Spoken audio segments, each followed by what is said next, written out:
What's up, team? Man, it is cold here in my house, man. I am freezing cold. Oof, man. Hope you guys are doing well today.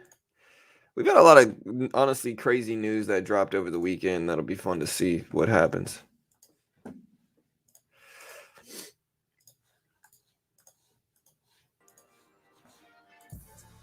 What's up, Leslie? Happens. Manuel. Rhino.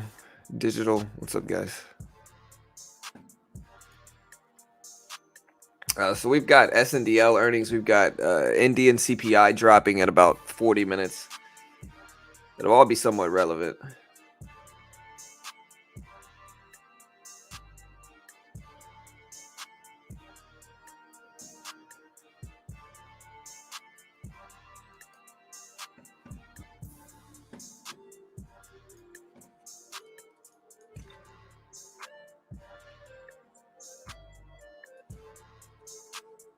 What's up, AJ, Digital, Leslie, Rhino, Nayan?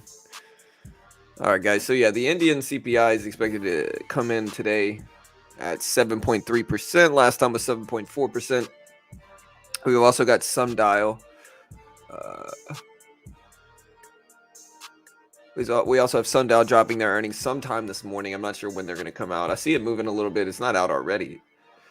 Let me make sure.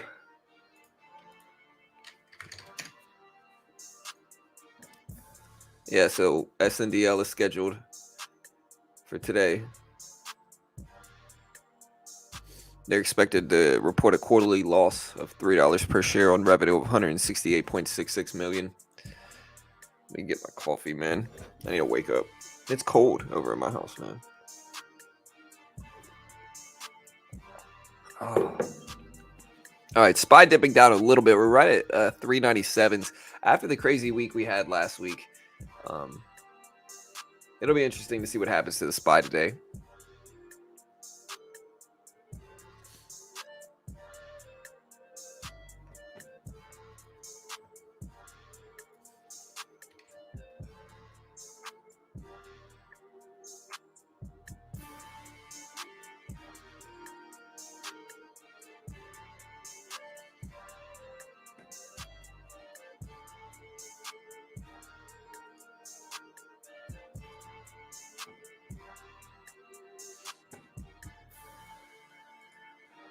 I'm going to put up like the dollar index to see kind of what that's looking like this morning as well. Here's the dollar index on the right. It's at 107, 107, 16, 107, 17, give or take. SNDL had a dip.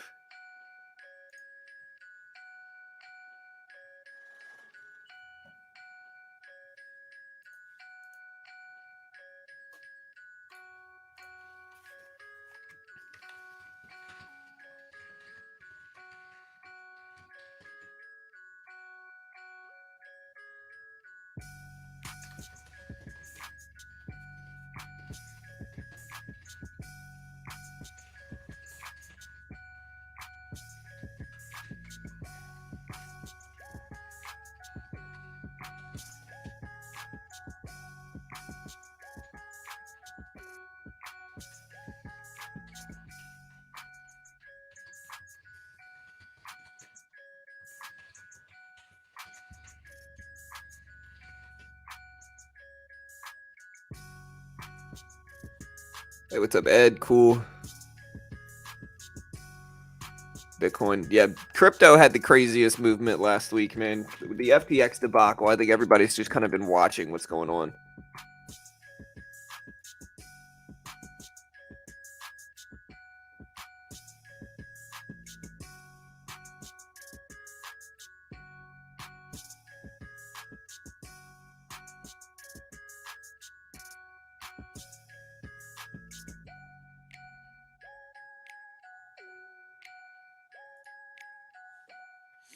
So Sam Bankman-Fried selling his penthouse called the, quote, Orchid, or the Orchid.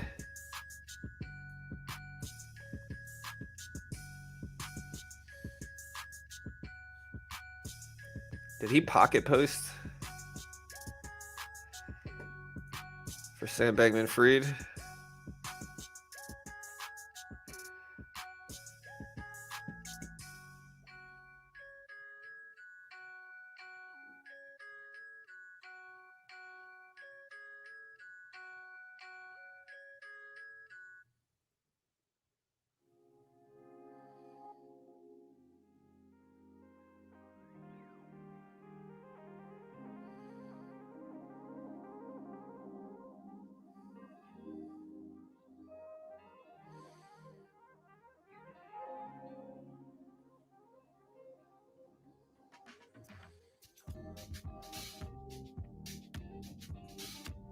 Sam Bankman-Fried made a couple of posts yesterday, last night.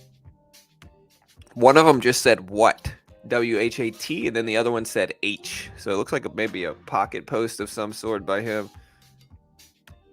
Did he even reference this at all? No.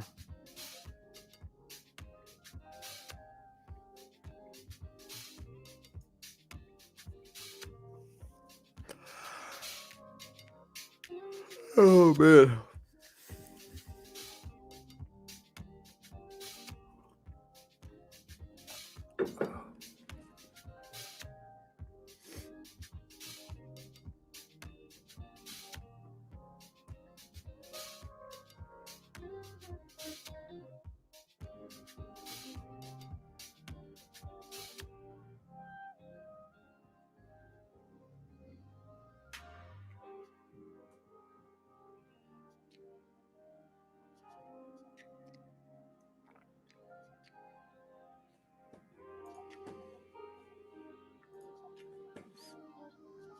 His mom knew what he was gonna do for sure. How late is the CPI report? It's the Indian CPI report. It's probably not going to move the U.S. markets a ton, but it's worthwhile watching and paying attention to. We're going to do a poll today, like we always do. Good morning, team. I haven't done a poll. Not going to move the U.S. markets a ton. There you go. But yeah, so we're going to do the same thing. Ask the same thing we asked last week. Does the market break 400 this week? Today? Market break 400 today. Let me know. Dixie up to 107s though, so Dixie's bouncing back a little bit this morning on the SPY dip, but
I think we see 400 depending on PPI. Yeah, PPI drops this week. Just to give you some perspective in what we got going on in the market this week, guys. We got a lot of stuff happening, to be honest.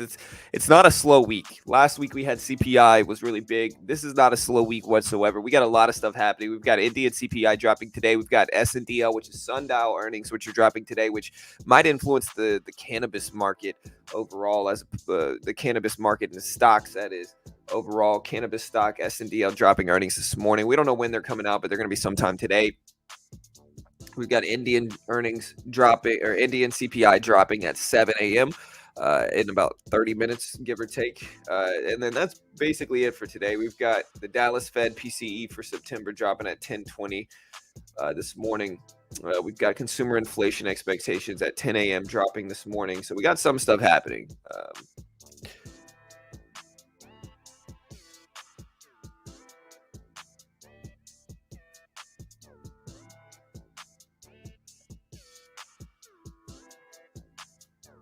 But yeah, we got Indian CPI dropping. I'm seeing two different numbers, so I don't know how accurate this is. One says it drops at 8 a.m. The other one says it drops at 7 in 30 minutes. So we'll see. I'll cover it when that comes out. And then that's basically it for the big relevant things for today. We have like Japanese GDP dropping today. So Japanese GDP, gross domestic product, dropping this morning, or no, dropping this evening sometime. And then that's basically it for today. Tomorrow is when the big stuff starts. Tomorrow specifically, we've got PPI dropping, which is one of the biggest metrics the Fed uses to interpret inflation. that drops today. If you guys remember what we taught you all about CPI last week, PPI is the other side of that. So CPI is consumer price index, PPI is producer price index. So while people consider CPI for buyers, PPI is seller inflation, right? So CPI buyer inflation, PPI is seller producer inflation. It stands for producer price index. That stuff drops at 8:30 tomorrow, and that's going to be very relevant and cause some big numbers. There big movement in stocks, and again, we'll see if those numbers come in good or bad. After that, we also have Wednesday. We've got England CPI dropping, so British CPI, Italian CPI dropping. Wednesday, we got the NBA 30-year mortgage rate and purchase index, and all that's good and fine. But really, what we got going on is retail sales on Wednesday. So we got core retail sales, import-export prices, retail sales in Canada, or retail sales, core retail sales, and then we have Canadian CPI. And then we've got industrial production numbers at 9:15 tomorrow morning. So we got a lot of stuff happening, or Wednesday morning. And then Thursday, as we always do, we've got jobless claims numbers. So we got jobless claims numbers on Thursday. And then we also have European CPI on Thursday as well. And that's not even including the earnings that we have this week. So just a lot of stuff happening this week, a lot of, big data drops that will influence markets. All right, so SNDL is out with their numbers here. SNDL posted third quarter sales of 230.5 million, beat the 168, like a big beat for SNDL earnings here. So a big beat in earnings. Here's the SNDL numbers. It's actually a pretty big beat here if we look at it. I'm going to put it up on screen. You can see it actually dropping down some from this number, but then it rebounded back up. But yeah, you can see SNDL numbers right there at the bottom of the screen. What's up, Daniel?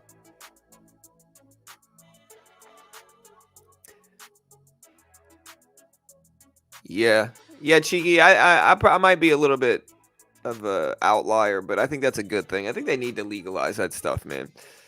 And I'll tell you why. All right, like I'm not saying it's good to do that stuff. That's not what I'm saying. But what I'm saying is that human beings, there's certain substances that human beings have consumed throughout our ancient history. If that makes sense. There's certain substances, and by that logic, let me think the easiest way to explain this. What's toxic to humans are things that historically, like our ancient hunter-gatherer ancestors, have not had access to, right? Like those are the things that are bad for us. They cause inflammation in our bodies, which in turn causes acne, causes cancer, causes almost all modern problems in the human body. It's caused by inflammation. In that regard, you can think of things like white flour. Like white flour is terrible for humans. It causes inflammation, like white bread basically causes inflammation, causes cancer, causes all this stuff, unfortunately. Because why does it do that stuff? Because it's really kind of foreign to our bodies. Like up until the last, couple thousand years, really, we hadn't really had access to that. And so whenever we consume it, it causes an inflammation response in our body. By that logic, cannabis, as well as some psychedelics, have an inverse effect to that. They have the opposite effect to that. They lower inflammation in our bodies to a certain extent, which means that like ancient humans consumed it is what it means. And so criminalizing that and making, a prohibition of that is ridiculous, because it's something that ancient humans have consumed and our bodies have grown to know, is the easiest way to put it, especially cannabis, but also like a bunch of other things that are now prohibited. You know what I mean? So like in the end, it's just kind of silly to keep all that stuff illegal. And I think anything that people are going to consume, just legalize it and regulate it. It'll be safer for consumers because they're going to use it anyway.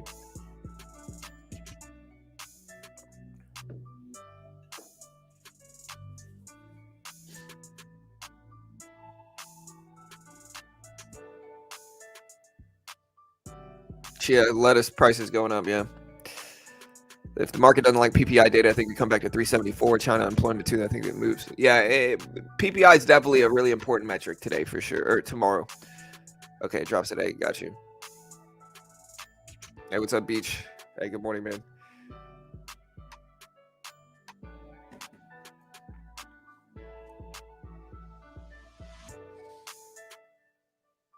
All right, so Crypto.com CEO says the company has a strong balance sheet and minimal exposure to FTX.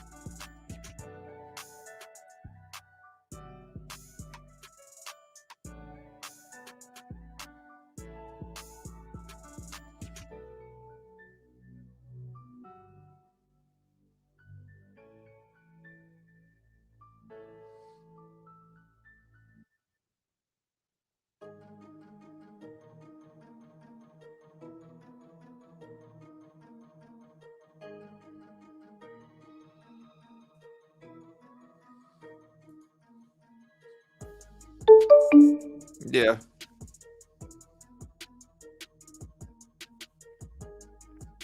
Yeah, I mean, cannabis even more than anything. Cannabis is, again, you got to look deeper. A lot of the reason it's still illegal is because, lobbyists. And where are the lobbyists from in the cannabis sector? They're from, private prison industry. They're from pharmaceutical industry. Uh, they understand the negative effects it's going to have on business for them, unfortunately, and because of that, it's really easy to rile most of the public up and get them scared of certain things, and it is what it is. And of course, I don't actually use cannabis like that. I use CBD, but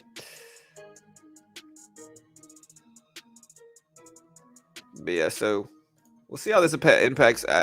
We can see the SNDL numbers. Third quarter cannabis retail revenue came in at 66.2 million Canadian. Third quarter loss per share came in at a Canadian 98.8 million.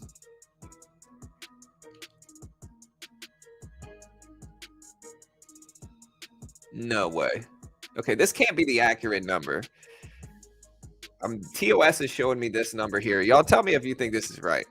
It can't be right. Like, look at this. I'm gonna put this number up on screen. This number can't be right. I think they made a mistake, right? They had to make a mistake here. They said a third quarter loss per share of 98.8 million Canadian. That would be billions in losses. That's not accurate. Yeah, I know. I have heard that, Cheeky. I have heard that, man.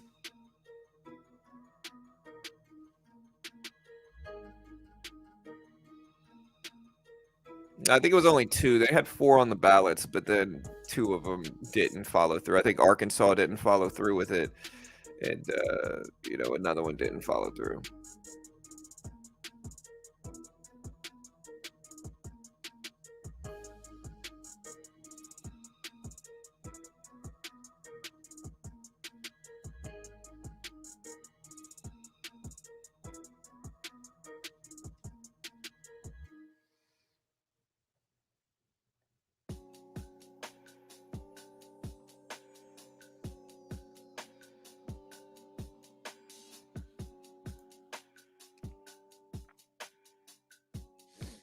All right, but yeah, so SNDL numbers came out. It's not really. This number can't be right. Okay, that's the net loss. Yeah, I saw that on TOS, and I was just like, that makes more sense.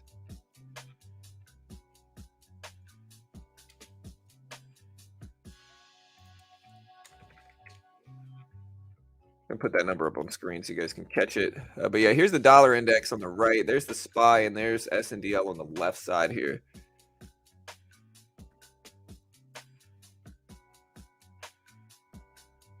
Looking at our poll here, we got over 100 votes. Does the market break 400 today? 52% think yes, 48% think no.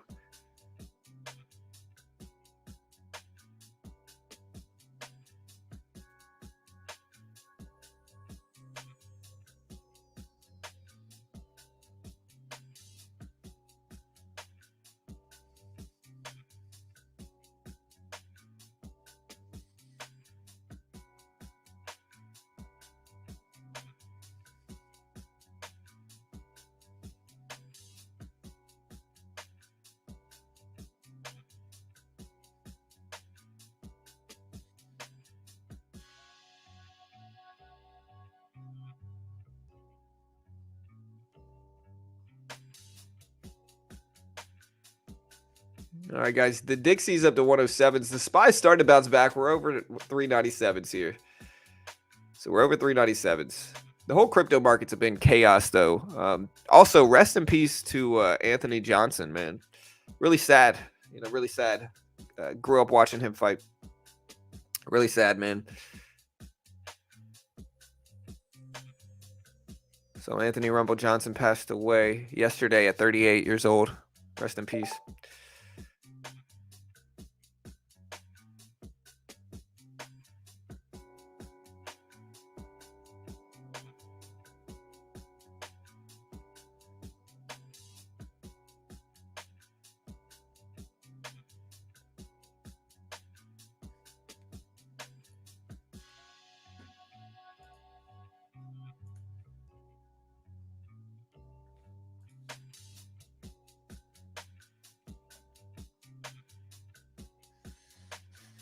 Our big influencers, such as Graham Stephan, are to blame for recklessly promoting FTX. I know they knew, but they got greedy because they wanted that 100K a month. I don't know, man. I think that when it comes to like promoting a crypto platform, I don't think we should really blame. Uh, I don't think we should really blame people who promoted FTX because frankly, there was not really much. There weren't that many signs. Like it wasn't like it was some sketchy, obscure brokerage. This is the third largest crypto platform in the world. It could have very easily happened to me or anybody else that promoted any crypto platform. And so I don't think we should necessarily blame like the marketers of the platform. It's not really their fault. We should get mad at FTX for squandering something when it was the third largest crypto exchange in the world. That's who you should really get mad at. It's not really the people, as much, you know, as much as I understand wanting to criticize the influencers, I don't think it's their fault at all. They were just promoting the third largest crypto exchange in the world in their mind. And it was that, it's something that was nobody could predict. And I think the only person you could really blame is Sam. I think that's the only person to really blame. I don't think we should really get mad at them. Again, that would be like the equivalent of like Webull or something going out of business, and then people blaming me when I promoted Webull. It's just not the most reasonable blame to put. You can't get mad at marketers who are getting paid to market. Especially if it's a legitimate exchange. I think this was a shock to a large majority of crypto. I mean, look at Tom Brady. Listen, on Major League Baseball just did a deal with FTX. Are we going to get mad at the MLB for promoting it too? But at the same time, I mean, I'm one of those people that didn't have any money in FTX. I don't know how, but for whatever reason, I had just never put money in FTX. I had never invested in FTT coin. I had never done anything with FTX. And so in that regard, I'm feeling the pain a lot less than many others.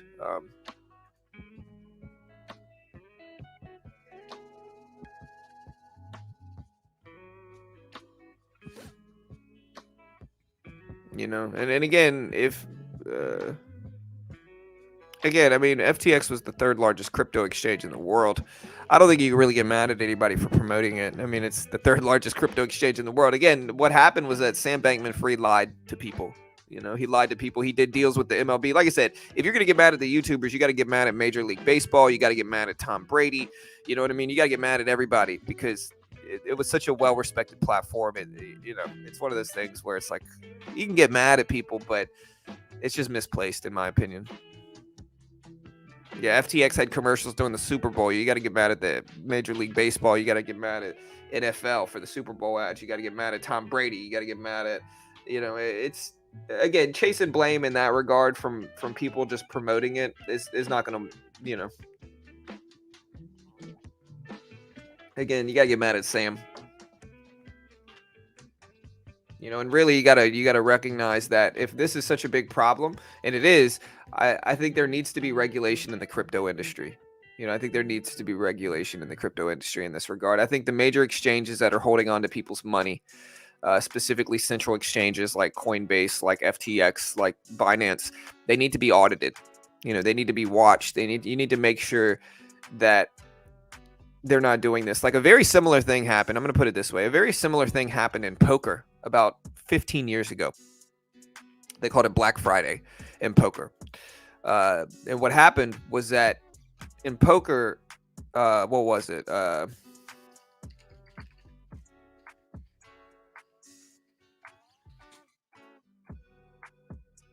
It was March 31st. Full Tilt Poker is what it was. Full Tilt Poker about 10, 15 years ago went bust, and basically the same thing happened, where it's like it was the Full Tilt Poker disaster over a decade ago mirrors what happened with FTX at this point in time, and I'll explain why. Okay, so Full Tilt Poker was a poker site that kind of skirted, that wasn't regulated in the U.S. Like FTX was, but it had a lot of other similarities in that regard, where the CEOs of FTX, or the CEO of FTX, just like the CEOs of Full Tilt Poker at the time, were playing with clients' money. They were playing with clients' money. They didn't have a full one-to-one, you know, structure where they guaranteed clients money. They were instead taking that money and they were using it to fund all these ridiculous ventures and things. And one day when the laws changed regarding the US, when the laws changed regarding the US, I think the US government sent like a number of different sites cease and desist letters or something like that. Everybody started wanting to withdraw, just like FTX, the same type of situation. And when that happened, basically they froze it and they didn't let anybody withdraw, and basically nobody ever got their money back.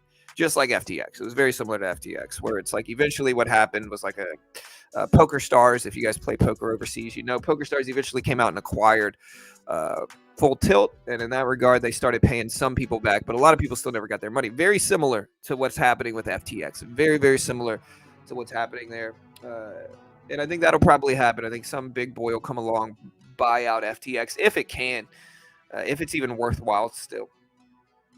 And in that regard, the only reason that a lot of people don't want to buy out FTX at this point in time is because they understand that if they buy out FTX, then they're going to have to pay they're going to have to give people back their money, and a lot of people don't want to do that at this point in time. You know what I mean? It's not going to be a profitable acquisition if they do that. And so I think that's why we haven't seen somebody come out and finish it, and get rid of it like Full Tilt years ago. But yeah, what happened after that was that regulation got a little bit stronger, and I think that's what's going to happen here with crypto. I think this whole thing is going to make I think it's two things are going to be natural consequences long term for this. Number one is that people are going to want more regulation for these central exchanges. I think if you could see examples of any of these platforms doing it right, I think Coinbase, publicly traded company, I think that might be the future, because, they're doing that. Another thing that's going to happen is people are going to start going to DeFi.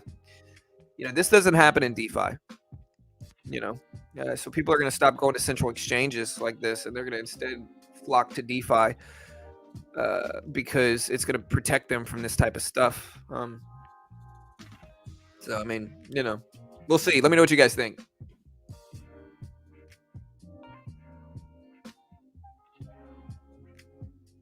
Hey, what's up, Spec? Hey, good morning. Yeah, Full Tilt was, again, it was very similar. It mirrored what's going on right now.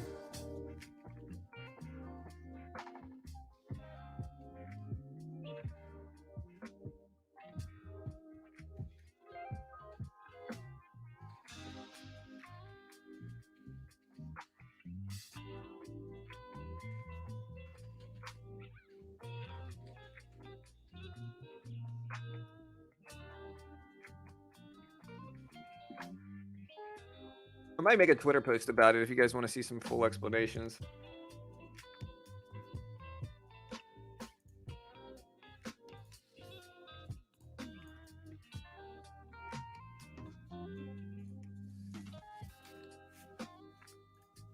But yeah, man, honestly, very similar to how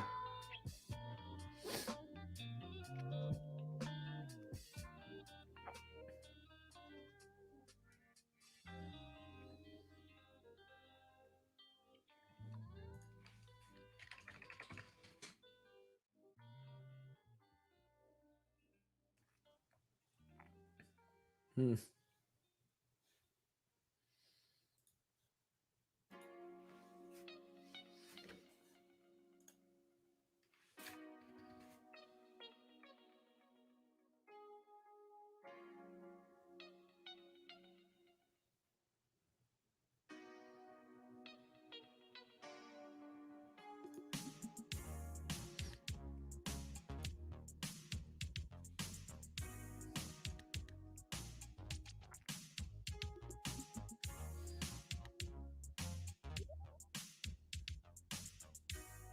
All right, guys. So yeah, SPY up to 397. So we do have 10 minutes until the Indian CPI drops. So we do have about 10 minutes until those numbers drop.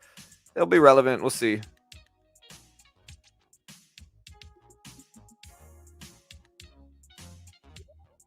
Yeah.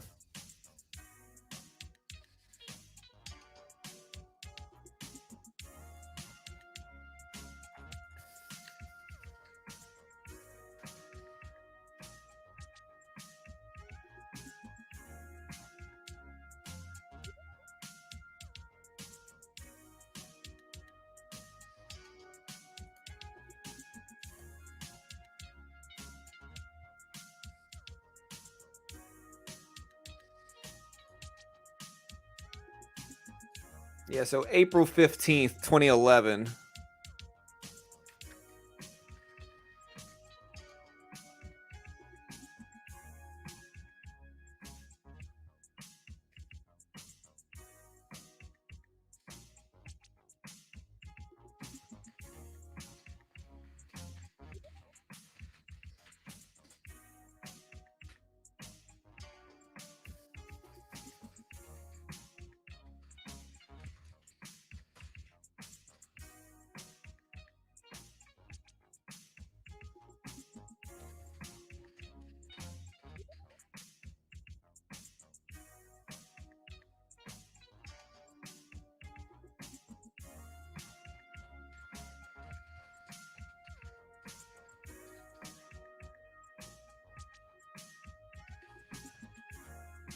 Uh.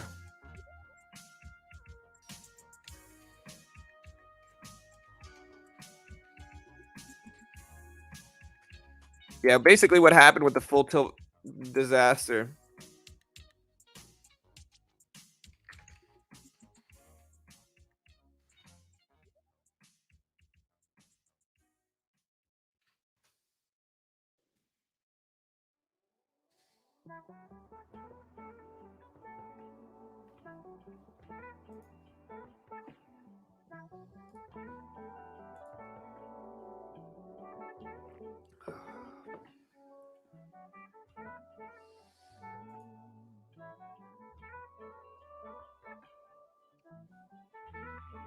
Yeah. So.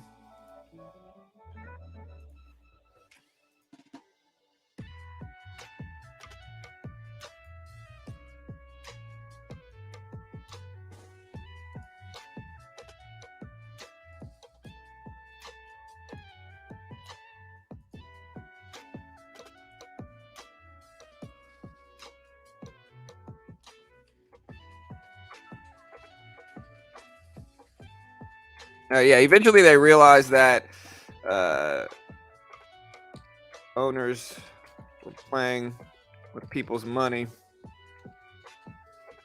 just like they discovered with FTX. You know.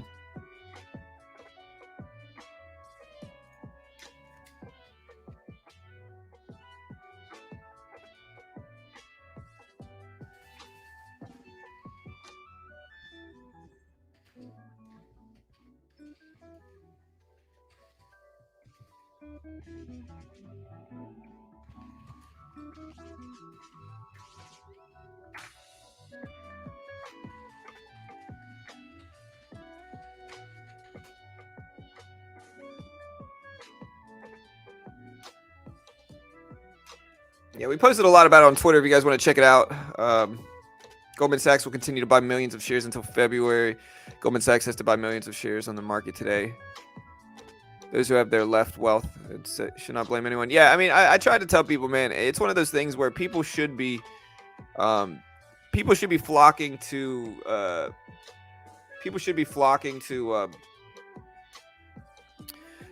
DeFi after all this craziness, man. Yes, people should be flocking to DeFi. Like that's really what I think the natural consequence of this.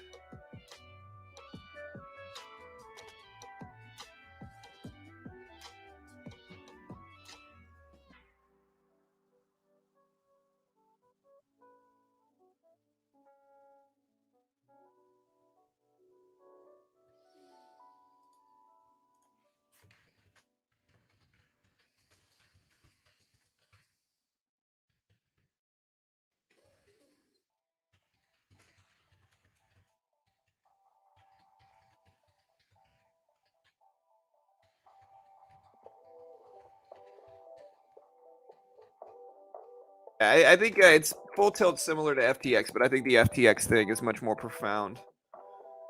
As uh,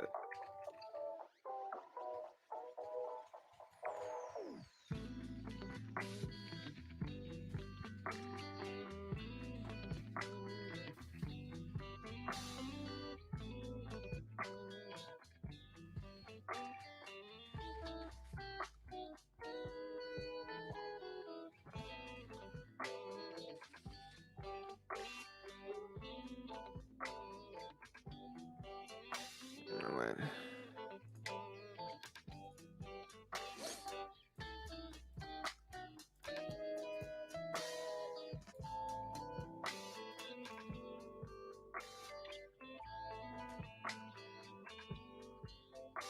Yeah, so we made a post about it on Twitter. If you want to follow me on Twitter, it's at Beginner Trades, twitter.com/ at Beginner Trades. If you want to, here's the post. If you guys want to give me a follow, I certainly appreciate that. Team, yeah, we got 4 minutes until the Indian CPI goes out. It's not going to be a huge influence over markets, but we're covering it just to see what we get. Raha, so it's coming out in about 4 minutes. It might be 4 minutes. Some people are saying 8 a.m., and so I'm not really sure when it's going to drop. Nobody remind me of my Saints.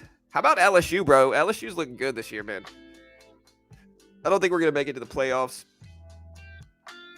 But yeah. All right, guys. Again, some places are saying it dropped at 7 a.m. Other places are saying it dropped at 8 a.m. What time do you guys see for Indian CPI? We're going to cover it as soon as it comes out regardless, but...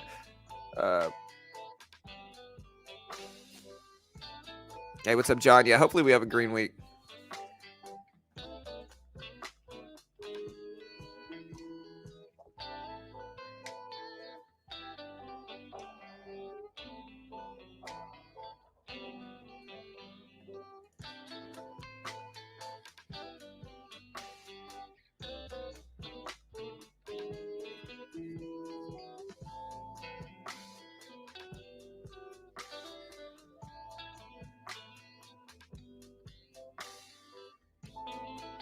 Yeah. Oh, how about Israel Adesanya getting knocked out, bro? Honestly, I watched that fight. I almost fell asleep. I made myself watch it to the very end, and I'm glad I did. Honestly, they did call that fight. Izzy should have won, man.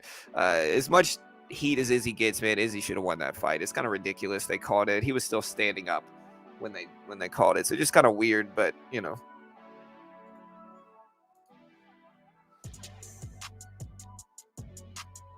Yeah, Vikings, bro. Jordan Jefferson, man. Honestly, I watched that overtime win for the Vikings, bro. Jordan Jefferson's a LSU player from 2019, so he did that, man. Look just like he did at LSU, making some really intense catches. Just great. SNDL at 282, so we did have earnings drop for SNDL. Again, today we also have CPI dropping. Indian CPI drops soon, less than 2 minutes. And we're going to see if it shows up. I'm getting two different readings, though, here for Indian CPI, though. So maybe... So when I look at this number... So I'm showing that Indian CPI drops in 2 minutes. But I'm showing two different readings. There's two different CPI year-over-years dropping. One of them expectations is for 6.73%. And the other one is for 7.3% expectation. So I'm not sure what the difference is here. But one drops at 8 and one drops in less than a minute.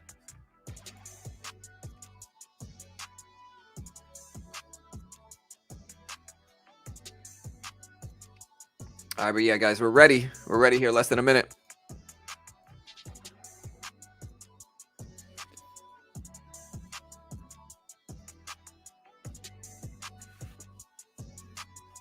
Tyson Food beat on revenue. Yeah.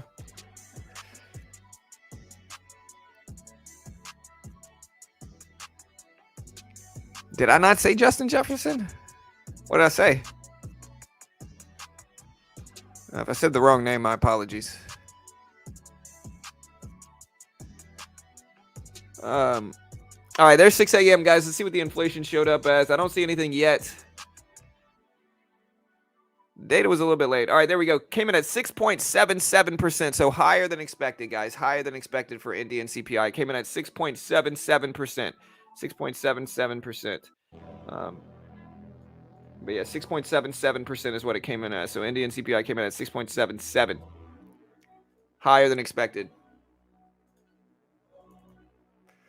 6.77% versus expected 6.73%. Last time was 7.4%. Oh, I said Justin Jefferson too. Oh, I said Jordan Jefferson. Oh, my bad. I meant Justin. Again, he was part of the 2019. He was part of that beastly 2019 LSU team that had Clyde Edwards-Helaire, Justin Jefferson, Joe Burrow. Just a lot of talent on that team, man. LSU's doing good though, bro. We beat Arkansas. So hey, props to LSU this year. Not any trains right now, Johnny. It's too early, man. We only just were able to trade. I can't trade until about 7 a.m. But yeah, so inflation came in a little bit higher than expected. A tad higher than expected. Here's the numbers right here.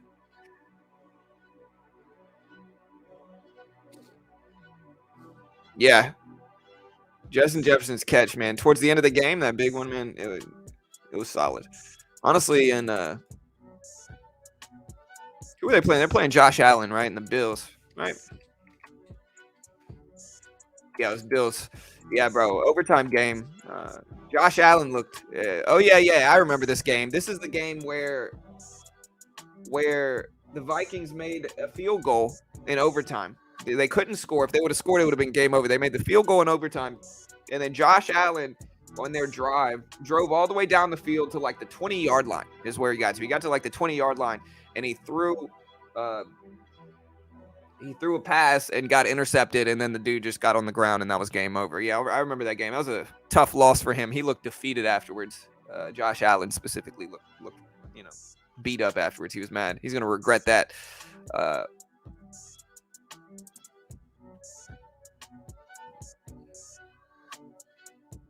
Edwards-Helaire wasn't kind of a bust. I mean, I don't know. He plays for the Chiefs, right? He's still been doing things on the Chiefs. Didn't he win them a Super Bowl or get to the, was he on there yet? I don't know when the Chiefs won the Super Bowl. Let me see. 2020. Yeah, I think Edwards-Helaire was on that Chiefs team that won the Super Bowl with Mahomes, but I'm not 100% sure.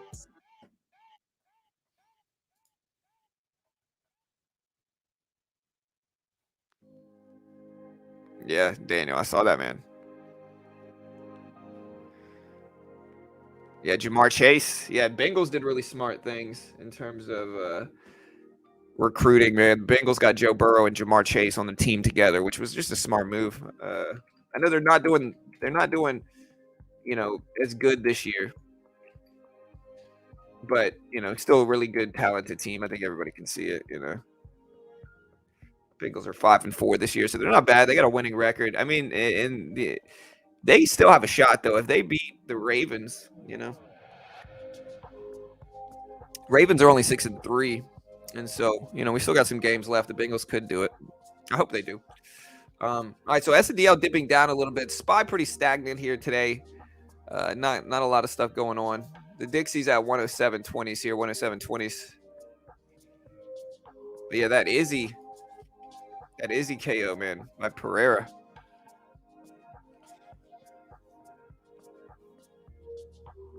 Yeah, man.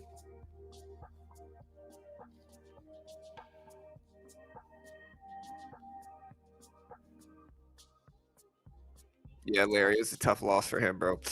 Again, I saw him in the post game doing that interview. He was sad. I get it, Josh Allen, he'll win a Super Bowl though, for sure. Like Josh Allen's just super talented as a quarterback. So I mean, he'll be all right.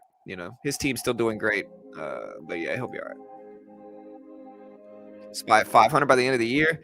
Yeah, bro. That Izzy fight by Pereira, man. Honestly, as much as I wanted to see Izzy lose, because I'm kind of one of those people like I want to see champs get dethroned. As much as I wanted to see Izzy lose, I think they called that one a little bit prematurely, man.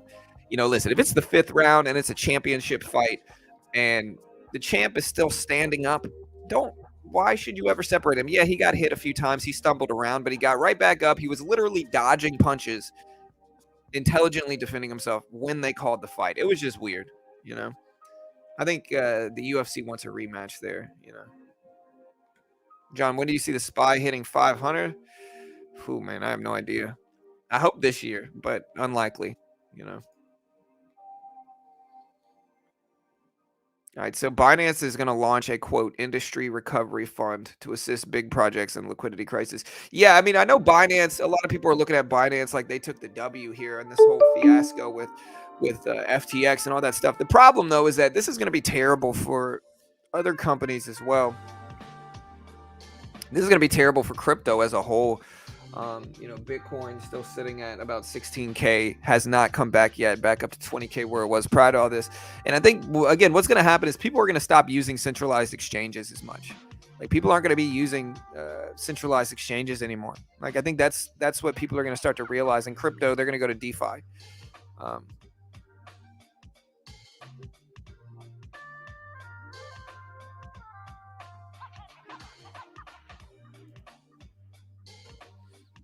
Yeah.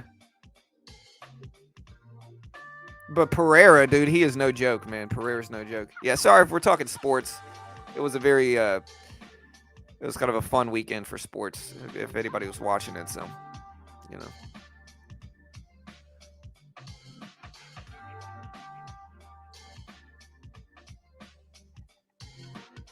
So yeah, I did another one of those personality tests this weekend.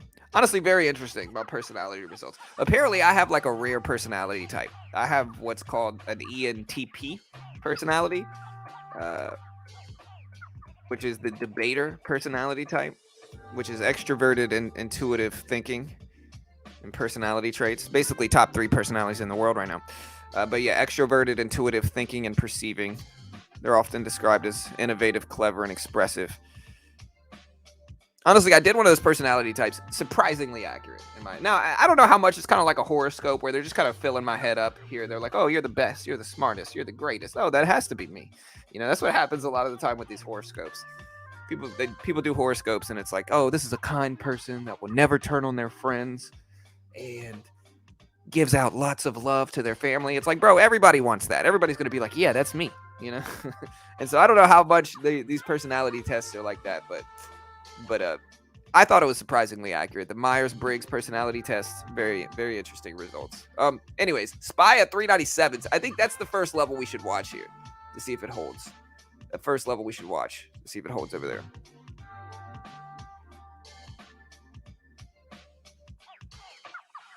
Yeah, for sure. Cheeky, 100%, man. But yeah, so Indian CPI did come out a little bit higher than expected. Only a slight miss, though. It came in at 6.77 versus 6.73 expected here.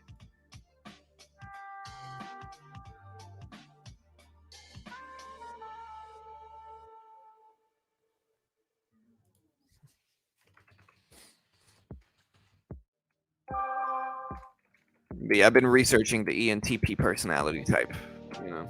Well, no, I did find some bad things. Basically, what it said, and maybe it's accurate, was that ENTPs have superiority complexes. That they're very quick thinking and quick with expression and words. And so there's a few negative qualities, but like I said, it was pretty accurate. My daughter did one. She got the man. What did she get? She got, it wasn't the politician. It was my daughter got the campaigner personality type. I think Carol, my wife, got an empath personality type, so she's an empath.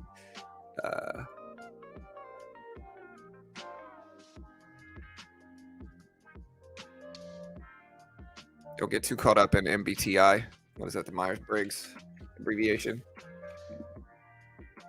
Yeah. Yeah. Again, to me personally, it felt a little bit like a horoscope where they're just kind of filling my head. They're kind of boosting my ego a little bit. You know what I mean? Where they're like, "Oh, this personality type is rare. You're smart." It's like, okay. Lied to me. That's okay. Dollar index at 107s. 107s. We have the SPY at 397s. Again, let's see if we actually hold. Dollar index is starting to move up, though. So theoretically, we should potentially get drops in markets from this strength in the dollar index. Now, again, we got a big week this week, guys. A big week this week. A lot of stuff happening this week. Specifically, we have PPI tomorrow. That's going to be the biggest thing of the week. So PPI tomorrow. Wednesday, I believe we have retail sales. So PPI tomorrow. PPI is producer price index. It's a gauge on inflationary problems and inflationary prices for producers or sellers. That is what's going on tomorrow. We're gonna drop it at 8:30 Eastern Standard Time. We will stream the entire thing live right here as we always do. So be sure to subscribe. We certainly appreciate it. Um,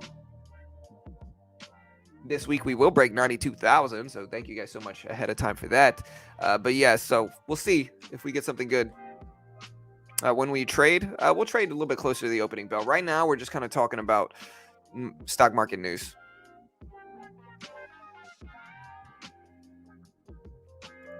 We are in a few trades that we can monitor today.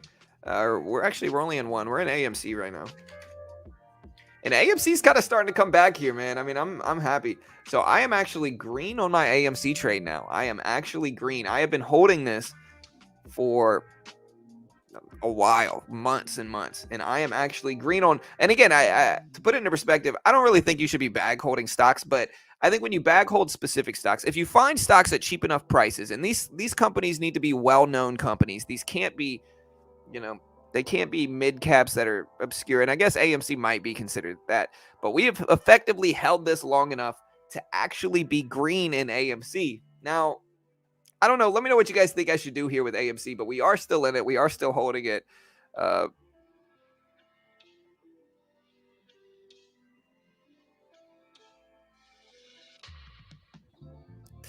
Yeah, but I mean, at the same time, though, the ENDP or the ENTP personality type, it was surprisingly like me. Like, right? Like, let me see. So I'm not a big horoscope person, but like, okay, let's see. Like, I basically the way I am as a person is like I can be extroverted if I need to be, but I don't necessarily like it. Like, I'm actually surprisingly shy and do not like public. I don't like going out in public. Uh, People thought I was weird growing up because I was kind of quiet. When really it was just anxiety. Like I'm kind of an anxious person, if that makes sense. Um, I'm very shy. At least I was growing up. Eventually, I kind of got out my box a little bit with that, but I was always very shy. But if I go in front of people, I can be extroverted. Like I can be out. I can seem outgoing to people if I really want to. But most of the time, I'm kind of a homebody. Uh, and so it did say that about the ENTP personality type. I don't know if that actually gives it credit. My daughter got a campaigner, and my daughter could be seen as a politician at our house. You know, she parent shops. She goes from one parent to another just to try to get what she wants. And so I guess I could kind of see her as a campaigner. But I told her, I was like, you got to tell the truth or it doesn't mean anything. I'm trading on Thinkorswim. Triple down, keep holding. I know. I mean, I'm going to sit in it. I mean, we'll see. Well, PPI moved the market just like CPI will be similar. It will move the market some, but not the same as CPI. CPI is the largest release by far. So like CPI is the biggest release, right? And PPI will move it some, but not to the same degree that CPI. CPI is the largest metric in terms of inflation that the market looks at. Now, again, the Fed actually uses PPI and PCE data a little bit more than CPI, I think, but it's not going to move the market the same. Like PPI is not going to move the market the same. We could just judge it by a lot of different things. Mainly, you can look at my stream numbers and see, like, listen, we get good numbers for PPI, and we're going to get a lot of people here for PPI. But my CPI stream had 5,000 plus people, live. And so that's just a bigger number. And again, CPI is just a bigger metric. It's something that more people watch and pay attention to. And so we'll see. But I trade a 30,000 120K buying power account, Silva. I trade I got about 6 figures in buying power, 120,000 give or take, and I trade about a 30,000 TOS account, going back and forth. If I make money, I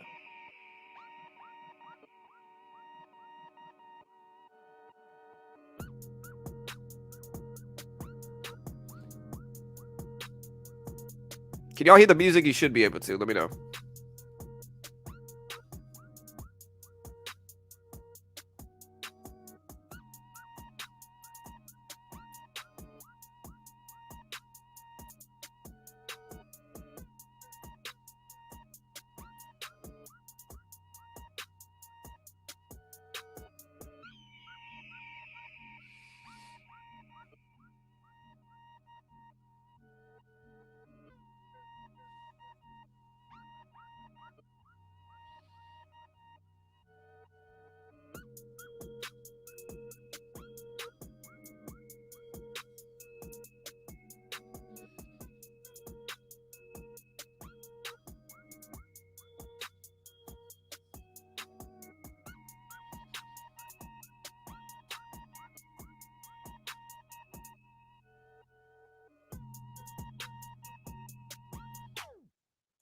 All right, guys. So AMC up to 750s here. Hey, thank you, SPAC. Thank you, brother. It says your personality comes up with many ideas, but rarely follows through with the ideas. Oh, yeah, that's definitely me. I mean, I'll follow through with them. I come up with a lot of different ideas that I don't follow through with. To put it into perspective, I've got 5 different YouTube channels. You know, only 2 of them have I really started to push data on. And it really, I blame it on ADD, which probably is. And it also said something that ENTPs are more likely to have ADHD. But yeah, that sounds like me for sure.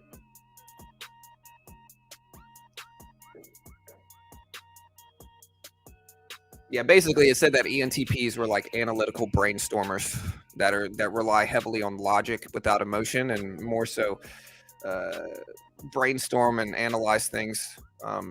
But because of that, it makes them a little bit insensitive, which I could certainly agree with. Carol calls me insensitive sometimes. You know. Yeah, what's up, Rod? But again, I don't. Again, at the same time though, I don't know if it's just confirmation bias. Like, yeah, I am really analytical and smart, and genius, and I have great ideas, and I'm great at brainstorming, and so it's got to be me. Confirmation bias is a strong thing, and so I am looking at it from that perspective for sure. AMC at 750s. We got the SPY at 397s. SNDL dropped earnings today, lost almost 100 million. We did have Indian CPI drop this morning. Came in slightly over expectations. We also have the OPEC report. Is that out already?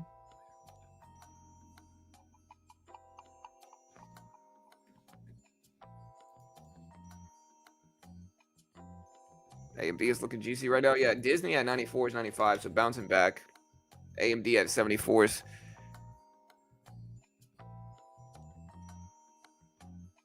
I don't really have any haters here today, Mark. If I have haters, I'm not really seeing them.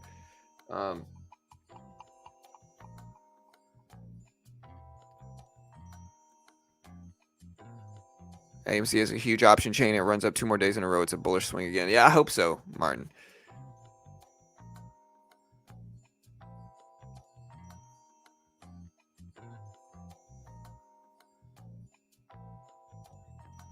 Yeah, I'm just gonna hold AMC. I mean, I've been in it for long enough to where it doesn't matter. And again, I'm green in it now, and I think I'm just gonna hold it. I've been riding it down long enough, and so again, the reason I bought it is simple. I think that AMC has such a large following that eventually is gonna get over there. Maybe I should have added down. Yeah, master of none, but top 3 of everything. What's up, Dave? That's okay, bro.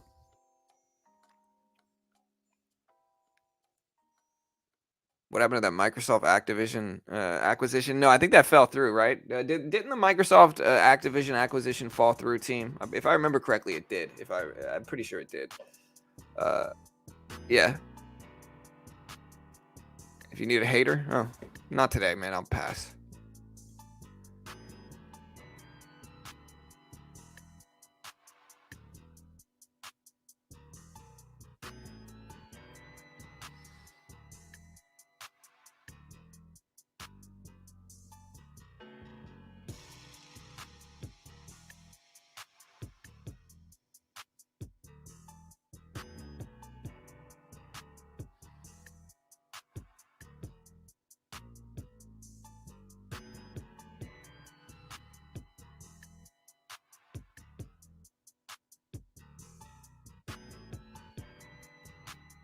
All right, guys.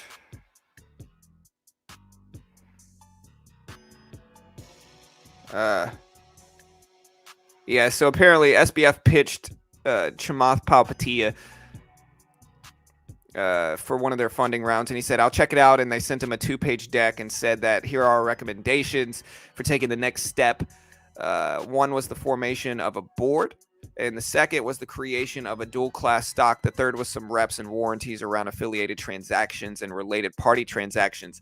And the person that worked there called Chamath back, and he literally said, go F yourself, basically. And so, again, Chamath has had some controversy around him, but man, FTX is just getting this FTX deal is just getting worse and worse, just kind of looking worse and worse. Um, yeah. Was there news this morning on why crypto gapped up? I'm not sure. I haven't really been following that crypto news like that. Um, somebody else here might know. Any news on why crypto is up?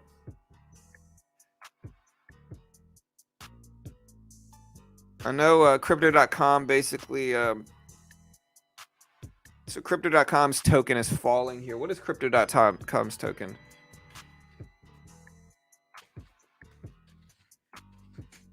It is CRO.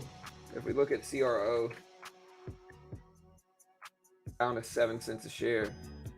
And again, the crypto platforms that are the most vulnerable to all this are platforms that have a native token.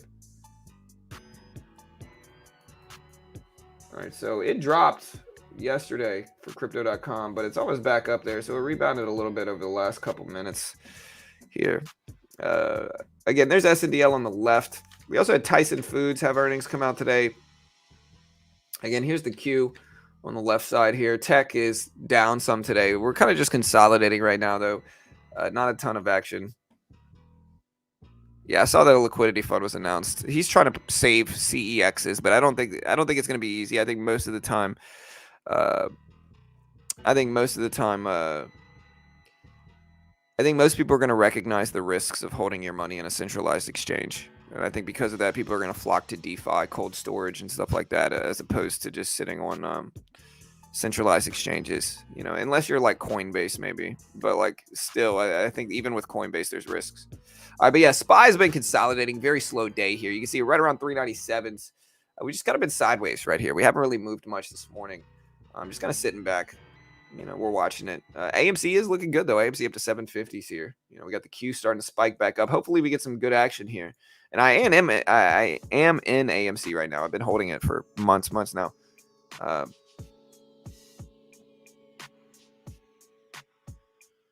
the CPI is already out, man. It's already out, and it doesn't really affect the market like that. But yeah, so Indian CPI is already out. You can see the numbers at the bottom of the screen. It's only out. It only came in about 0.4% worse than expected.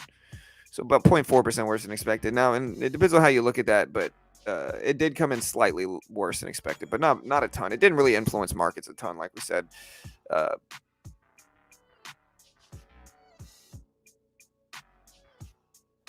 right, so according to the Kraken CEO, he said more business failures should have come as the contagion spreads from FTX.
All right, guys. AMC still ramping up at 760s right now. 760. SPY still popping back up. It's at 393, 397.30s here. You can see it moving up a little bit. Hopefully it continues here, man. We'll see if it does. Should be fun.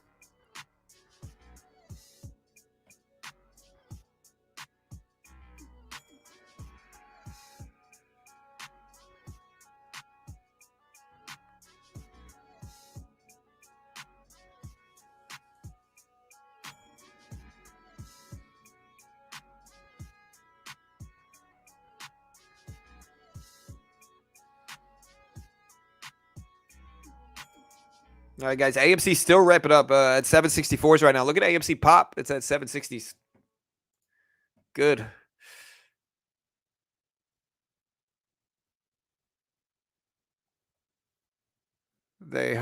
Yeah, I mean,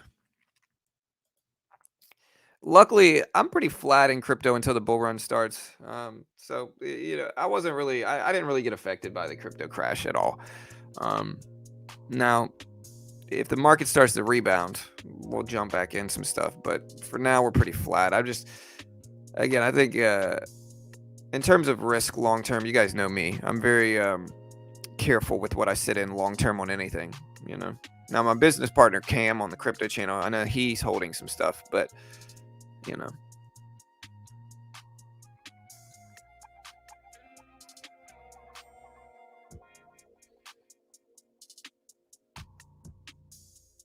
Kathy Woods has said, "quote I expect to see significant downturn in inflation in 6 months." Do you agree?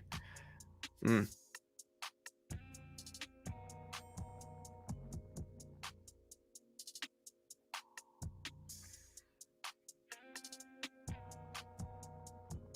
All right, guys. AMC testing that high here. Market's starting to bounce back. You can see tech. Like here's the Q, which is a little bit more tech heavy. It's starting to bounce back some. You can see it right here. Who? Jay? Hey, what's up, Chris? Baba looking good today. Yeah, Baba's one of those companies where I'll never put money in. Never ever. I'm never gonna put my money in Alibaba. There's just too much risk there. I won't touch that.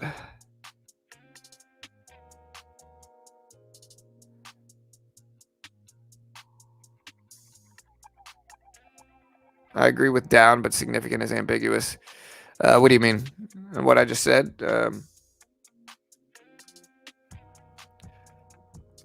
Yeah, I mean, like I said, I don't hold anything long term really like that. I hold some blue chip companies long term, and I'm holding a little bit of Bitcoin and a little bit of ETH, but nothing where I'm going to be watching it. Um,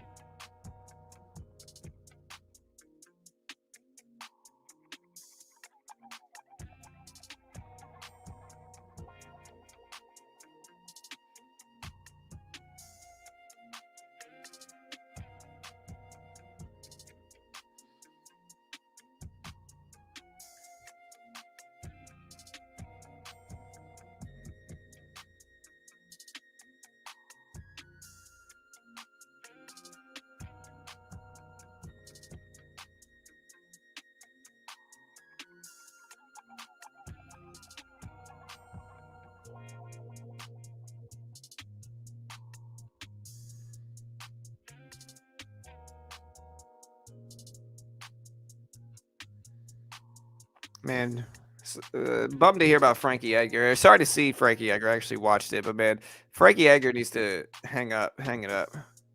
You know.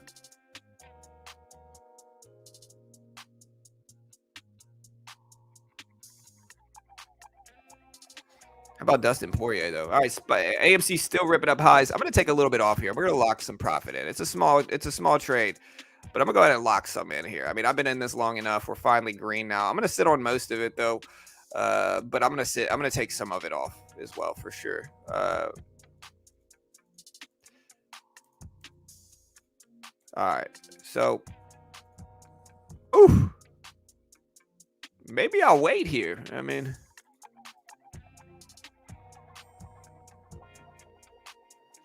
I mean,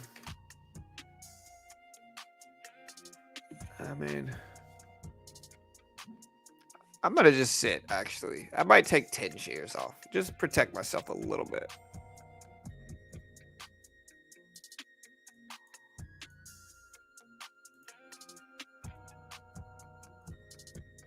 All right, we're gonna just sit on the rest now. I mean, we're green enough in it, but man, look at AMC fly up here, man. Wow. Yeah, rest in peace to Rumble. John, what's your thoughts on that LSU performance over the weekend? We got lucky. I don't know, man. I think that we did well. I think that LSU people. I think that you need a little bit of luck on runs. I think that LSU is a solid team. Are we a championship team? I don't know. I think Coach Kelly's solid as a coach. I like him more than Coach O. I like Coach O, but I think you know Coach O is good, but I like Kelly a little bit more. I think Kelly. Um, I think that LSU has a talented team, but that, you know, it's been a couple years of rebuilding. AMC's still pumping up, and so it's good to see us win. Uh, but I think there's a few things. I think Daniels reminds me a lot of Lamar Jackson. Uh, but with that, he needs to learn to throw it a little bit better. I don't think he's the most accurate. Great feet.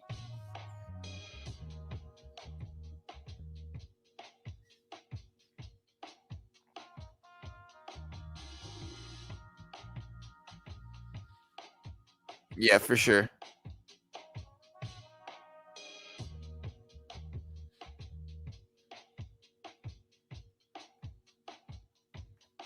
All right, guys, 780s here for AMC 780s.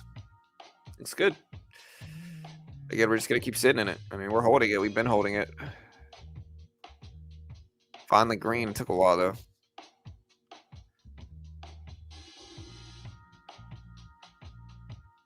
Rivian? Yeah, man. Rivian. Again, the problem with Rivian and other EV makers is that they don't have the consumer base they need to justify their business, in my opinion. You know what I mean?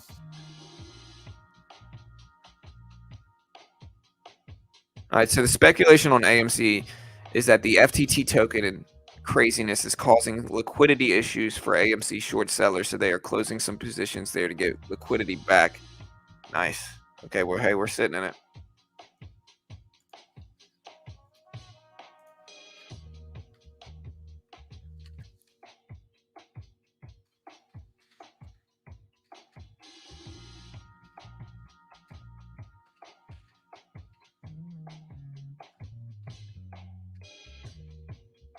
All right, so here's the question: is a liquidity crisis going on with short sellers causing AMC to run up? It's getting up. It's getting big movements here.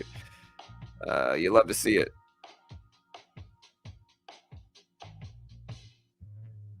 Man, look at AMC squeeze here, man. Wow.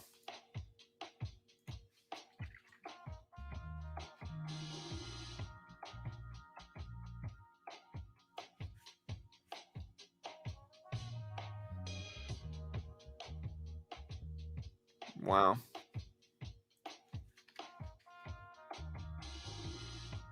Look at AMC, man, up to $8 a share.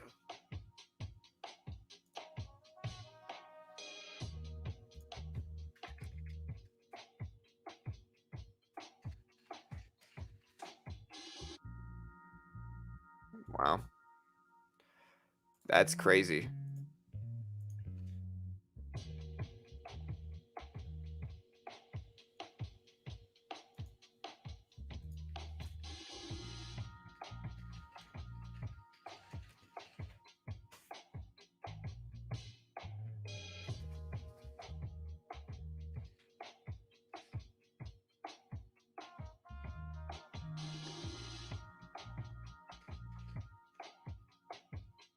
That's crazy though right now, man. Wow.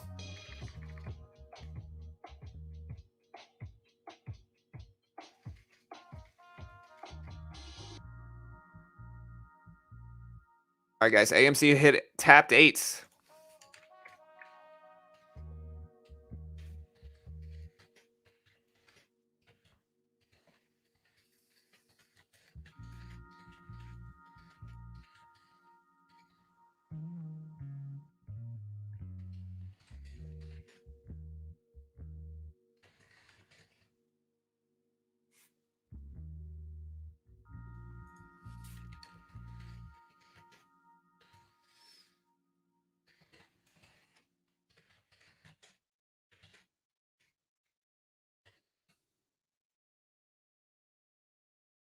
All right, guys. So, whew, man. Kind of craziness going on right now here, man. So,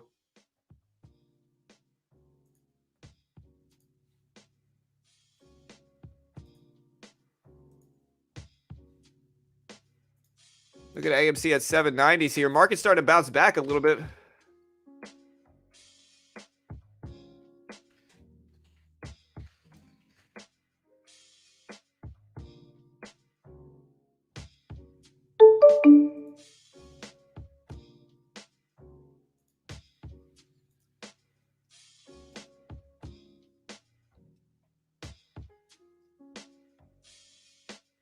Yeah, Bart. I don't know. Somehow I ended up coming back and ending green here. Look at AMC's squeeze right now, though, man. AMC's rip it up, Q's rip it up, Spies rip it up. Again, my logic was this: I bought AMC a while ago, and I've been sitting on it. And my logic of buying it was I just thought that the following of AMC was so huge that because of that, we might get some interesting. Rebounds eventually. I don't know to what degree it's going to squeeze up, but again, basically, what people are speculating on is that liquidity crisis is in crypto, and this is something that Pawn sent me.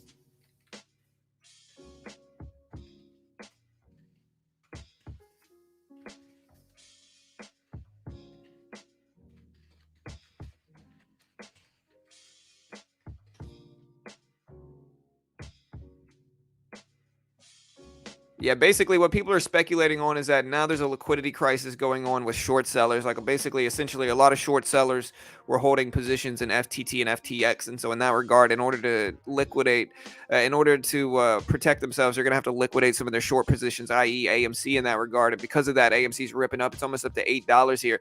Pawn told me that. So again, very interesting movement here. Again, let me know if you guys think it's going to continue.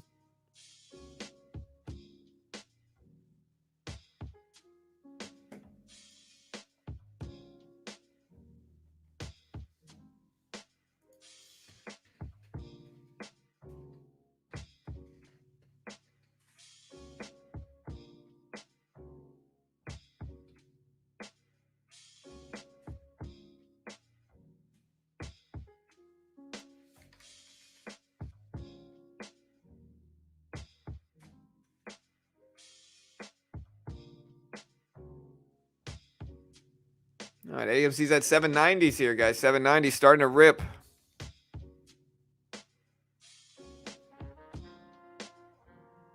Dollar taking to 106.76. Yeah, the market's rebounding a little bit.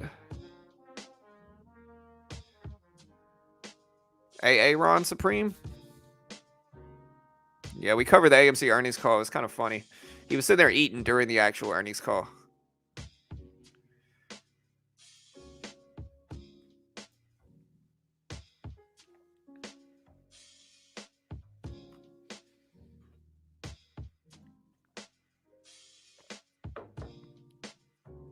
Also, guys, remember we are doing a Xbox/PlayStation 5 giveaway, or the equivalent amount of gift card money, depending on if they have them in stock. But yeah, we only have like 34 to 35 follows, and so retweets. And so again, if you go to my Twitter page and you post your favorite stock market meme or your favorite market meme in general, it doesn't have to be stocks, could be crypto, whatever. Your favorite market meme, as well as you follow and like the post. And then retweet the post, then you're in the running, And again, pretty good odds here. We're trying to grow our Twitter a little bit. We're doing a giveaway. Winner we'll pick one winner. Will be announced at the end of the month. And so again, check it out. Follow me on Twitter. If you haven't already, it's at Beginner Trades. We'll post my link here if you guys want to give me a follow.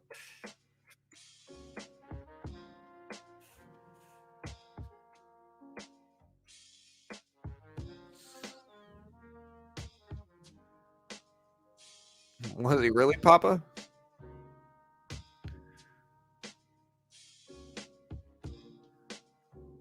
But yeah, there's our Twitter page if you want to check it out.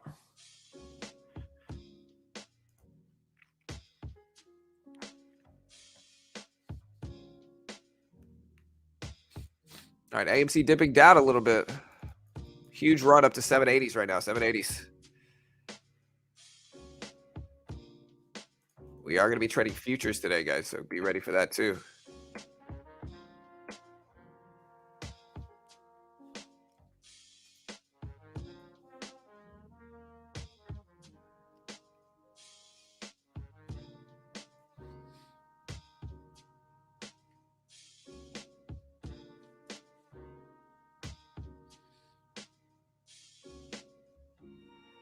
All right, guys. So again, AMC up to 786s here. We have 760. Market moving up a little bit. I might buy this dip here. We might buy a small position size here and just look for the dip buy. All right, we're in 25 shares of the SPY. We might add a little bit more. It just depends on what we get here. But we're in a small position on the SPY. Market's up to 397.30s here. AMC's dipping down some. We could add some more to it too. Do you have a blue check mark? No. No, we don't have enough followers on Twitter for the blue check mark yet. You know, I don't know how many you need, but we don't have enough for that yet.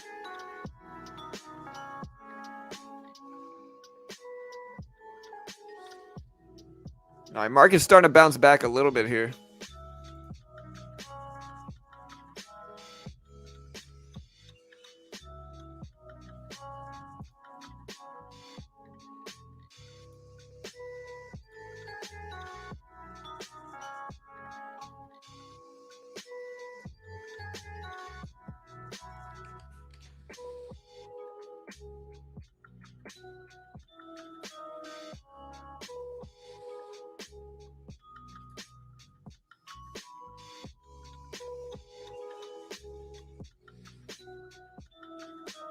All right, guys. AMC finally dipping down a little bit. Should I add more to this? We did dip by the SPY here. SPY's moving up. We can look at the dollar index on the left side here and kind of see what the dollar index is doing and all this.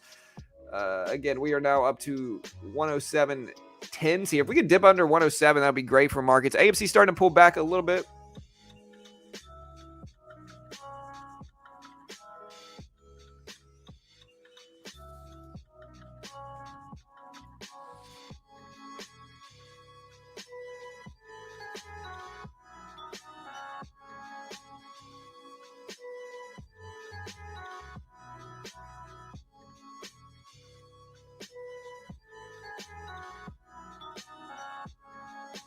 All right, somebody said that their crypto.com withdrawal of 2 Bitcoin has been pending for 24 hours. It's not normal and suggesting they are bankrupt. Again, is crypto.com struggling? I mean, I see crypto.com coin CRO, CRO, is at 73. Or it's at 0.7. It's at 7.5 cents, a little bit under 7.5 cents.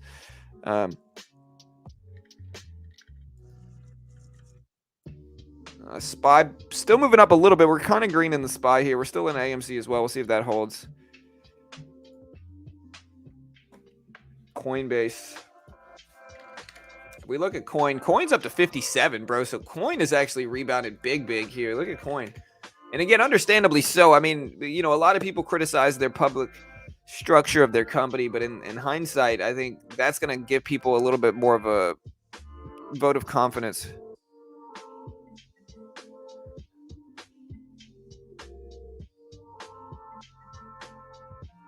Yeah, I saw that. So Eli Lilly stock crashing down basically from impersonations. Pawn sent me some stuff about that. So interesting. Well, you still need a big account. They're not going to verify anybody. At least they won't. I wish they did. I hope they do. Like I have...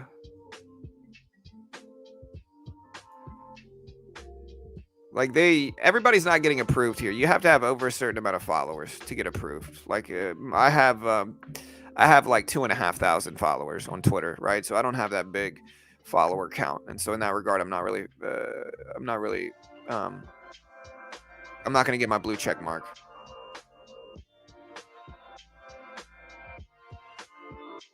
All right, guys, Coinbase up to 57s here. Look at AMC. AMC dipping down a little bit. Will it hold?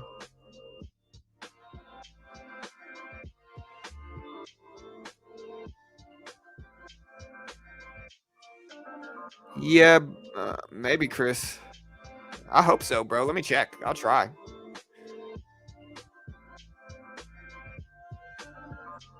How do you pay it, though?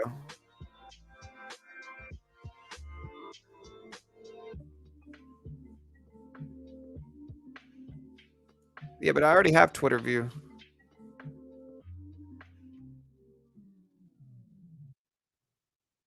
Oh, wait, maybe I can get a verified account. Hold on, let me try. All right, now we gotta do it now. Let me. I hope you're right, sir.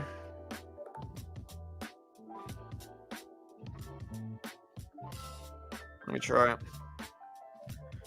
The rules are kind of dumb, though. It says it looks like you bought this on your phone. You need to manage or cancel your subscription from that platform. Okay.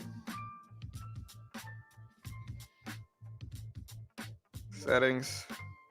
Twitter Blue.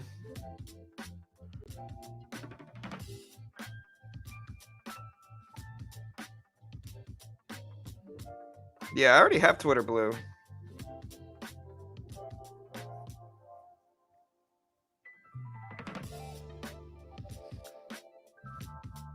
But yeah, I have Twitter Blue right now, and I don't have the blue check market. So again, I think you need a specific amount of subs, and I think the way they're scamming people is they're sending in a bunch of fake subs.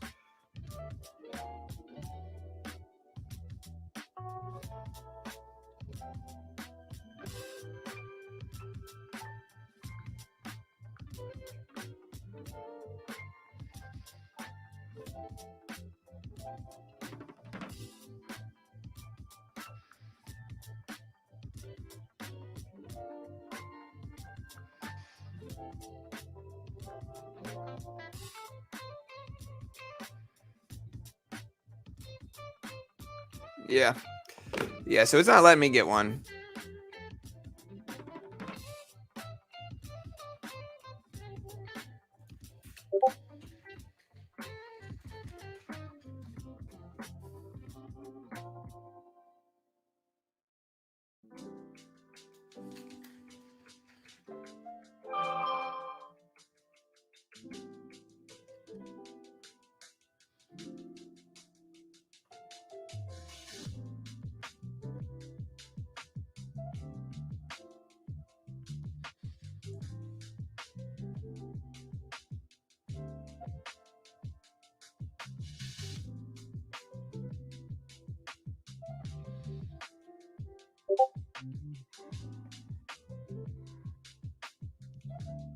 Yeah, I don't know. For whatever reason, I'll have to look it up.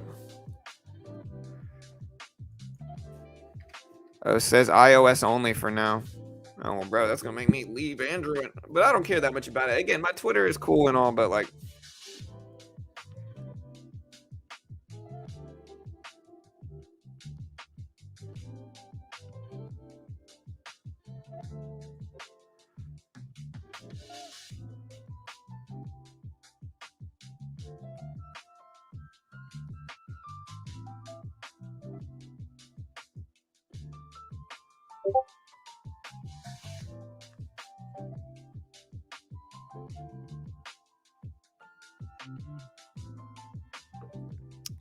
wait, it says only accounts subscribed to Twitter Blue on iOS on or after November 9th are eligible.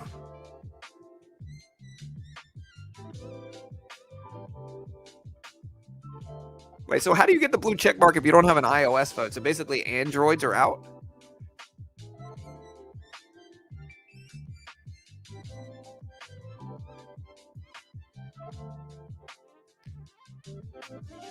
That doesn't make sense, though. You know what I mean? Okay.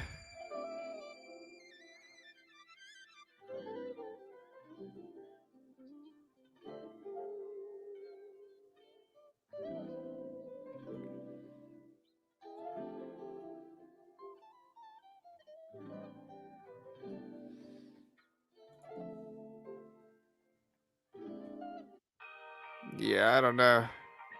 Yeah, bro. I don't know. I can't figure it out, to be honest, dude.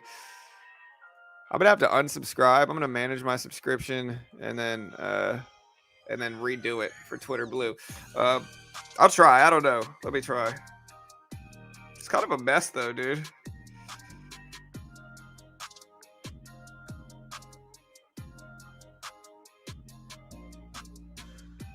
What's even crazier is that, like,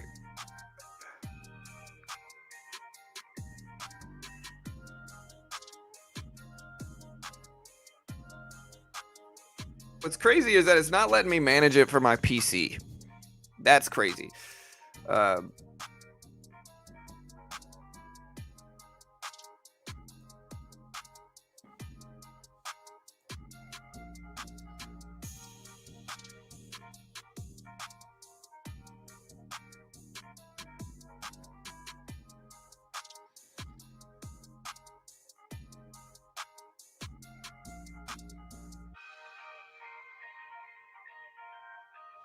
all right, guys. So AMC started to bounce up a little bit. Coinbase is at 57 here.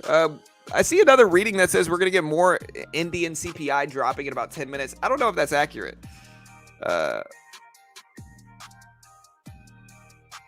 Yeah, it's not too bad. Like, I'm not really that worried about the blue check mark. I mean, we'll get it eventually. Um,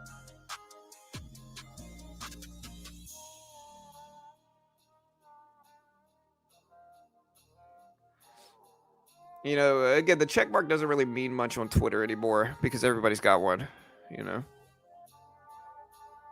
Coinbase up to $57 here. AMC did bounce back a little bit. Look at AMC pop. It's up to 780s right now, 780s.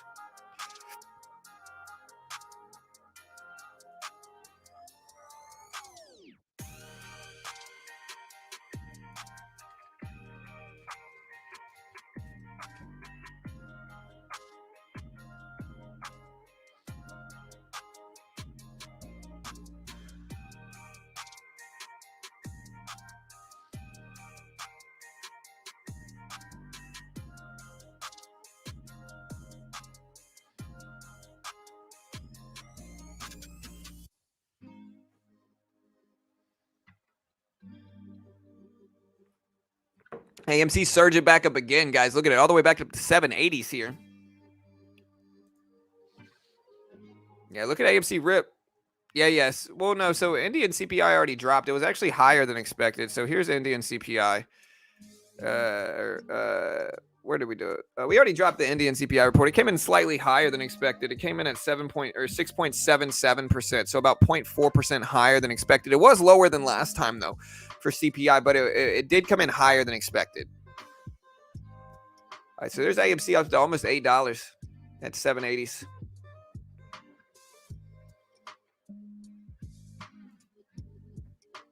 And this will be a fun week, man. We got a lot of stuff happening this week.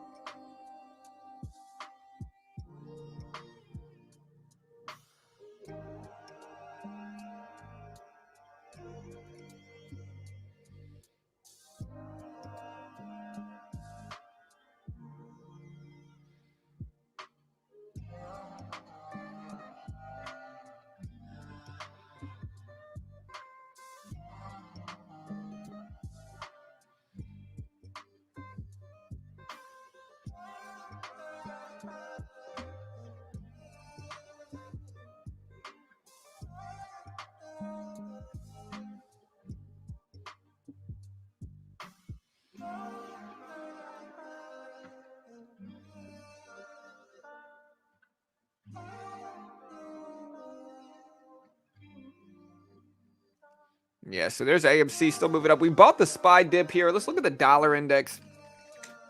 Here's the Dixie. It's at 106.90s. 106.90s. Hey, what's up, ST? Yeah, I mean, again, I'm in AMC right now. I'm not going to take any more profit from this. Again, the reason for that is because my investment is so small that it doesn't really matter. I mean, it matters, okay? Like, I'm holding some shares, right? But like, I would rather take the potential reward instead of just kind of cutting it early. And if it does squeeze up, kind of being a little bit more bummed out from that. I would rather just sit in this and let it work. And hopefully, you know, we get a rebound back up. And if we do, great. And if not, it's not the end of the world. That's my take on it, at least.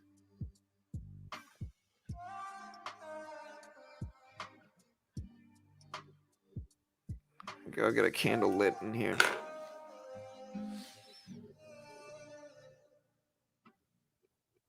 Yeah, I saw that at midnight. Yeah, it's cold outside, bro. I woke up this morning freezing cold. And again, guys, we are going to be trading futures market today. We are using Topstep futures. In Topstep, again, if you want to know how to get around the PDT rule, if you truly want to get around the PDT rule, I'm going to explain to you how to do it. This is the easiest way to get around the PDT rule, okay?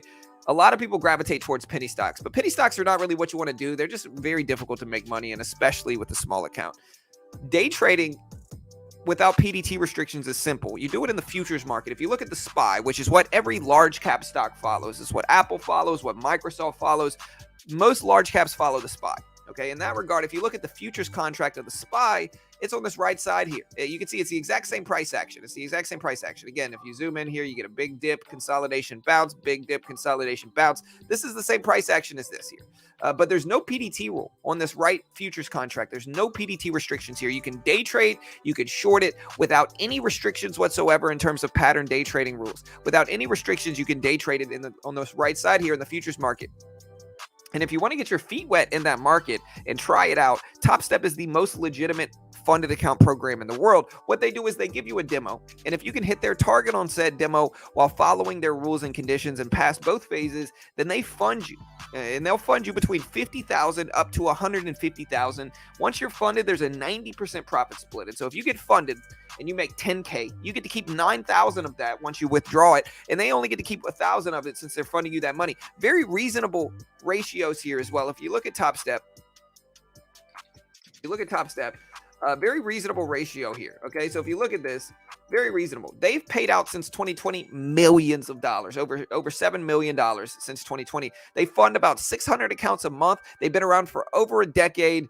Minimum time to get funded is 8 days. Average payouts processed in 7 hours. And it's a pretty reasonable ratio here. Again, the base one is super cheap. So if you want to get your feet wet, try out the futures market before putting up the money yourself. And I think it's a lot cheaper to try this out than put up 10K yourself and try out futures with the real account. This is a lot cheaper. It's what most people want to do. Again, the monthly price is $165. You can get 20% if you use my link. It's only about $130 something. Again, your profit target is hit 3K in profit without losing over 2K total.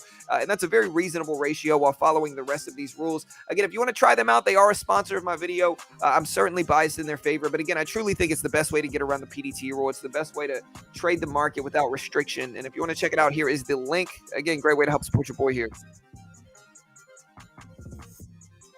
But yeah, it's definitely not easy, but that's my point, is that you probably want to try out like one of these funded account programs.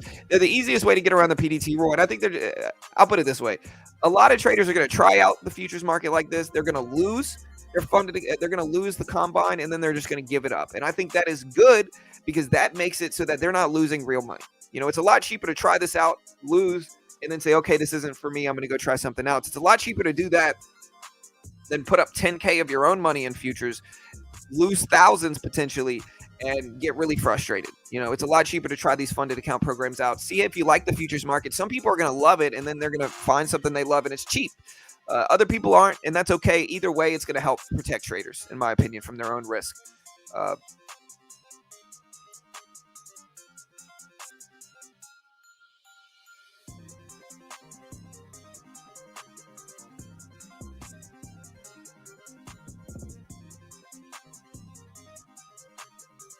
All right, guys, Dixie's still falling down pretty dramatically here. We're in the SPY. Let's see if the dollar index breaking down is good for us here. Let's look at AMC as well, man. AMC pumping up almost up to 790s here, finally pulling back a little bit.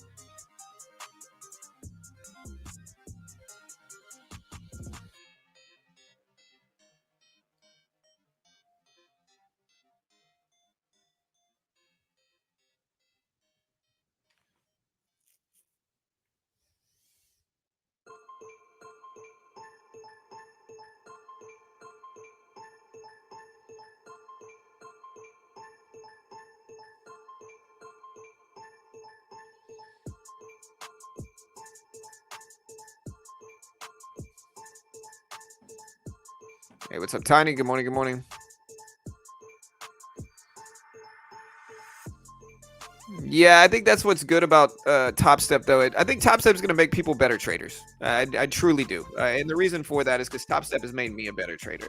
Like, having to follow rules is important. And Topstep gives people a cheap way to condition themselves in that way, right? So Topstep gives people a cheap way to condition themselves. And it just works, man. It works. It allows traders to try it out without risking a ton of their own money. Allows them to kind of get their feet wet in the futures market without putting up the money themselves.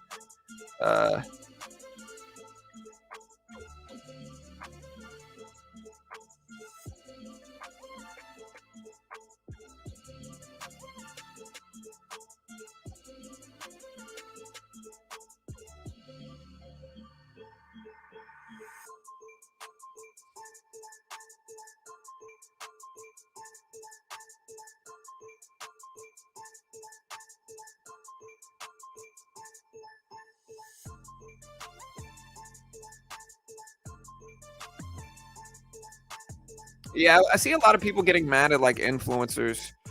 Um, I see a lot of people getting mad at influencers for promoting FTX. I don't think that's really a reasonable thing. I think people just want to criticize people, number one. I think that most of the time, I think especially with this FTX debacle, I think it's understandable that, this is the third largest crypto exchange in the world at the time that they were promoting it. I don't think it's wrong for people to promote a crypto platform in that way. And getting mad at like the marketers behind it is silly. You got to get mad at Sam. It's nobody else's fault. Anybody else promoting it had a good reason to think it was safe. It was the largest exchange, one of the largest exchanges in the world. And so, again, I think people are mad and they just want to blame somebody. And I get it. I really do. But I don't think getting mad at the influencers promoting FTX, which again, I never did. I never promoted FTX. Um, I don't really promote any crypto platform right now for that matter. But again, I don't think getting mad at them is really the right move. I think that you got to understand nobody predicted this. Nobody saw this coming. I think this is going to bring a lot of regulation in crypto now, too.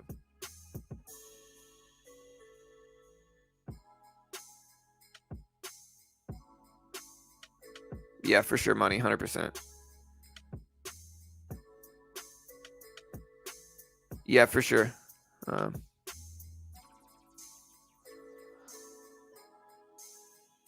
yeah, Major League Baseball, exactly, Mr. Forever. Again, Major League Baseball promoted FTX. The Super Bowl had ads for FTX during, the Super Bowl.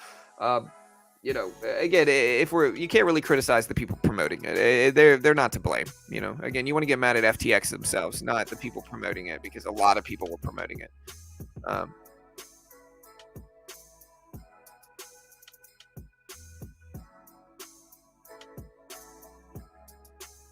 All right, guys. Again, we did get a little dip here in the SPY. We're down slightly on this trade, kind of going back and forth here. SPY's not really following the dollar index a ton today, is what I've noticed here, because like the dollar index dipped really, really heavily over the last couple of minutes, and the SPY really didn't follow it much at all. There goes AMC starting to pop. It's at 780s right now. 780s for AMC. We'll see if it actually holds. Yeah, but that doesn't mean anything, Nick. I mean, again, of course they took money, man. Listen, I'll put it this way. I'm a YouTuber myself, right? I've promoted a ton of different companies over the years, a ton of different companies as an affiliate. Um, you can't really knock it. You can't really knock the people promoting it because, again, especially if it's a major exchange like this, because again, FTX's insolvency isn't really their fault.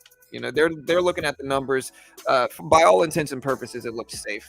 You know, and so again, it's not really reasonable to blame. And again, I never promoted FTX. I really didn't. I never promoted them. I don't really promote any crypto brokerage right now. But again, getting mad at the influencers promoting it, like you got to get mad at Major League Baseball. You got to get mad at NFL. Are you going to stop watching NFL? You going to stop watching Major League Baseball? Are you going to criticize and yell at Major League Baseball? Probably not. And so in that regard, again, it's one of those things where nobody saw this coming. This was kind of an anomaly that happened in crypto that nobody saw coming, and it's not really something that we can blame marketers for marketing on. You know what I mean?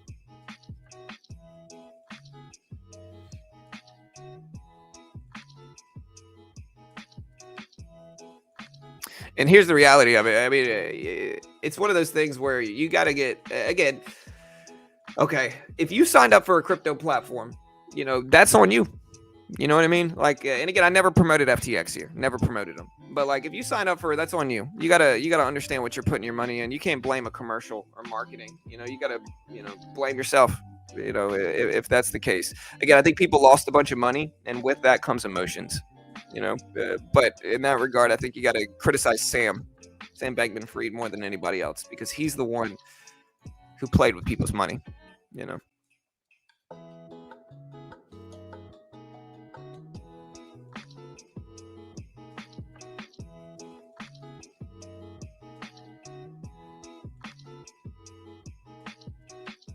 Yep.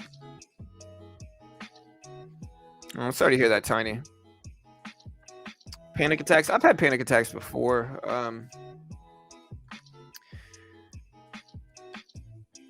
I think breathing exercises are really good. I don't get them a ton, but I've had them before. I had them when I was young. You know.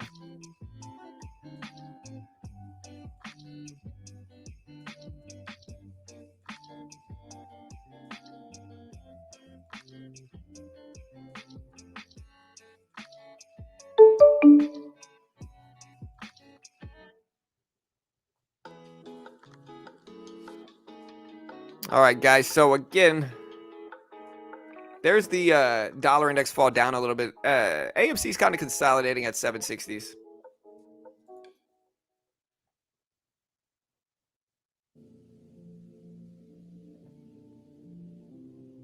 Yeah, I've had Ledger actually reach out to me, Tax, cheeky. So I've actually had Ledger reach out to me wanting to sponsor me in some way.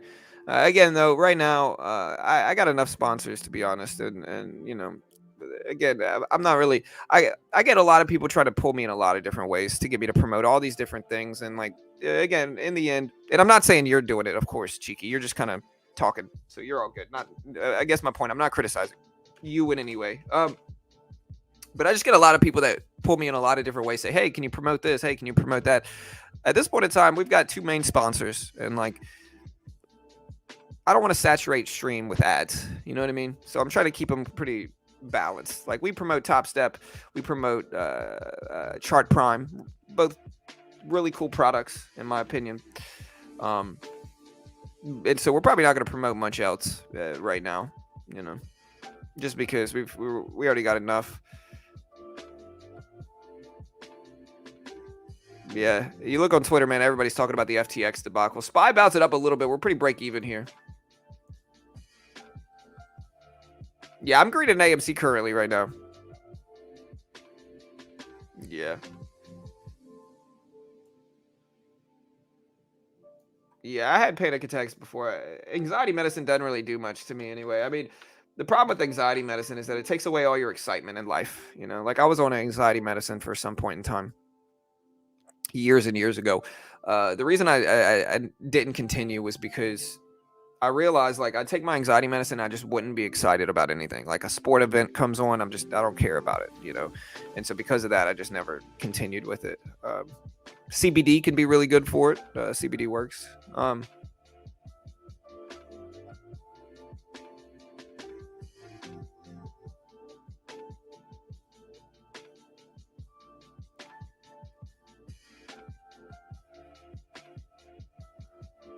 Yeah, one of the craziest parts of FTX debacle, according to CoffeeZilla, is that he said per our Bahamas headquarter regulation and regulators, we have begun to facilitate withdrawals of Bahamian funds. As such, you may have seen some withdrawals processed by FTX recently as we complied with the regulators.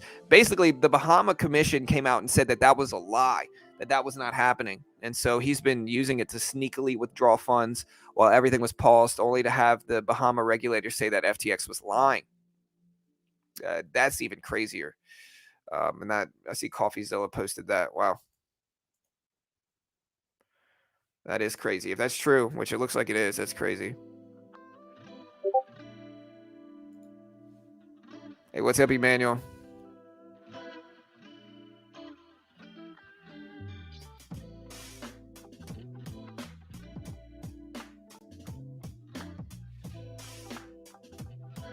Yeah, I'm in AMC. We're green at it. We've been holding it for a while now.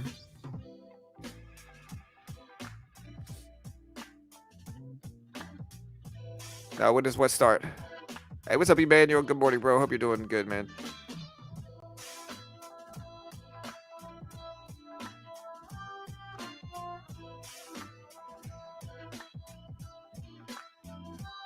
Yeah, I don't know about that.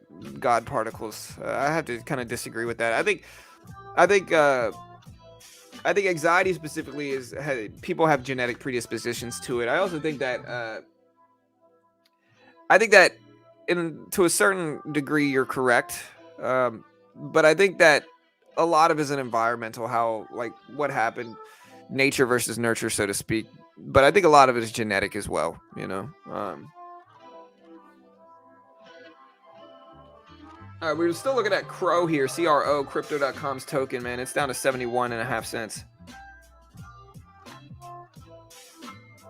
Yeah, you got to diversify, Rhino.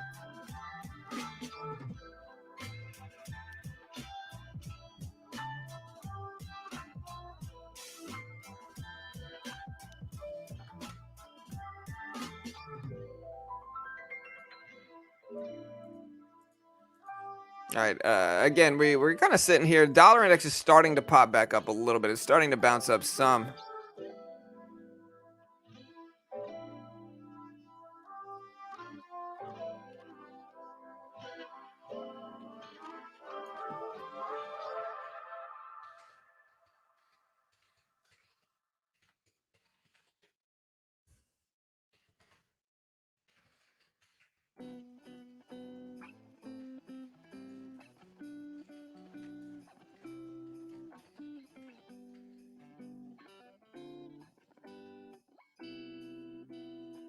I was here diversify, but then I look at one of the richest people seems to be rich off of one main thing. Yeah, I mean, here's the thing, okay?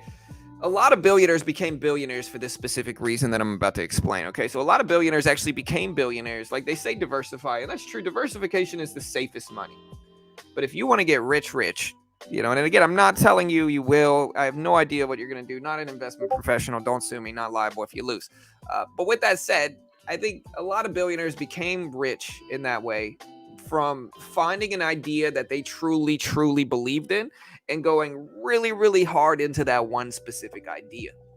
A lot of billionaires became that way from that type of conviction in one specific, usually disrupting idea of one way or another. Like Mark Cuban is a great example of this. Mark Cuban got rich because he created essentially the first live streaming platform back in the 90s. Maybe it was the early 2000s, but Mark Cuban went really big on that one live streaming idea that eventually sold his company for billions. And so in that regard, diversifying is the safest way to make money for sure. But going really big on disrupting ideas is kind of how a lot of people became billionaires.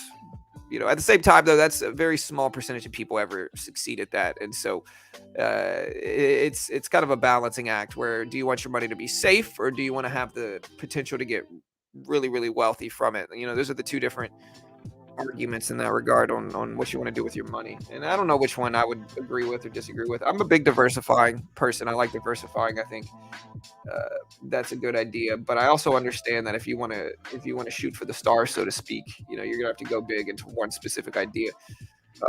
So.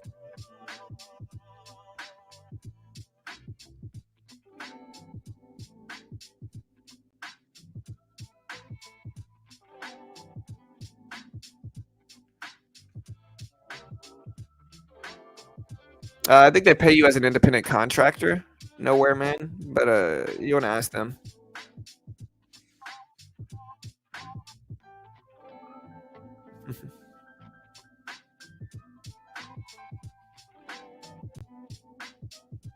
Yeah.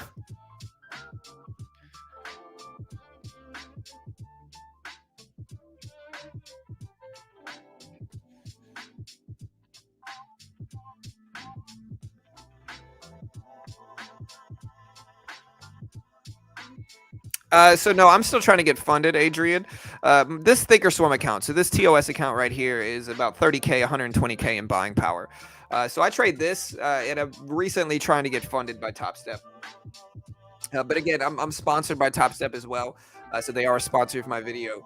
But I'm working on getting funded in the combine right now, which I'm in the 150K combine. But this account right here is already past the PDT. Right? As you can see, I bought 25 shares of the SPY. Again, it's got about 120K in buying power right here on Thinkorswim. So we use both, to be honest. And it's one of those things where it's like I don't have to be funded by Topstep because I already have this account that I can actively day trade the SPY. I can buy the SPY directly. I can trade futures. I can do whatever I want just because I have so much buying power on this account. And so I can be very slow and steady with my Topstep combine account. Coinbase ripping up again, guys. Coinbase up to 57.25s. Again, let's see if the Dixie can fall down some more. That's kind of what we want.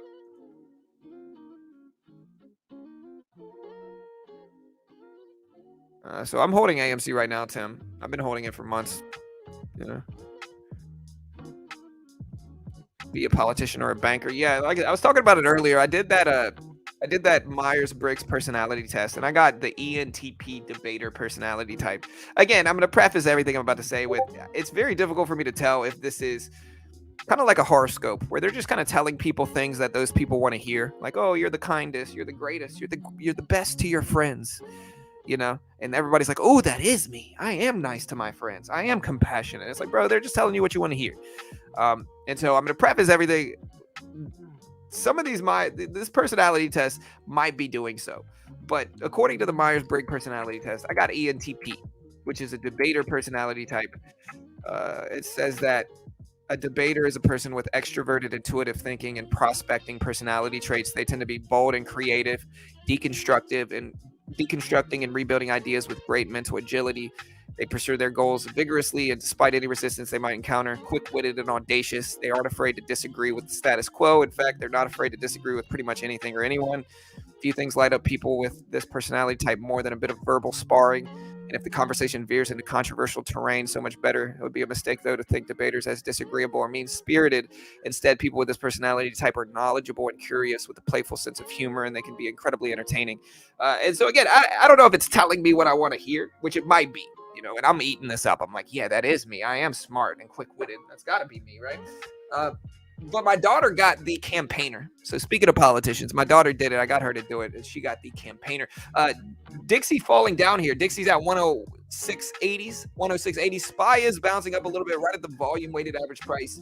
Again, you can see the bounce right there on the volume weighted average price for the SPY. Hopefully we continue to bounce. Again, we are in AMC also here at 774s right now, so we're nicely green in that one as well.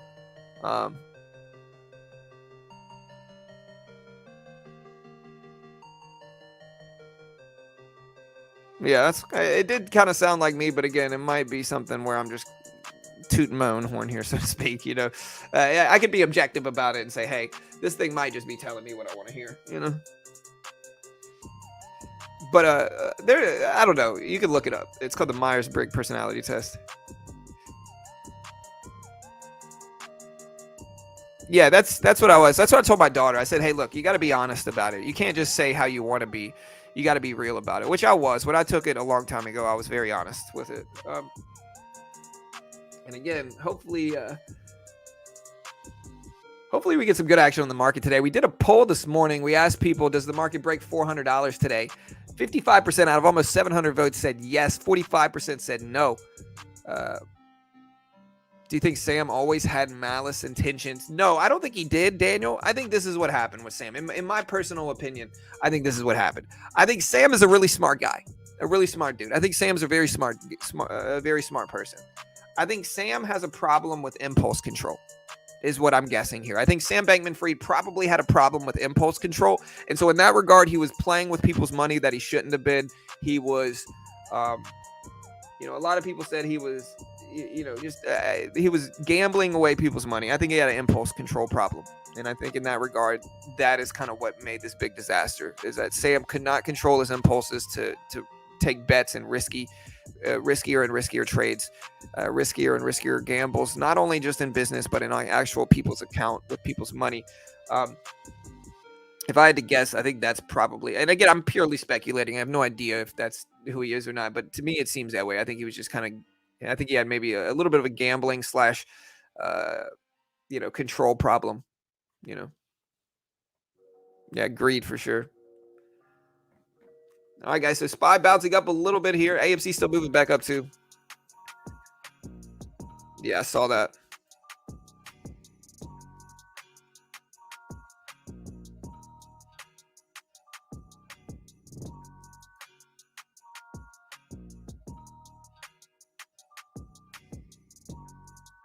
All right, but yeah, SPY rebounding here. Dixie still at 106.80s. SPY still moving back up. AMC at 770s. We got about an hour and 10 minutes before the market opens. About an hour and 10.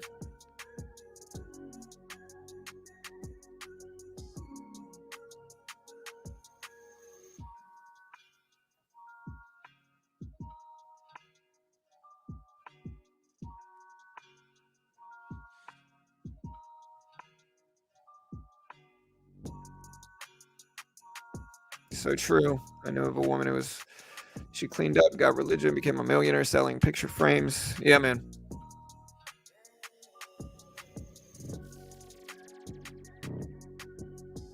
Yeah, pre-market. Hopefully we get some good action. The Dixie just opened up, and it's starting to actually crash down a little bit here.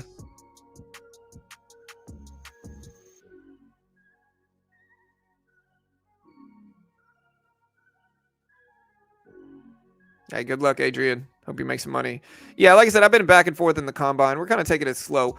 Again, I have a large enough account on TOS to where it's like I don't actually have, I don't need to get funded to make money, and I trade my regular TOS account as well. So I don't need a TOS. I don't need to get funded to make money. But I think most people don't have that type of money, to be honest. I'm not bragging. I'm just going to be honest. I think most people don't have that 30K to trade with like I do, and so in that regard, they want a way to make money.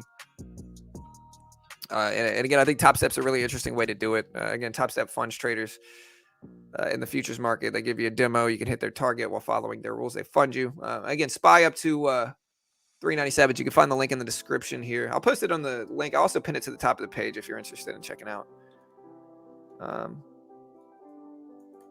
so we'll pin it to the top of the page so you guys can see it.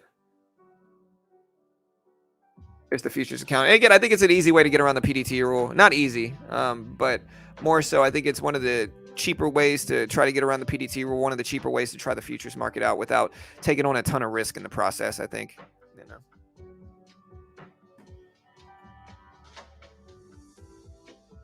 They're not going to let you lose too much, Silva.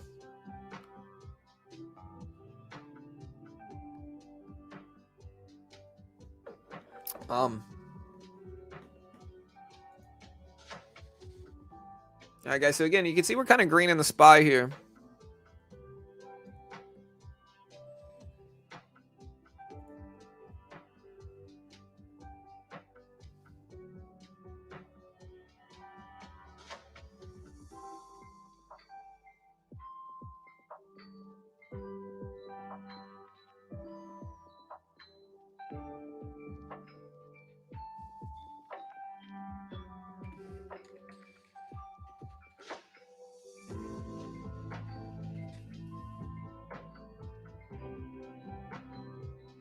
All right, guys. Coinbase still ripping up over 57s here.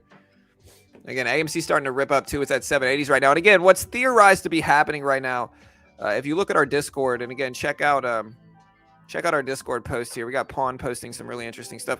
What's speculated to be happening here is specifically we have basically people are speculating that because of the FTX debacle going on right now, because of the FTX craziness, that short sellers in AMC right now are being forced to liquidate their positions. And because of that, it's causing a short squeeze run up on AMC. And currently, they might be right. I mean, AMC is currently at 784s right now. And so, again, we'll see if we keep this run up here. But, yeah, that might be happening. We got Coinbase at 57.70s. So, Coinbase is ripping up as well. But, again, let me know if you guys think that's actually happening or not. A lot of people are speculating that it was. Hey, what's up, Midnight INTP? Logician, yeah. Very similar to what I am, but a little bit more introverted for INTP. So the only difference between you and me is that I got extroverted. So I was a little bit more extroverted than you, but yeah, similar. Aside from that, very similar in terms of analyzation, prospecting, thinking, intuition. AMC up to 785s. Hey, what's up, Walter? Yeah, Michael, I've been at AMC for months now, man. And again, I've been trying to be patient with it and just kind of let it sit and work. But, you know, my logic was like, hey, look, I'm going to hold this. I'm down a little bit. If it ends up going up crazy and making a big squeeze, it's kind of a small risk, big reward trade.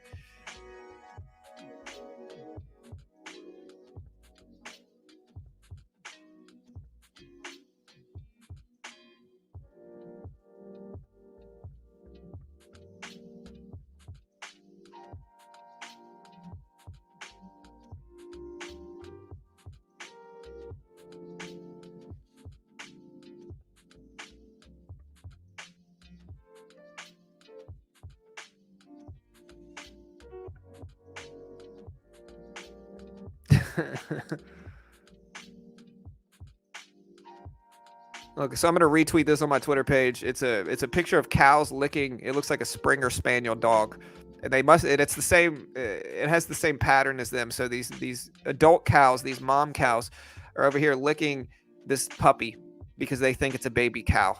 I'm gonna retweet it on Twitter. I tweet the most random stuff, guys. I'm sorry. Follow me on Twitter at Beginner Trades. Dollar index is starting to move up. Again, here is my Twitter page. You've been growing pretty well here. Please, guys, I just ask that you guys don't blame FTX crash on AMC. Yeah, I don't blame. I don't know. Of course, I'm not blaming AMC for FTX. Again, FTX's crash is from FTX. I mean, it's Sam Bankman. It's his fault, basically. again, I also tell people, like, listen, don't blame the influencers either. It's not okay. It's one thing if you're promoting like an obscure exchange that nobody's ever heard about, right? And you know what I mean? That's kind of scamming people. That's one thing. It's a completely different thing to just promote the third largest crypto exchange in the world. I don't think we can. And I never promoted FTX, so it's not like I was one of them. I never promoted FTX once. Never even used FTX, to be honest. So it's like I've never promoted them. I'm not coming from that perspective, right? What I'm saying though is that, look, I get it. You want to blame somebody if you lose money. Nobody saw this coming. By all intents and purposes, most people considered FTX a pretty safe platform to use leading up to this. And so nobody saw this coming, and tons of people lost money.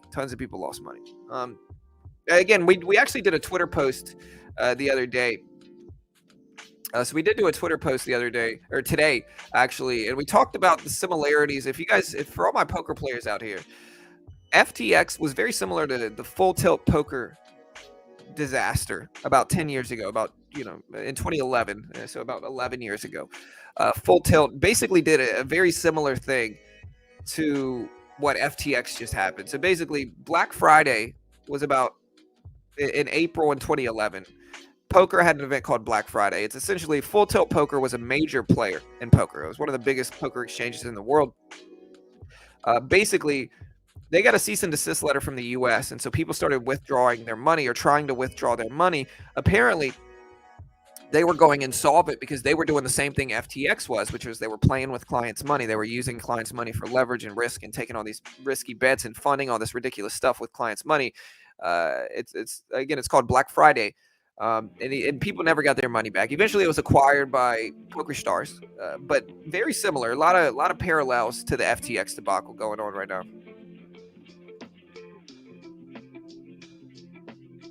Yeah, Chris Ferguson, long-haired guy, right? Yeah, long-haired, pirate-looking dude. Yeah. Again, he was part of it. A lot of people were caught up in it. He was part of it. What's the other guy? Howard Lederer, Mike Mattisau, Scotty Wynn, Gus Hansen. They all got kind of. They basically got canceled in poker, if that makes sense, before it was really a thing. And yeah, man, honestly, very similar to the FTX debacle going on right now. All right, guys, so we see the dollar index starting to run up a little bit. AMC's kind of running with it, though. So if we got some good stuff, that could be seen as good. Yeah, Jay. Yeah, Mac, got you, brother. Hold on, let me see. Yeah, so Discord link is right here, dude.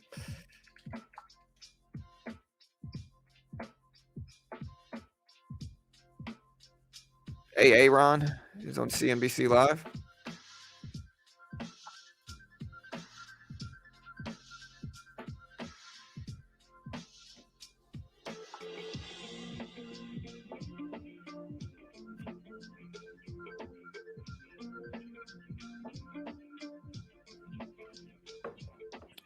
Oh, man.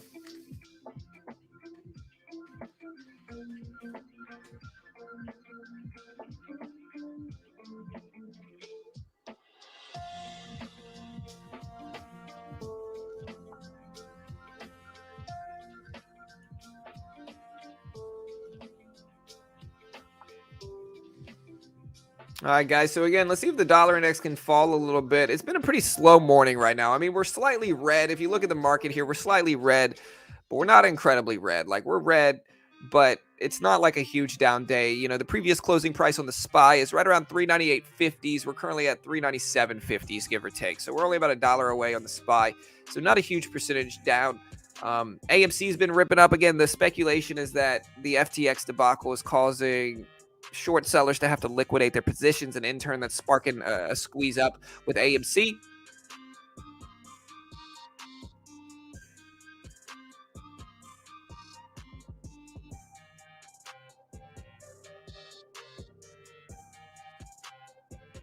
Yeah, no worries, Mac. All right, here goes AMC pulling back a little bit. Dixie's still moving up, and the SPY is still pulling back some now as well.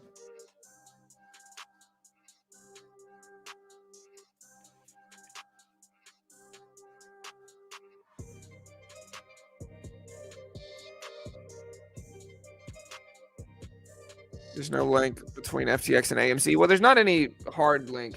Again, what we got going on right now, though, is speculation in AMC regarding FTX shorts or an AMC short sellers having to liquidate positions because of the FTX debacle. Like big hedge funds, big banks, people that had exposure to FTX. The speculation is that they're now having to liquidate positions to, you know, pay for that FTX debacle, and so in turn, AMC is squeezing up in that regard because of some of these hedge funds that are shorting them having to liquidate because of the FTX craziness going on. Again, I'm not saying that's what's happening. That's what's speculating. That's what's speculated here. I mean, also AMC expects that Wakanda Forever will end up being the second highest grossing movie for the film, second largest domestic record for the biggest November opening in history.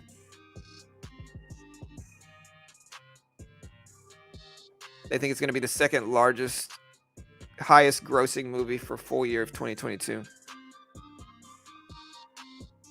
So all that's good for AMC. AMC moving up a little bit. We're completely flat on the SPY here. We are green in AMC. We wrote it up. Yeah, good.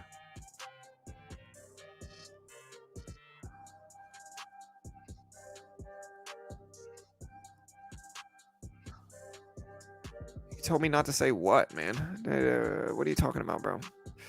The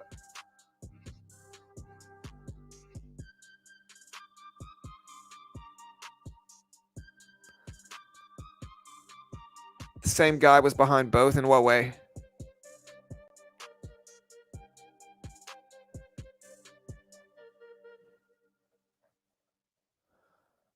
What about Hood? Yeah, Robinhood's directly linked to it as well. Again, I think Robinhood's got bigger problems aside from this, though. I think Robinhood, the niche of Robinhood is going to be hard to spot for me. Like, what's the niche here? Like, again? I get it. New traders use Robinhood, but like in that regard, it's one of those things where I think Robinhood's been around for a lot longer than a lot of these big platforms like Webull and stuff like that. And Webull has far better platform, far more advanced charting, better customer service, and all that stuff than Robinhood does. And they're younger than Robinhood. And so I think Robinhood's problem is that they have a spending problem. I think they're spending money on the wrong things, and I know they have the niche of like new traders, but like, I don't know. I'm just not a big believer in Robinhood because of that. General Counsel.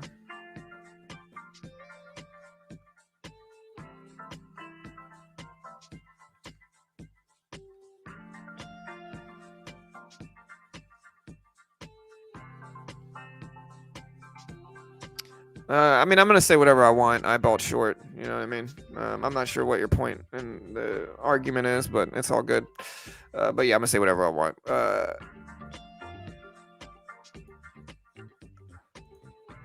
Robinhood at 1020s. Let's see if it actually bounces here. Again, we are in the SPY. We are in AMC long. AMC ripping up big today, all the way back over 750s at 780s right now. SPY at 397.50s. We got the Dixie falling down some, so that's all good. Hopefully it continues.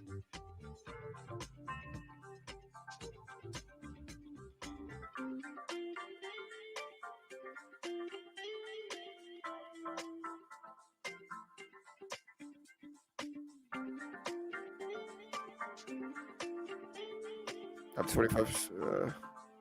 Up 25% in 2 days is a pretty good squeeze. We're still working on it, Travis. Like I said, guys, we trade multiple accounts. Like this TOS account that you're looking at right now is 120 plus in buying power. And so, we trade a mix of this and Topstep, so we have the luxury of being able to take it really slow on Topstep. I'm trying to get funded my first try. And so I'd like to get funded my first try without having to reset on the 150K combine. So that's kind of what I'm building towards. And hopefully we can. If not, no worries,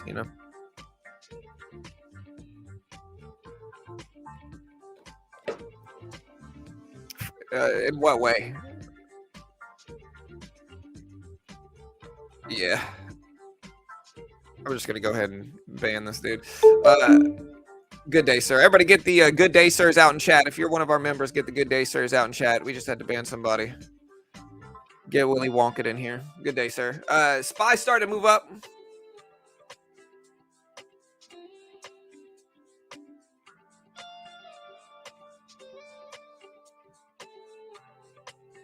Uh, yeah, Michael, I'm gonna ban you. I'm gonna put you in timeout.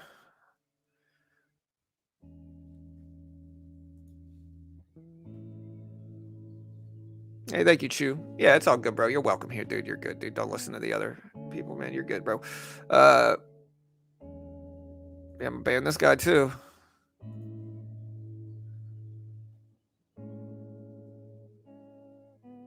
Yeah, cheers to you, bro. Yeah, well, the guy we got banned, it's Willy Wonka. You know, if you guys see the don't, we have good day, sirs, which is Willy Wonka's tagline. Um,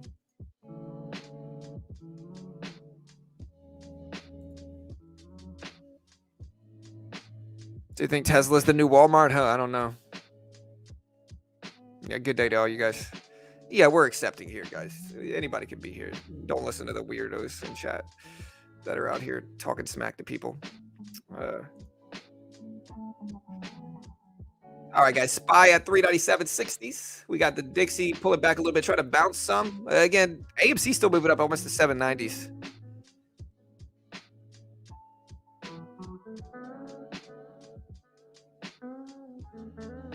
What?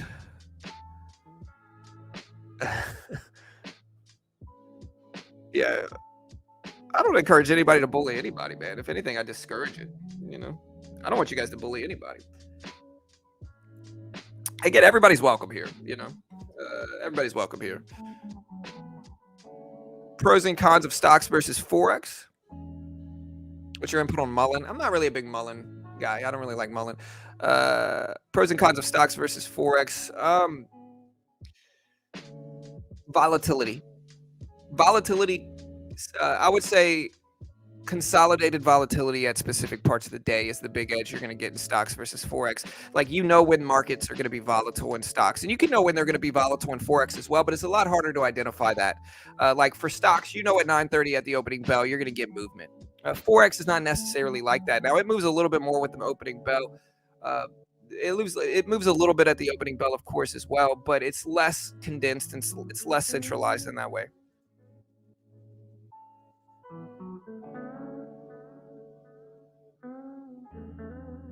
Yeah, Gene. I didn't know how to respond to that, but you know, it's all good, brother. Uh,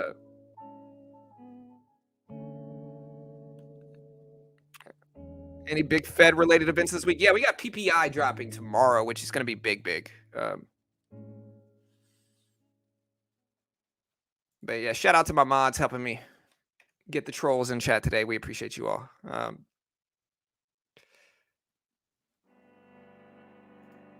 This is the same guy. You see, this is the same guy saying the same thing over and over again. If you ever wonder why you're getting one person continue to come back and cry, it's the same guy that's getting banned over and over again. He's just creating different accounts.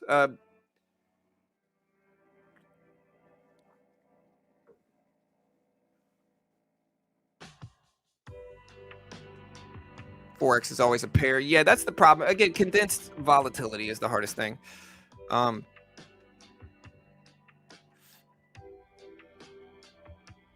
Yeah, I mean, the people we recently banned were people being homophobic. You know what I mean? So it's like, in that regard, we banned you pretty fast because, you know, if you're going to be that way, we're going to ban you, you know? Um, Aside from that, like, if you're out here just kind of talking smack, like, you're going to get banned. If I've never seen you before and you're being overly negative, you're just not going to be an asset to the community. So just putting the ground rules out there. If you do that, we're just going to ban you. It should be a pretty understandable thing. But if you're spending time creating multiple different accounts trying to troll a YouTuber, let it out, man. I mean, you got to be struggling in life if you're doing that. So cheers to you guys. I hope you guys are doing well. But yeah, just some little rules for the channel here. You know, thank you, mods, for helping me keep it up. I appreciate you guys. Cheers to you. I guess when you Willy Wonka people, they get mad. I started to bounce back up. Let's see if the dollar index. Look, we got a double top on the Dixie here. We have a double top right here. So we'll see if we can hold underneath that. If we do, theoretically, the SPY should run up. Yeah, I'm not a big Mullen believer. Again, Mullen's problem is that they're an up-and-coming EV brand, and they're very small market cap, and it's going to be hard for them to find the consumer base that they really need to succeed. You know, for Mullen, the cars are cool and all, but the thought experiment I always do is, like, if you didn't trade stocks and you had never heard of if you had never traded the stock market, so you didn't understand what all these up and coming EVs were, and you had to buy an electric vehicle, would you buy a Mullen? Almost certainly not, right? You'd almost certainly not buy a Mullen, right? You're going to buy a Tesla or a Ford EV or something like that. And so in that regard, you know, that's what you're going to buy. And because of that, I think Mullen's going to have a hard time getting purchases. You know, I think they're going to have production problems. They're not going to have enough. They're not going to have enough orders coming in. I think best case scenario for Mullen is that it gets bought out by one of the big boys. I think that's a more likely scenario, and I think that could happen. Right, 100%, Philippe.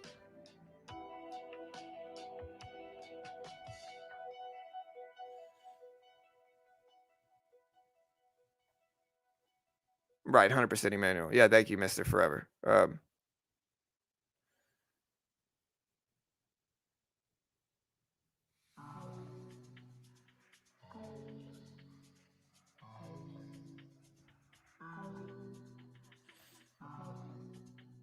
No, I would. Yeah, Kenny.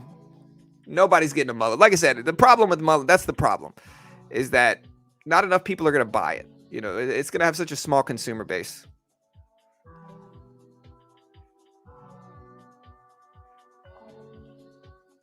Did you hear SPY and Q options for every day of the week now? What do you mean, particle?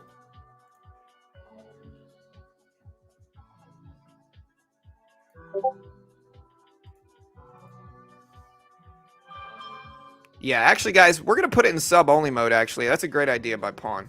We're going to put it in sub-only mode, so the only people that we get here trolling are people who are subscribed. And so if you want to troll me, you're going to have to subscribe now. So cheers to you guys. But yeah, sub-only mode. Everybody announce yourself. Show us that you're supportive. The Dixie just broke that double top level that we looked at, but AMC is also ripping up. It's at 790s. 790s.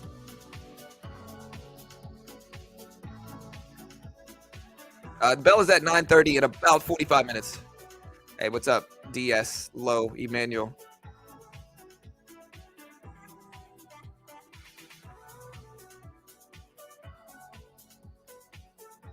Yeah, Robert. I don't know, brother. We'll see. Again, I think most EV brands that are up and coming are going to fail, except for the big boys like Tesla, Neo, maybe. I think Lucids are kind of cool, so I kind of have a bias towards Lucids, but I think even they might struggle just in terms of actual production numbers.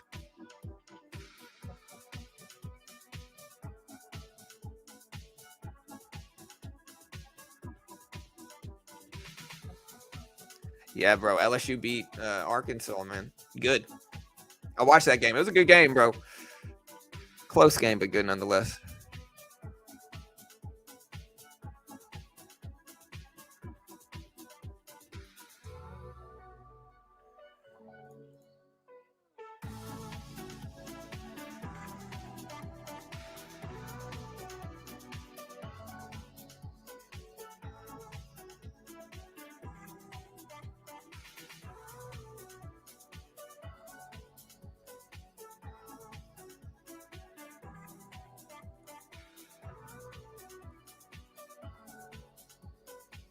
Yeah, that'll be fun next week, bro.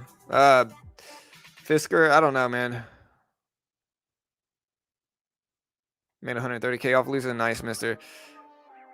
Yeah, honestly, we'll see if AMC continues to break up. But look at AMC fly here. AMC up to almost $8 a share here. Almost up to $8.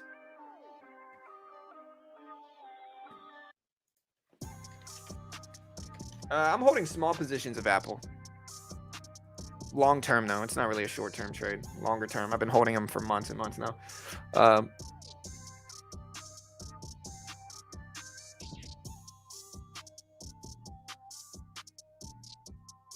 Yeah, for sure, Chris. 100%. Yeah, is crypto going to go down further? I don't know. AMC just tapping over highs here. So AMC right around highs, $8 high level. Again, we're in the SPY. We're mostly break even here.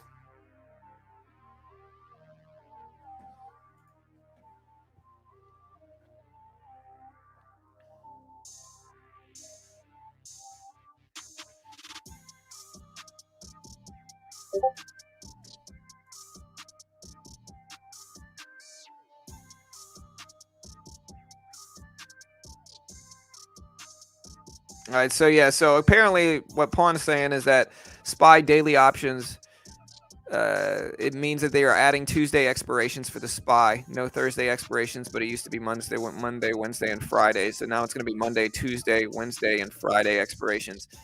So that'll be interesting for options contracts. And option, I might get a little bit more involved in options. Again, the way I trade might be a little bit. There might be some edge in my options trades just because of my swing trades, for instance. The only problem though is like I think there's a huge edge in just being able to hold something long term. It's the only reason I haven't traded options a ton is because one of the big edges in the market is being able to hold blue chips long term. Because long term, most blue chips are going to go up. And so because of that, the ability to buy on big pullbacks and just kind of wait for rebounds if you can, if you have the luxury to, is a huge edge that you have over markets. It's one thing that's made me a ton of money in the market. And in that regard, hopefully, we keep making money.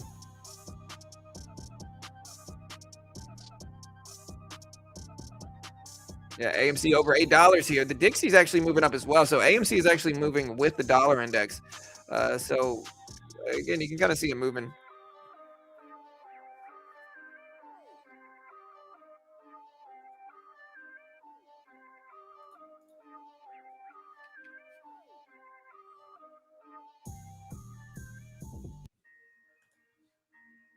All right, AMC at $8.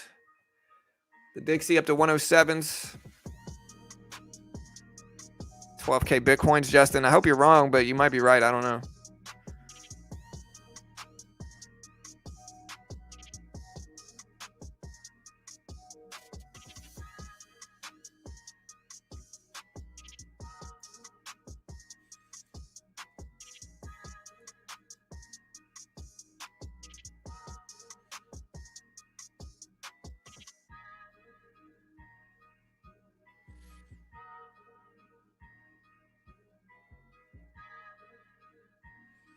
Yeah, look at AMC rip, guys, at 810s right now. And again, we are in AMC. We've been holding this for months, and you love to see it.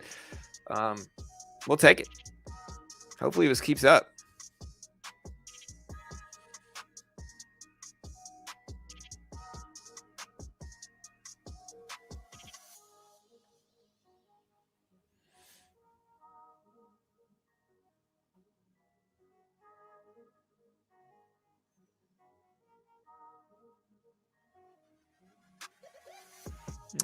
Still in the SPY here. Hopefully we get the dollar index falling. That's kind of what we want.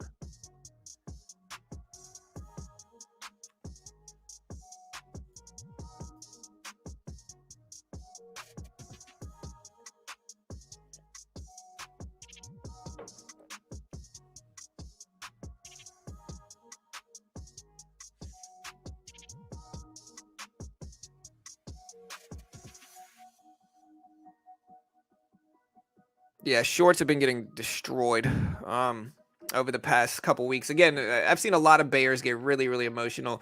And again, I'm not knocking bears, but again, just don't get mad at longs for it. Shorts over the last couple weeks really have gotten absolutely destroyed. Since early October, the market has gone up from $348 at the lows to almost $400 today at the highs. So again, we're pretty close to 400. Again, shorts have gotten absolutely destroyed, and the market is starting to bounce back pretty nicely. I guess my question here today, team, is does the SPY continue up? Does the market break 400 this week? Does it hold the gains that we have made over the last month is the real question here, and I don't know. Let me know what you guys think.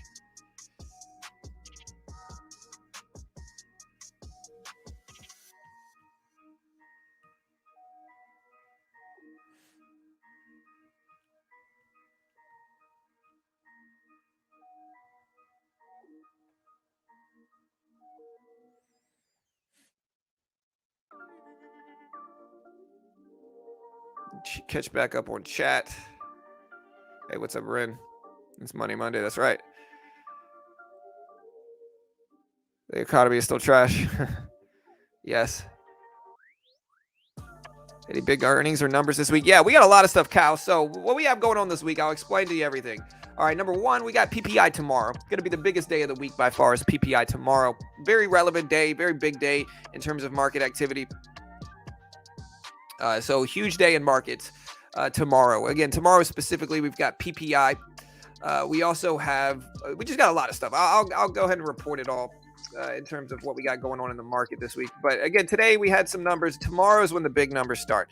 And so again, tomorrow we have specifically a lot of CPIs reporting. So we've got French CPI, we've got Spanish CPI, we've got European GDP numbers dropping tomorrow. We've got core PPI for the U.S. and basic PPI for the U.S., as well as the New York Empire State Manufacturing Index. Again, tomorrow is a huge day in market activity. Big data dropping at 8:30 specifically tomorrow. We're going to cover it all right here on this channel. We're going to stream it all. So you'll be able to see exactly what happens. Wednesday, we also have NVIDIA earnings, as well as English CPI, so British CPI, as well as we also have Italian CPI dropping Wednesday. We have retail sales for the U.S., import-export prices for the U.S., and then we have Canadian CPI dropping Wednesday. And then we've got a lot of other stuff too. And then Thursday, we've got European CPI dropping as well, right? As well as we've got a bunch of big earnings. Specifically, we have NVIDIA earnings Wednesday or Thursday. I can't remember what day it was, but NVIDIA numbers, I think it was Wednesday, but I'm not 100% sure. Tomorrow morning as well, we have Walmart and Home Depot earnings, and that'll be big.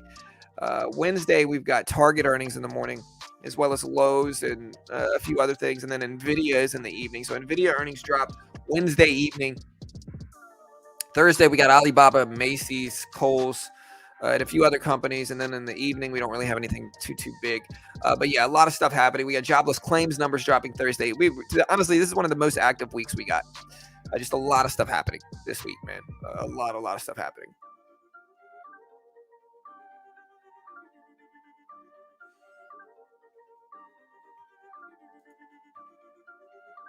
Yeah, so a lot of stuff happening. Yeah, Bitcoin crashing. Yeah, I see it, man. I see crypto.com. I see Bitcoin.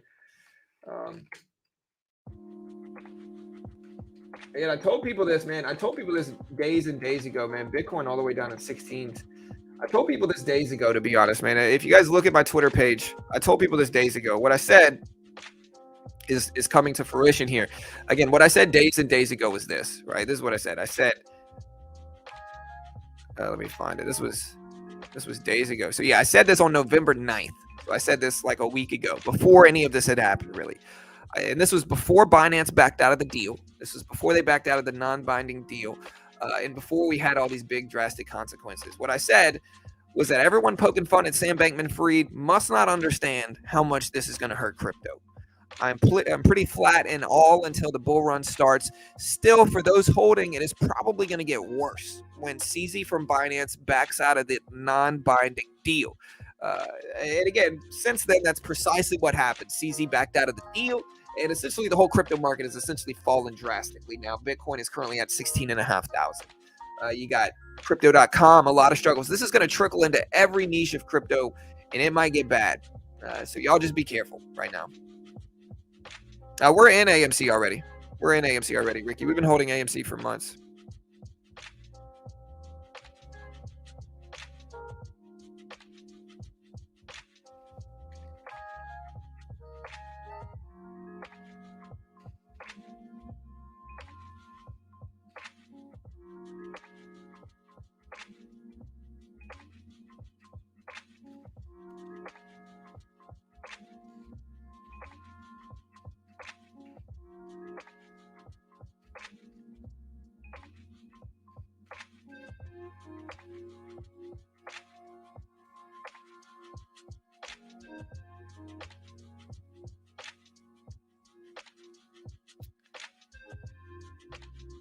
My average was 730s for AMC, and I ended up holding it all throughout the crash down to the 4s and 5s, and I never ended up selling it. I'm still kind of sitting in it now. So I was patient with it, and luckily it's coming back. Again, SPY still sideways. We're in the SPY still, but we're probably going to cut this pretty soon if it doesn't rebound here. It just depends. The dollar index is still moving up some, unfortunately, so I don't really want to get caught in that. And so yeah, we bought AMC. We've been in it now. We covered the AMC earnings a couple weeks ago, and we told people we were in it. We're still in it.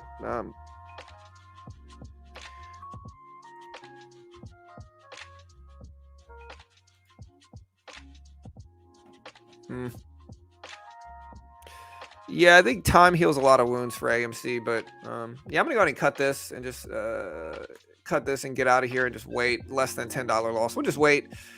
Again, see if we get some volatility at the opening bell. We're still in AMC and we're green and really green in AMC today, of course. So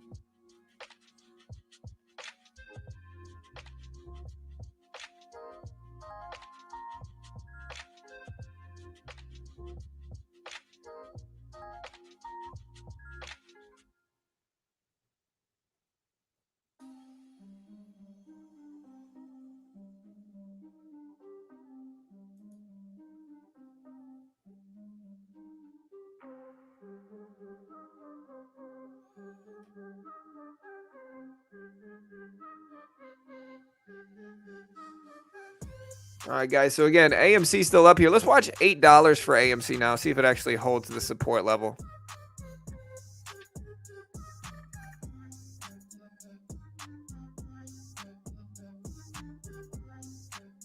Yeah, Bitcoin tanking down big.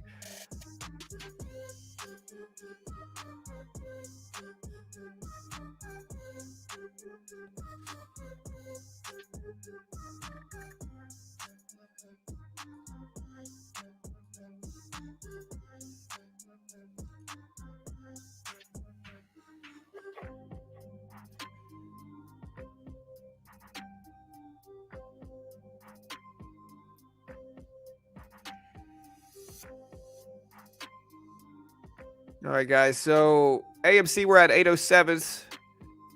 SPY did dip under 397s. We're still about $3 away from 400. I think once you get close to big psychological levels, it's kind of like a magnet, so to speak, is what we describe it as. Where once we get close to big whole dollar support or resistance levels, it kind of acts as like a magnet. Now we'll see if it actually does. But yeah.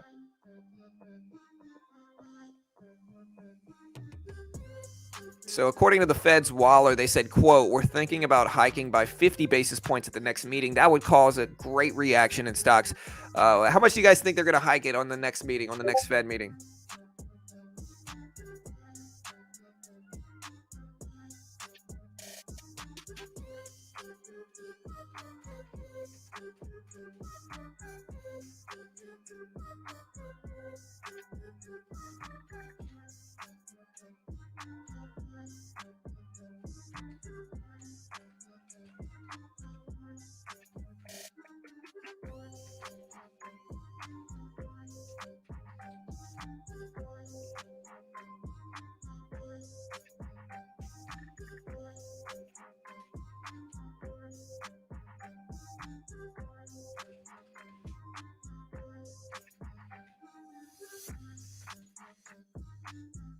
All right, guys. So AMC getting a heavy pullback to eights here. So again, let's see if we actually hold support. Here is the $8 level right there, right? So ideally, we'd like to see us hold support over that area.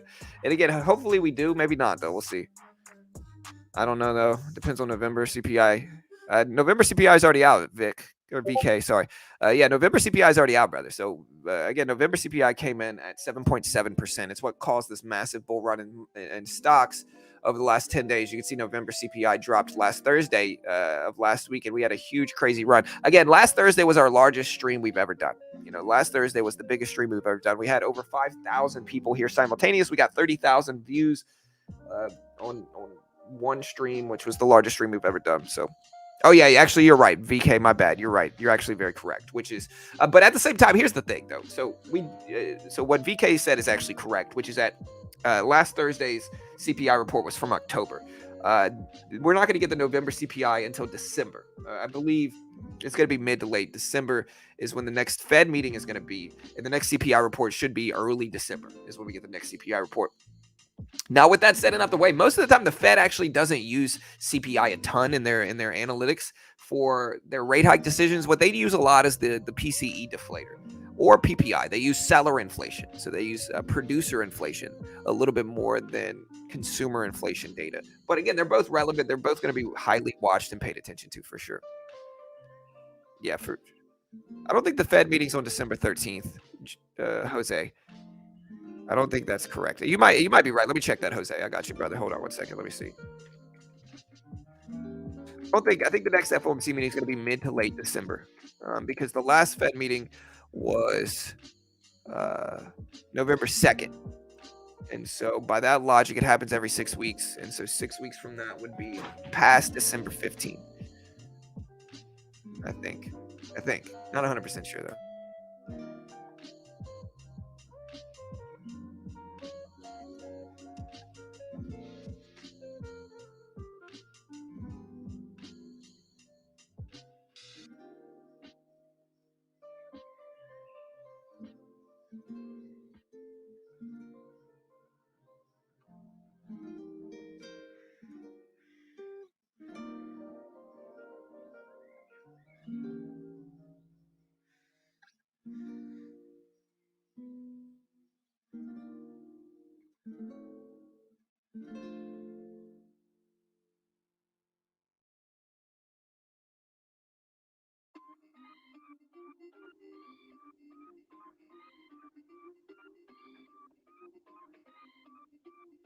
Okay, sorry. So yeah, you might be right, brother. Yeah. So okay, so December 13th and 14th. December 14th is on the side. Is it really? Let me check. Yeah, you're right. Okay, so the next Fed meeting is December 13th or 14th. It's a little bit before 6 weeks, or maybe it is. I guess that's probably right. So yeah, you're actually correct. It is December 13th and 14th. Excuse me. So yeah, that'll be crazy. Um, when's the next CPI report? Is it December 13th? December 13th. Ooh, man. Guys, yeah. So actually, Jose was actually correct. My apologies. So you were actually right.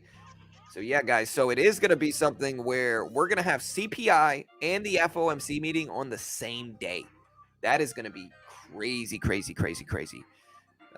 Maybe one of the most volatile days in stocks, So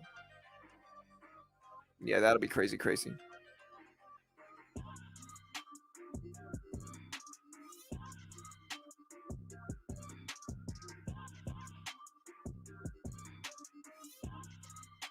Yeah. So again, how many basis points you think? So again, that's going to be something where CPI comes out in the morning and then they do the Fed rate hike decision in the evening.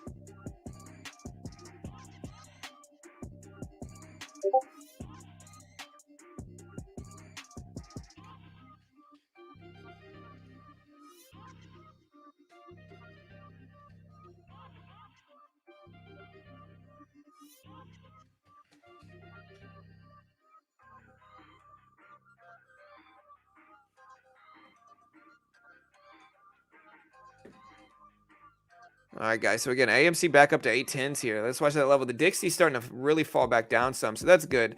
And again, the SPY's starting to move back up some. It looks like I could have held my position, but that's okay. I'm going to get out for a small loss and just let my AMC trade rock here. The expectations for the next CPI report, I'm not sure. What do you guys show? Also, y'all do me a favor. Hit that like button if you haven't already, guys. Yeah, Bitcoin's tanking. Do me a favor. Hit that subscribe button if you haven't already, guys. Hit the notification bell. We appreciate it all.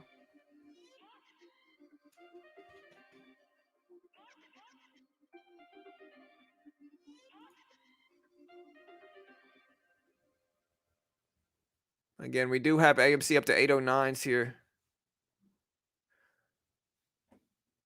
Weird. It's like my views are frozen at 575. What do you guys see for how many people are here?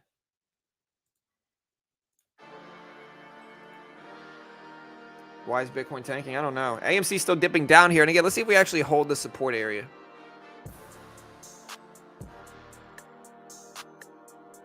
$575. Yeah, it's been at 575 for like 10 minutes. Weird.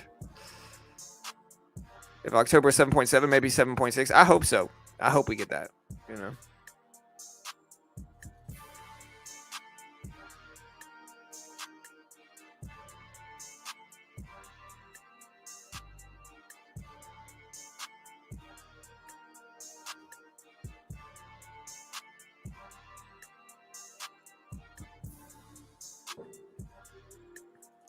All right, guys. AMC dipping down a little bit. I might actually add a little bit more to AMC here.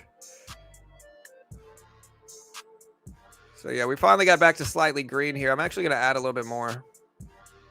There's 50, 60, 70. We'll add up to 75 shares here. All right, we got 75 shares of AMC. We'll see if it works. SPY dipping down a little bit. We might actually buy this dip. All right, so we just bought another 25 shares. Why Bitcoin is tanking?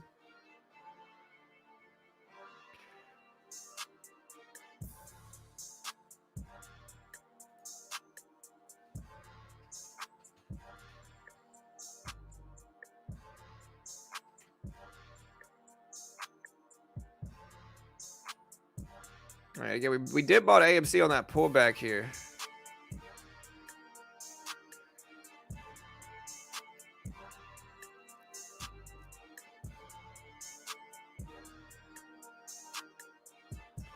Yeah, it could be the CRO, which is the crypto.com.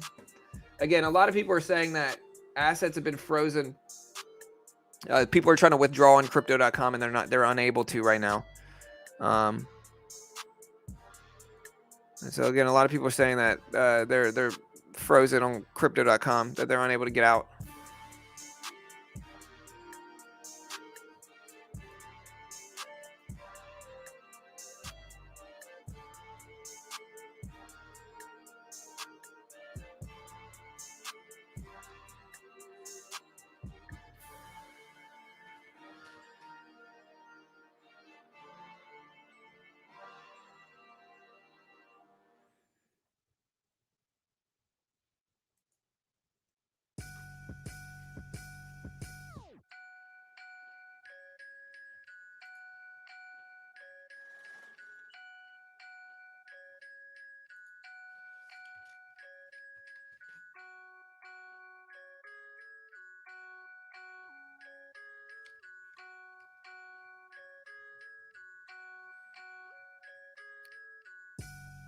How exactly is a rainbow made? How exactly does a sun set? How does a posi track rear end on the Plymouth work? It just does. That's why Bitcoin is dropping, you know. Just to quote Joe Dirt, the movie. But no, on a serious note, yeah, Bitcoin dropping because of potential crypto.com risks. Again, potential crypto.com risks are causing Bitcoin to fall. In my opinion. What do you guys think?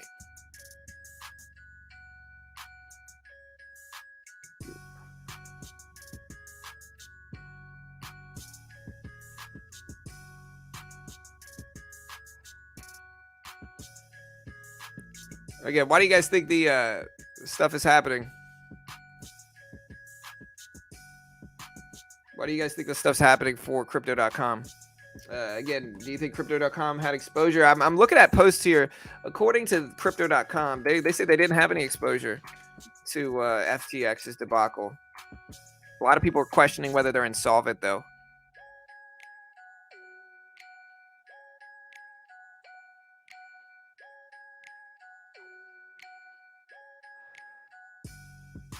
All right, but the CEO Chris said that his firm had, quote, a tremendously strong balance sheet and wasn't engaged in any kinds of practices like that are going to be risky for consumers. Again, I don't know. Let me know if you guys are confident. Again, I'm not holding my crypto anywhere. I'm not investing in a crypto platform unless it's a decentralized exchange. I'm definitely not messing with a big exchange right now with what's going on. We did buy the SPY here. We're kind of sitting in the SPY right now. We got some time. AMC is at 807s.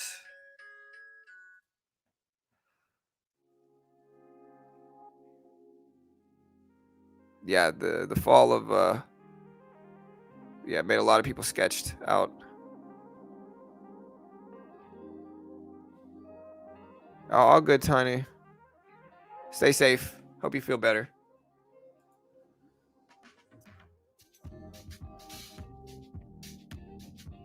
Google Thomas. I'm not going to recommend any crypto exchanges to anybody right now. So yeah, I'm not gonna promote or recommend any crypto exchanges to anybody right now. I just think there's too much risk, to be honest. It's one of the reasons like I haven't, I haven't been promoting a crypto exchange in a while because frankly, crypto's too volatile. All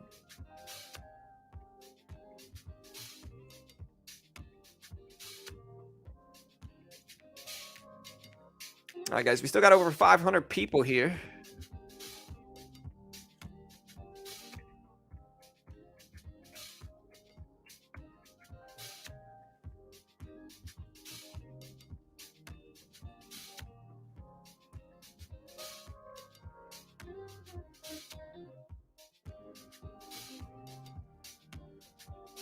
We're in AMC again. We did add about 75 shares of AMC. We're gonna let this try to run at the opening bell here. We got the Dixie under. We got a head and shoulders pattern on the DXY here. If you look at this, here's the head and shoulders pattern. there's the shoulders, there's the head right there. You can see it. And so in that regard, let's see if we get like a rejection here. It's the pattern here. And with that, maybe that's going to cause a bounce in the SPY is what we're kind of hoping here. Again, I really don't know, just purely speculating here. And again, I've been looking at a lot of stuff through TradingView, and TradingView can be really, really useful because if you look at like, you can trade stocks, crypto futures on TradingView. One of the ways I like to do it is I like looking at the SPY. I like looking at the SPY, and I like using this for my trades. Chart Prime is a trading view indicator service. If we put up their candlestick patterns, there's so many ways that you can use Chart Prime to find an edge in your trading, and they can just be really, really powerful. Again, if we look at this specifically here, I'm going to show you guys why I use Chart Prime with my trading. Again, they can be really, really powerful. If you look at this service standalone does a lot of different things. One of my favorite ways to use it is they identify candlesticks. Look at these candlesticks here, right? And so with that, they identify candlesticks, and you can use this to try to predict direction. I can't guarantee you're going to make money whatsoever with this software, but it saves me time in terms of analyzation. I already know what these candlesticks look like, but this one automatically documents it. When you find two together, like two bullish engulfing candles, nice bounce. I use it to predict tops and bottoms. Again, here's two bearish engulfing candles right next to each other, big drop. And so you can use these candlestick indicators to predict tops and bottoms. I can't guarantee you're going to make money, but it can be kind of accurate if you use it correctly. The other way you can use it, and there's a tons of ways, this is just a small percentage of the ways I use Chart Prime, is using their market oracle. Now this automatically documents support and resistance, and if you combine their candlestick indicators with the support or resistance here, you can see a support or resistance level right there, as well as like identifiers. Okay, like when you add these together and you see two notifications of possible reversal up, as well as bullish engulfing candles, what do you get is you get a long-term follow-through bounce. And so combining these different indicators together can be really, really powerful. And again, I use them a ton with my trading. And again, you can use this in stocks, crypto, futures, whatever you want to use it in, you can use it on Chart Prime. Is a trading view indicator service. They are a sponsor of my video, but you can use promo code BTRADE, get 20% off. Check it out. Here's the link. Great way to help support your boy here.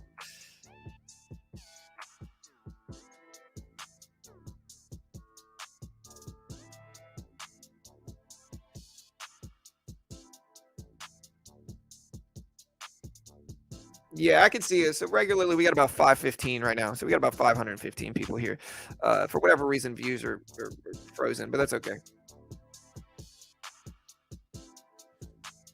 Again, we're in the one contract of the NASDAQ here on the SPY, or the New York Stock Exchange in the SPY. We got 25 shares.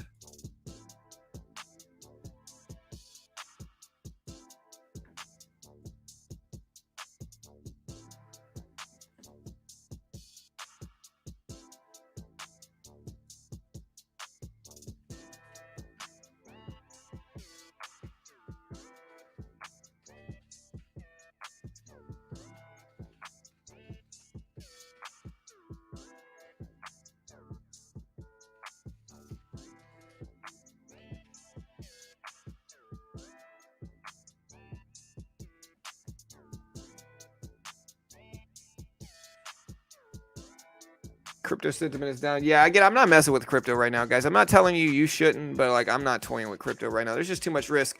The Dixie's starting to bounce back up. Again, we lost a little bit here. We're also in AMC, and hopefully that treats us well. But yeah, right now we're just kind of messing around with this. Hopefully we get some good stuff, but currently,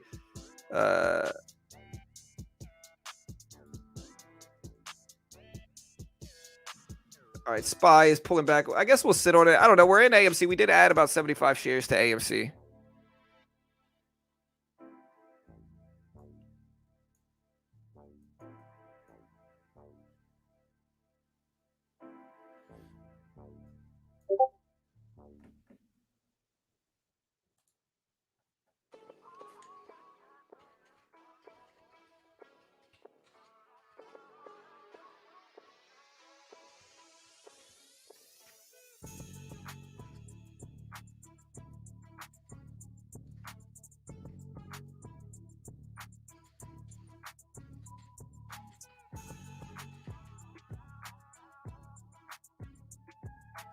All right, we got about 510 people here.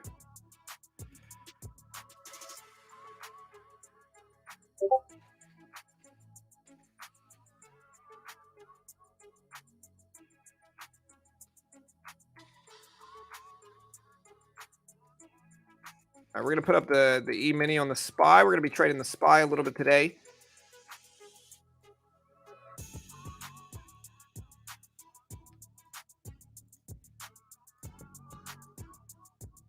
All right, here is the E-mini.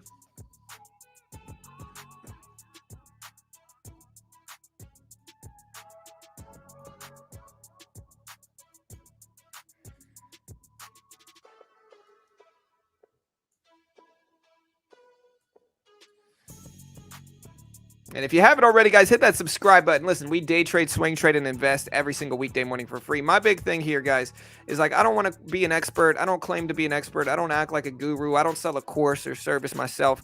We just got to put everything out there for free. And my main job is to drop this data, this economic data for free to everyone in the channel. Like we just try to give people free data. We're just a resourcing community. So like I try to go the different route compared to everybody else. Like you got a lot of people selling courses and all that stuff. And again, I'm not knocking that. But what I want to do is just give people a free place, like a free resourcing community of traders where there's not any paywalls behind any of our content. Like, yeah, we have commercials. So just like the radio is free every hour or so, we promote a sponsor. But outside of that, everything else we drop is free. So we don't charge a penny for anything. We don't have a course that we have a paywall behind. You know what I mean? So basically anybody and everybody can watch this for free at home. And so if you appreciate that, hit that subscribe button, guys. We certainly appreciate you all.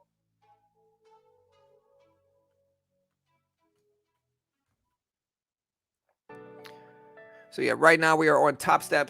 We are going to be trading the Topstep funded account program in futures. And market's starting to dip down a little bit. So we're going to get ready to day trade. Again, what we're trading right now is the Topstep funded account program.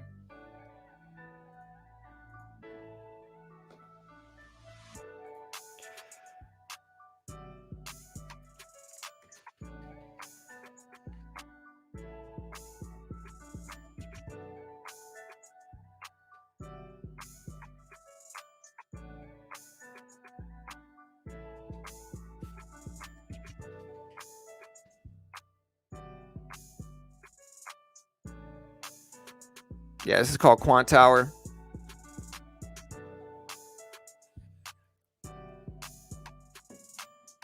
Yeah, we still got about 500 people here, about 497 people. So, hey, we appreciate you all.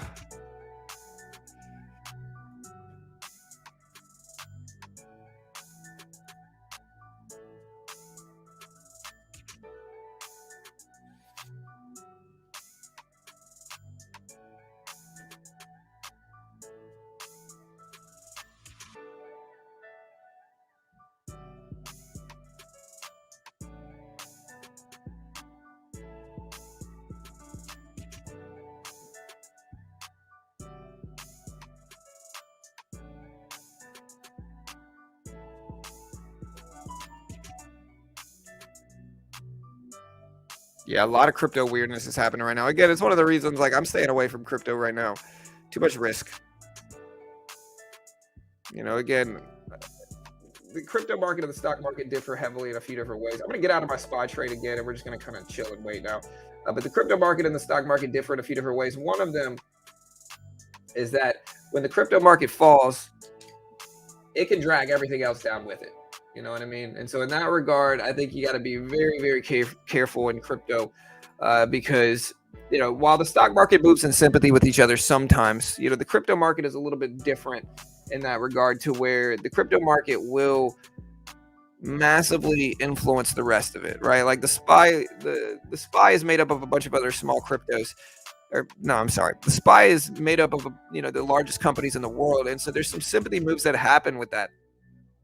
But the crypto market is a little bit different to where it's still so new that if we get bad action in, you know, some of these companies, it makes people lose faith in the broader crypto world. And again, I'm not saying you should, or I'm not saying you should do anything, but it's one of those things where I'm being very careful right now in crypto because, you know, while Bitcoin has been consolidating over 15K, and I think that's good, it's one of those things that you just got to be very careful with at this point in time.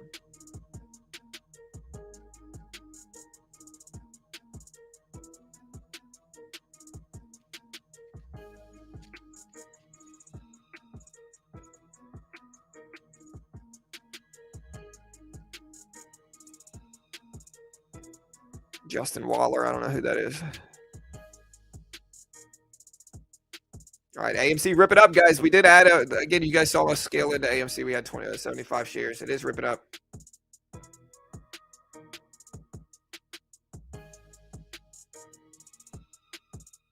Yeah, for sure, Mac. 100%. I think that's going to be one of the natural consequences of all this is that it's going to be heavily regulated now.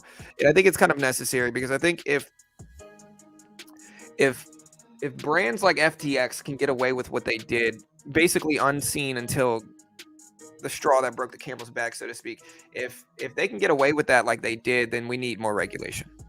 You know, if Sam Bankman-Fried can run something that's so large like that and play with people's money in that regard without having any oversight into it, then it brings to light a very major problem in cryptocurrency, which is that you're giving those people too much power. You know, and if you're not watching them close enough, again, human beings are flawed.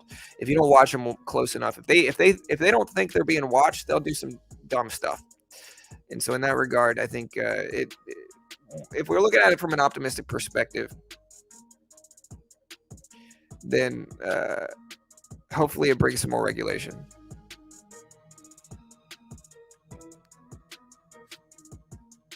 And I find it very ironic that the guy pushing regulation, which was Sam was pushing heavy regulation.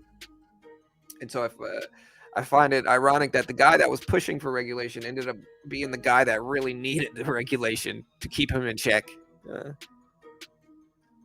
Yeah, 100%. Chet, 100%, bro. Yeah, again, this is going to trickle into everything crypto, unfortunately. I've been saying this for the last week plus since this stuff started. Like, this is going to hurt far more. Like, I disagree with Binance. While Binance brought it to light, I think it's going to hurt them more than they understand. All right, guys, 8 minutes here, team. 8 minutes.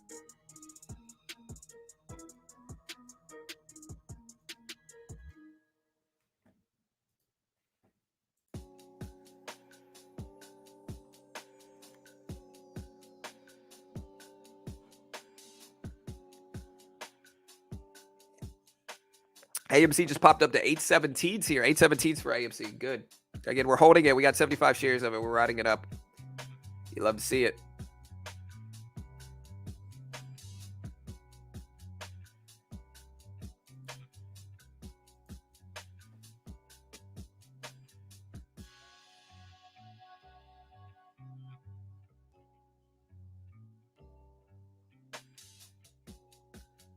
Yeah, that's kind of I got flat. I don't see a point in look. I think that you can still capitalize on the bull run when it starts by jumping in. You know, I'm not one of those people that feel like I need to sit on crypto right now in this risky, vulnerable time. I'm not one of those people. Like again, sitting on anything involves risk. I'm a huge wimp. And so I'm not sitting on any crypto really. Like I've got a few little like tokens and random exchanges, but I'm not sitting on anything major until we get a spark of a bull run because I think sitting on it right now when there could be so much worse action happening is risky.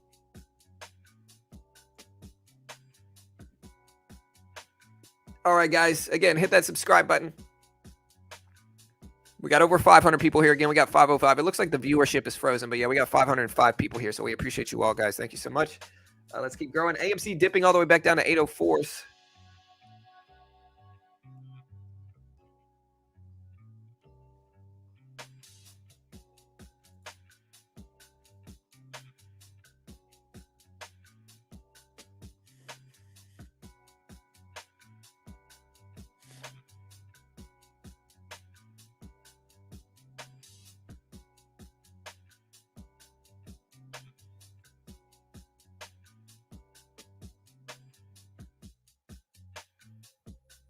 So Visa had a deal with FTX apparently too. AMC pulling back down to that $8 level here. We drew that $8 level earlier, and it's been a pretty big milestone level in the chart for AMC.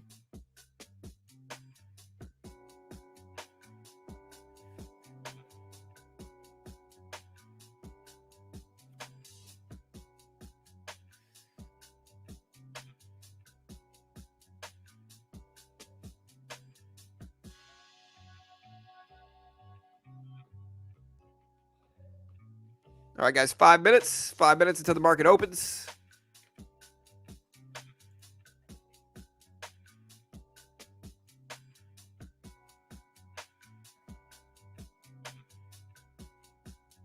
Yeah, I mean, again, last year I probably made, like I said, in terms of capital gains, if I remember correctly, as long as I'm remembering it correctly, which I might be, I'm pretty sure I am, but I think I made around 25 to 26K last year in capital gains in both stocks and crypto. Now, again, some of that was from payments as marketers as well, but 25, 26K is what I made in those niches last year. Um, and so, like, we made some money in crypto investing and Dogecoin. We made some money. We made some money in AMC last year. So we made some money in that regard. But right now, I think there's just vulnerability sitting, too long in that stuff.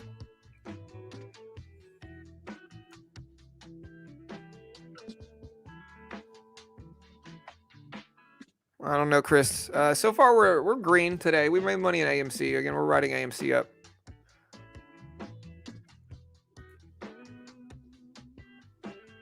Also, do y'all do me a favor? Hit that like button. We got 255 likes. We could do a little bit better than that, I think. So hit that like button if you haven't already, guys. Hit the notification bell. We truly appreciate you all.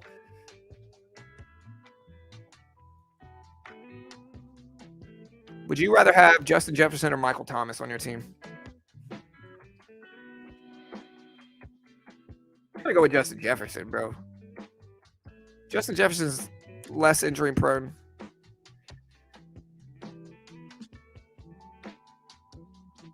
All right, guys. Market's dipping a little bit here. You can see the SPY. This is the E-mini in the futures market. So again, you can see the S&P 500 dipping down short term, consolidating right now. Kind of a neutral day, slightly red.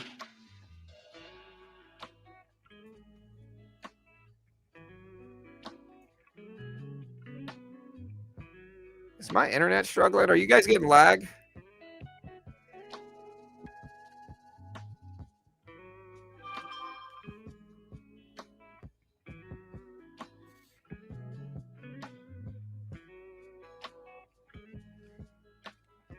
No?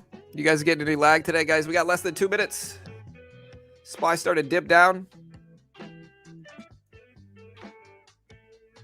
It says we got about 507 people here. But all right. Everybody announce yourself so I can see if we actually got people here. Green or red so far today? Before the opening bell, guys, we got less than 2 minutes. Green or red so far today? Look at the big market dip ahead of time, guys. Wow. Market fell. What's up, Sledge? Okay, what's up, team? All right, yeah, we got people here. All right, cool.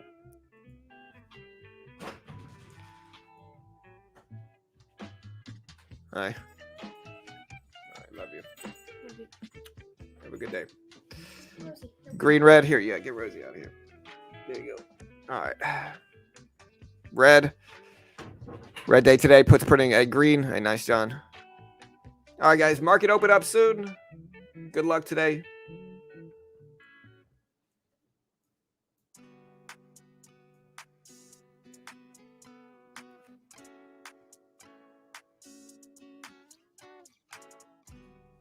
Starting to pop up a little bit on the micro E-mini, so a big dip ahead of the open. 30 seconds, guys. 30 seconds. Red, then green, then red, then green, then red. Hey, it happens, AJ. Sounds like my day last week. Red, whale green. Should have held my short on the E-mini. Yeah, I mean, E-mini, again, the big question is, do we break 400 this week? That's the big question. All right, there's the opening bell in 5 seconds, guys. 5 seconds. Y'all stay safe.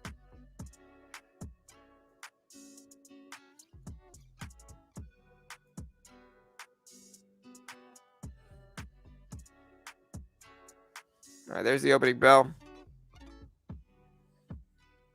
All right, guys, you can see the S&P 500 consolidating around 4,000.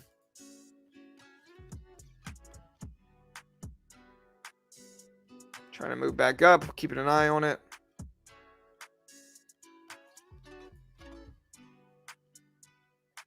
Yeah, again, let me know if you guys think we're going to break 400 or not.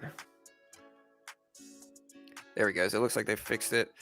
All right, guys, a big spike up at the opening bell here. Again, we are in AMC right now. We're trying to ride AMC up. Again, we got a little bit of a bounce on the SPY. We're going to let AMC tap 790s here. Will we break 400? If you look at the poll, we did a poll today. We got over 1,000 votes. We had about 1,100 votes. 55% think yes. 45% think no, we're not going to break 400. So most people think we are going to break $400 this week. AMC back over $8. SPY move it up.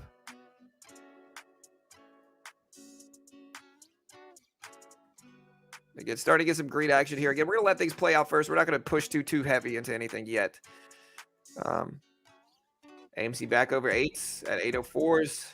Pulling a red to green move. Again, we're still holding AMC. You love to see it. Big spike up on AMC to 812s. SPY just popped up too. Over volume weighted average price here. We're going to let things consolidate. Big green action currently.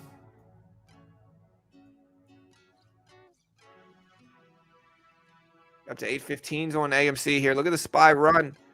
Again, we're going to let things consolidate first. AMC hit 820s.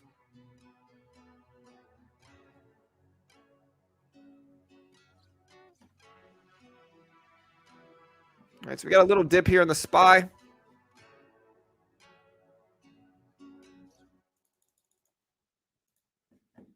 Very green action here. I'm going to buy 3 contracts here. See if we get a pop.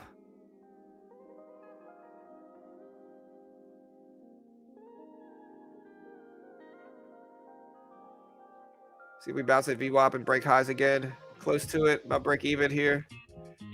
AMC at 820s right now. There we go. Strong move. Just took most of it off. All right, so we just made about $30 on that move here. AMC is still looking great. AMC is still looking great. I might take a little bit more off of AMC here. Lock in a little bit more profit. All right, so we made money on our first 2 trades at the opening bell here.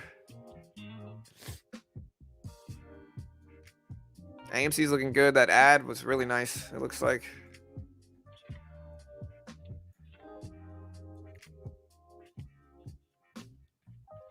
Do I want to add again here? I think I'm going to wait and let things play out first. We rejected at that high again, so. We also took enough off on AMC to where even if it turns on us, we're not going to be red.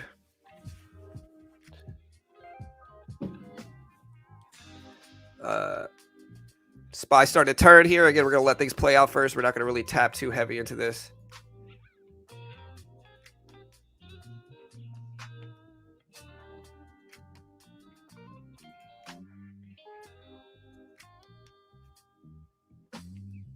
All right, AMC just broke highs again. Got all the way up to 830s here.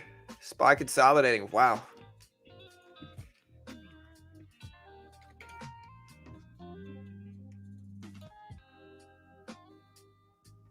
Yeah, AMC just broke 7-week high. Looks good. We're going to buy 1 contract here, the E-mini, or the micro E-mini, and see if we bounce.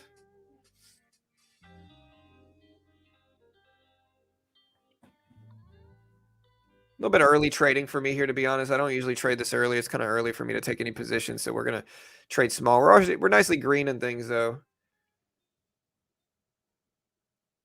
Testing VWAP here.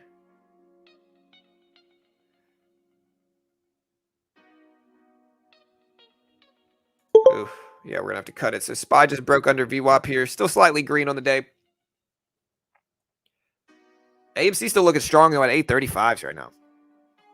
Again, I'm just going to sit on the rest. We got ourselves in a very comfortable position to where no matter what AMC does, we're still going to be fine.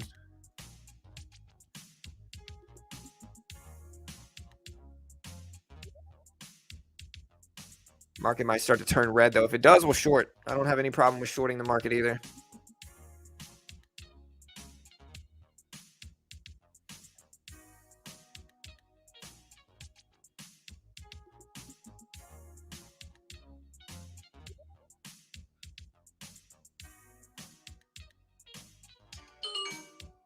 Yeah, I don't know. I do. No idea whether you should hold that or not. All right, market's looking weak here. I kind of want to short it, but I'm just going to wait. The first 5 minutes has passed.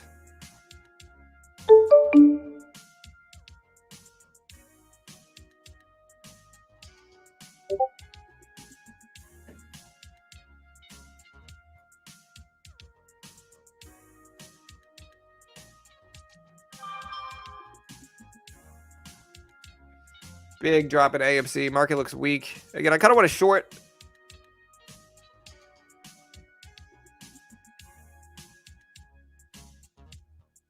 AMC starting to turn, testing $8. Luckily, we scaled out of a little bit ahead of that.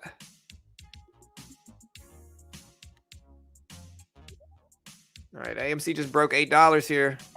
I'm going to bet on the downside now. It looks like it might have just squeezed up against me here. Again, we got a little opening range that we could capitalize on.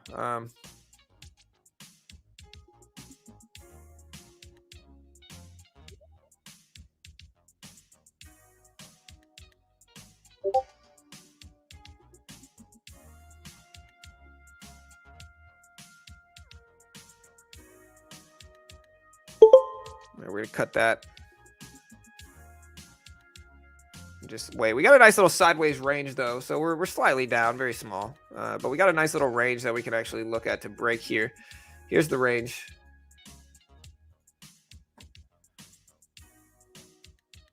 Yeah. Y'all be careful. These wicks are going back and forth pretty sizably. We got about 550 people here still, so what's up, team? Hope you guys are doing good today.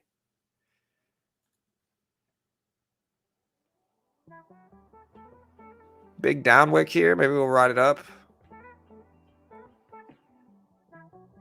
I think we got to let the range test, though, here. All right, so there we go. We're towards the top of the range again. You guys can see where we drew it. Yeah, AMC halted on the downside at 770s. Wow. Let's see if we can find some news.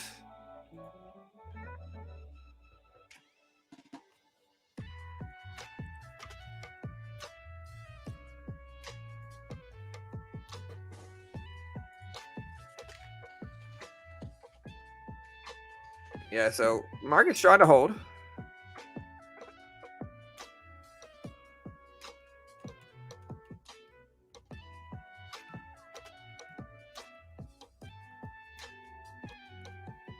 AMC halted, guys, at 778 on the downside here. It should resume at 945. 945 is when it should resume. And so we'll watch.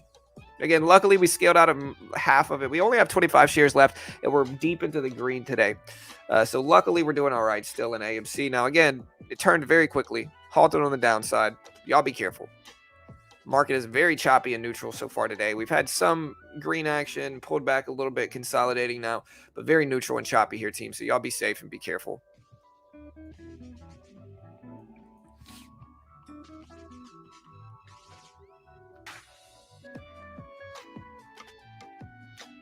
Told you guys red today. So the market's actually somewhat green since the opening bell, and it's actually testing towards the highs. I'm not saying it's going to hold, but it's not like we've had a big red drop or anything like that. AMC's red, but it's not really a big market gauge, you know.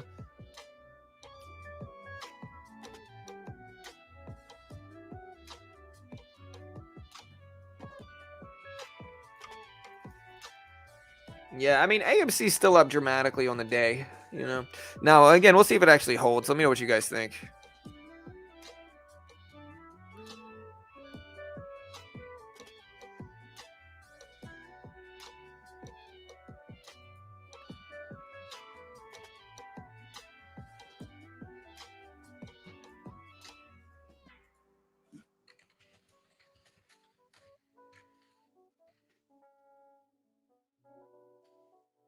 All right, so there's a break of highs here.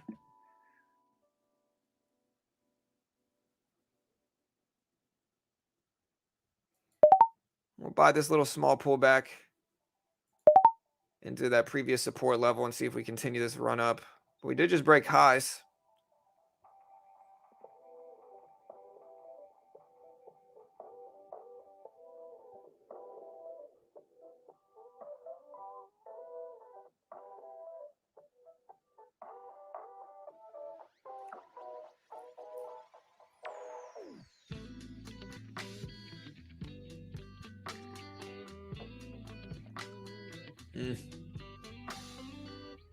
Oh, we got 2 contracts. Did we buy 2? Yeah, okay, we bought 2. Another really choppy market, guys. So we're going to cut that.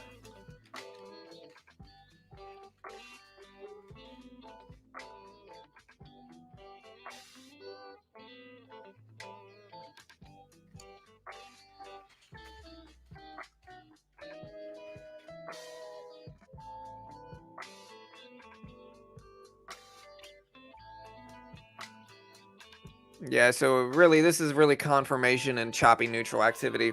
So we got to wait for the range to really break. We broke the range. The reason we bought that pullback is because we broke the range and we wanted to buy the dip, but we just didn't continue after the range break. AMC should be resuming in about 4 minutes, you guys. 4 minutes, 5 minute halts.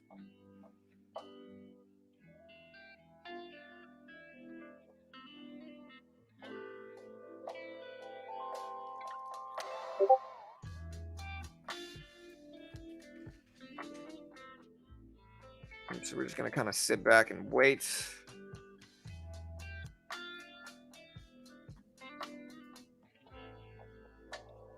Yeah. All right, so we're pulling back to 397s.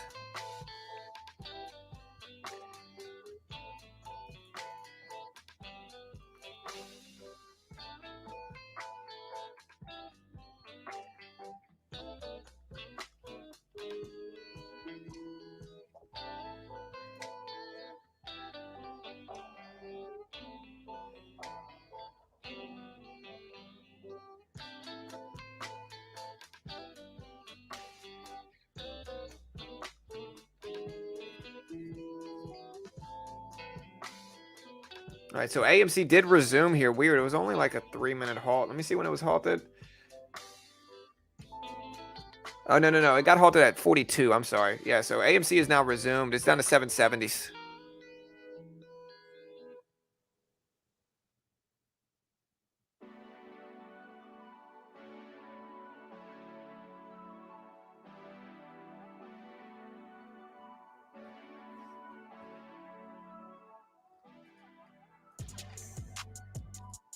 All right, so we're just kind of sitting back.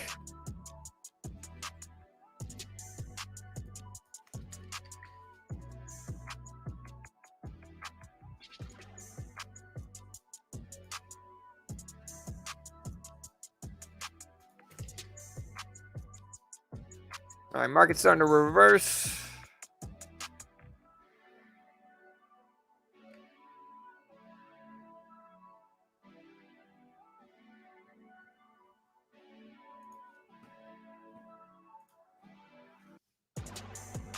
All right, so starting to reverse. We'll start to short, but I gotta kind of sit back and wait until we get a real confirmation downward trend.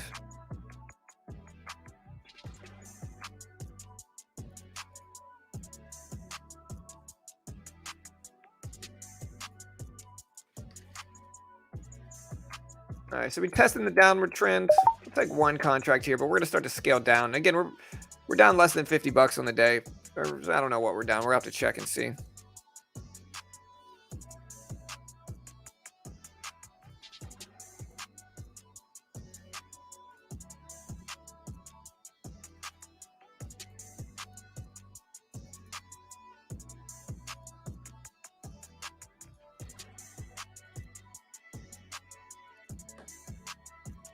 All right, so we're getting a little pop bounce. We might add a little bit more, but I think I'm just gonna wait and be patient.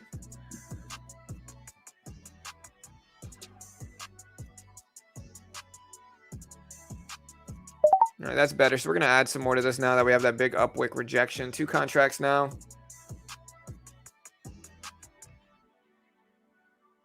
All right, there's a flush.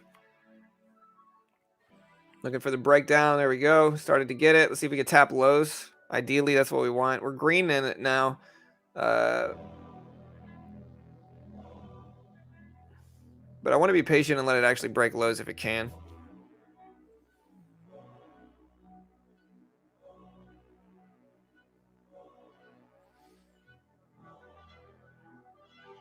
So we got the rejection. We didn't quite have big enough size to capitalize it, though. So maybe I should be taking big enough size.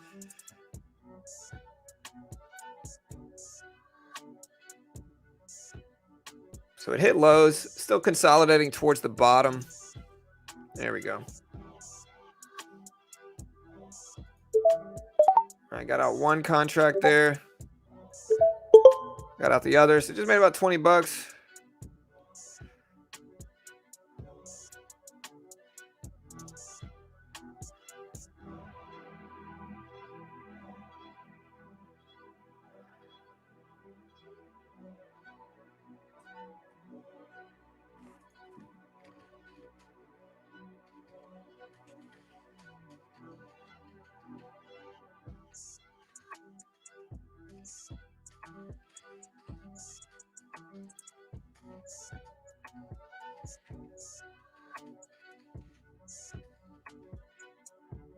AMC starting to bounce back at that 760s. Again, I might add to this. If we get a decent enough rebound. All right, we're going to add to this a little bit more. We got one contract here, though.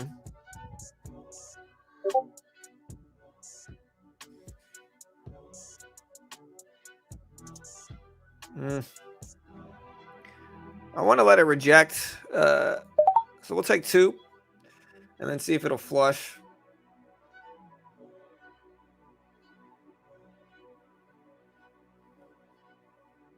AMC did bounce back a little bit, though. AMC back up to 764s. I don't know if it's going to hold that level, though.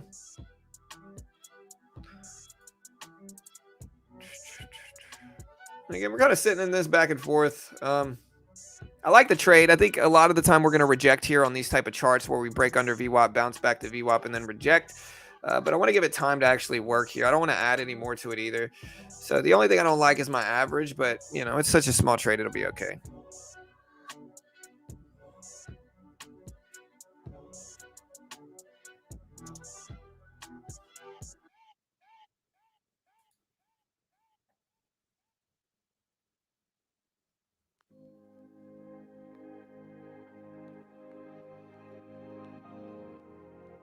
There we go. Got the flush.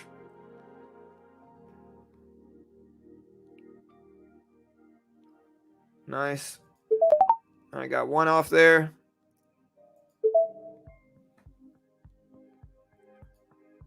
How did I get rid of this? Okay, there we go. It failed me. All right, so just made another 30. I got to figure out how to get rid of those limit orders when I post them so I don't get in trouble. But yeah, there's the low of the day break. AMC starting to break lows again down to 750.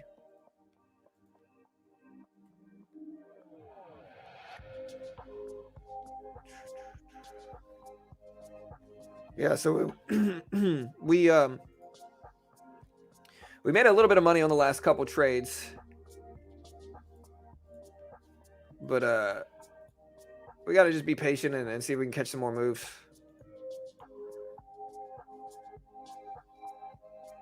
Let me fix that. There we go. How am I doing today so far? All right, good. All right, well, yeah, we're actually back to break even on the day, which is nice. Got some big red trends on the move. If we get a bounce back, we'll short into it again. All right, there's one contract. Take 2 here. There's 2 contracts.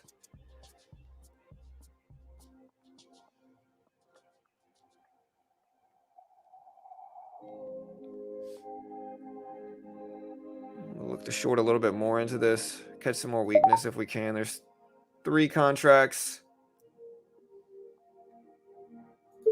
I'll get 4 contracts. So this will be the largest position of the day, and we just want to see a flush rejection here.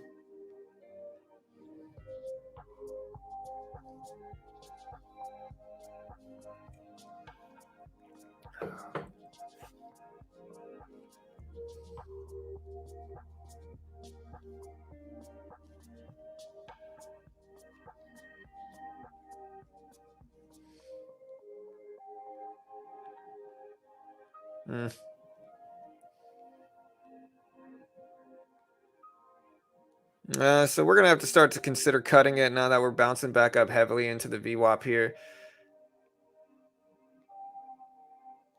If we break over VWAP, then we're getting a rebound on the day. Yeah, we're going to have to cut it. So we just lost 100 there. Unfortunate, but luckily we're only down 100. Well, we got back to break even. We took some larger swings, and now that we're testing VWAP, we'll see if we reject here. We'll take some larger size if we do. There we go. Okay, I like the rejection. We're going to jump back in.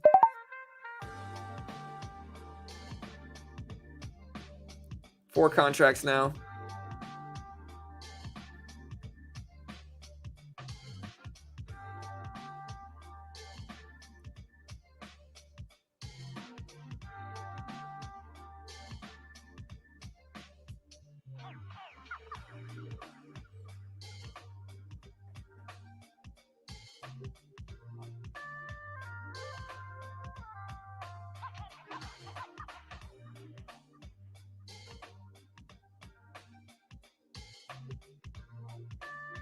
I really like the short. We got a big upwick rejection.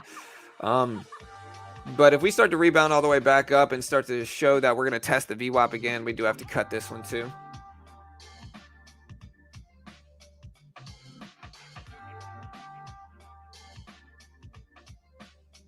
Mm.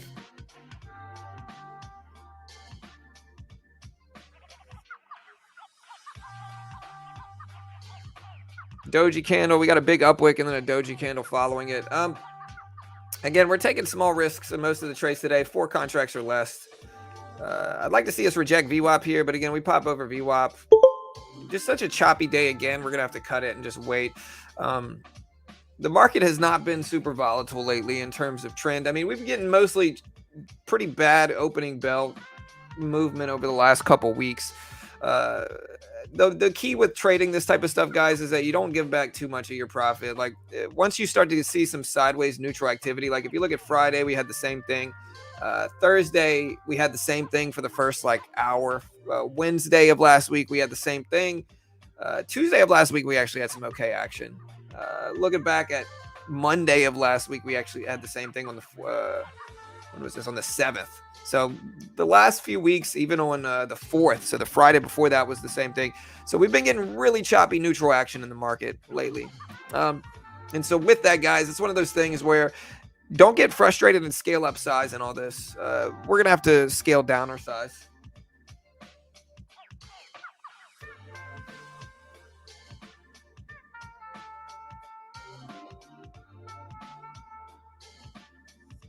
I mean, the market's pretty sideways, man. We're right at the VWAP.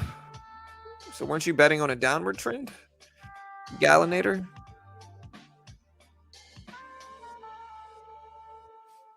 Kind of a neutral day, you know, mostly sideways.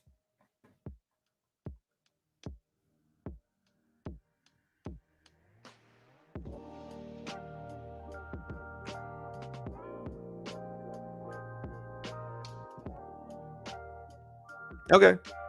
Like I said, I've had a few people come in here, and then when we get small reactions, they're like, "I told you so." Like I said, anybody that says "I told you so," I immediately start like uh, preparing myself to put them in timeout or ban them. Again, I've had a lot of people that are like, "See, I told you guys so," and then the market rebounds, and then they're pretty quiet and silent afterwards. And so it's one of those things where when they're right, they're really loud about it, and when they're wrong, they're just kind of silent. Nothing against you, not saying you're like that, but just kind of a little heads up. I start to kind of immediately have negative bias against people if they do that.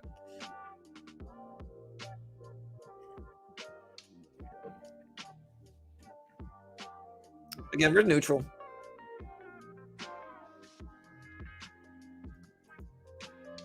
Yeah, I mean, it depends on, we're right at the volume weighted average price. So if we reject here, we might get some good action. But again, you can see the range we drew at the open.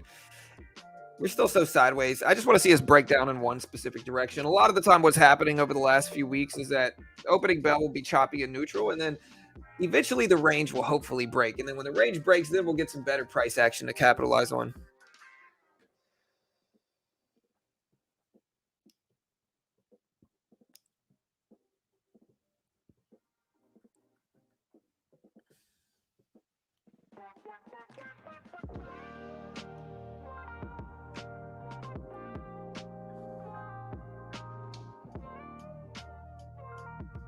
What do y'all think of AMC right now? Nah, I'm not bitter. Solstice, I've been doing this for years, bro. I've been doing this for like 4 or 5 years. I'm pretty used to it. But I also have to call it out if I see it. You know, it's not me being bitter. It's just kind of saying, hey, look, if you want to say I told you so, that's great. But you better be saying it when you better be admitting you're wrong when you are wrong. And I'm not saying you are wrong. He might be right. But if the market rips up big, you know, I expect to hear, hey, I was wrong, guys. You know, if not, it's just kind of being loud when you're right and quiet when you're wrong. You know. Which maybe I'm just butthurt because I'm losing today. That's possible. I'm down today. Small loss. I'm down like $130. So it's all good. Yeah, for sure. I know. I was trading futures contracts is what I've been doing.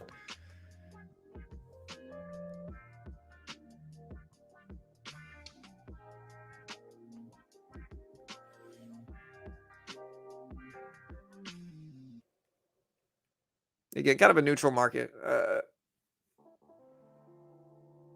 AMC starting to come back. Let's see if it breaks over the VWAP at 768. Yeah, right now we're choppy. We're neutral. Again, very sideways action. The market's been doing this every day, though, unfortunately. Like if you look back on the SPY, for instance, right?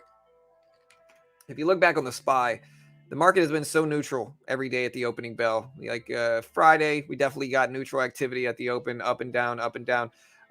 Thursday, we got kind of neutral action, but Thursday wasn't a bad day. Wednesday was choppy and terrible as well. Tuesday was choppy and terrible of a market day. Monday was really choppy and terrible. Friday of the week before was sideways market. I think we got a lot of fear right now, and I think with the stuff going on with FTX, it's just making people nervous. I'm trying to look at the market trends. The last good day that we had at the opening bell was on the 1st of November. Every day since then, it's been up, down, sideways, neutral.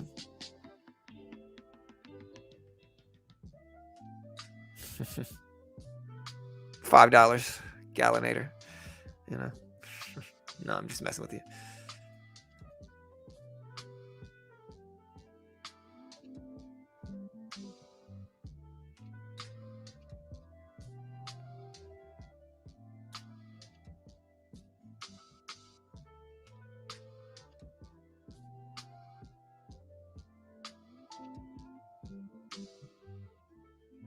Yeah, Wayne. Hey, next week, bro. All right. Like I said, I'm just kind of trying to kill time right now. It's boring. Market sideways, neutral, right at volume weighted average price. If any of us were winning, we'd be hanging out in chat. I mean, honestly, this channel makes money, and so regardless of whether I win or lose in trading, like we're making money today, no matter what. Now, I'd like to win on both aspects of trading, but you know, every day's not a winning day. Yeah, somebody asked me if I won the Powerball the other day, would I still be streaming? And I don't know. I'd definitely take some time off, but I think I'd still want to. I'd probably want to, if I won the Powerball, I'd probably want to go on stream and gloat a little bit about it, you know, throw some real money around and have some fun with it. And so I think I would like to think if I was rich, I would still stream, but I might not. I'd definitely take more time off. I wouldn't stream every day.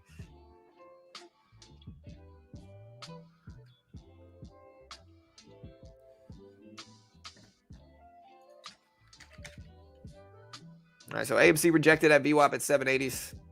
There we go. So it looks like the YouTube finally fixed the view count.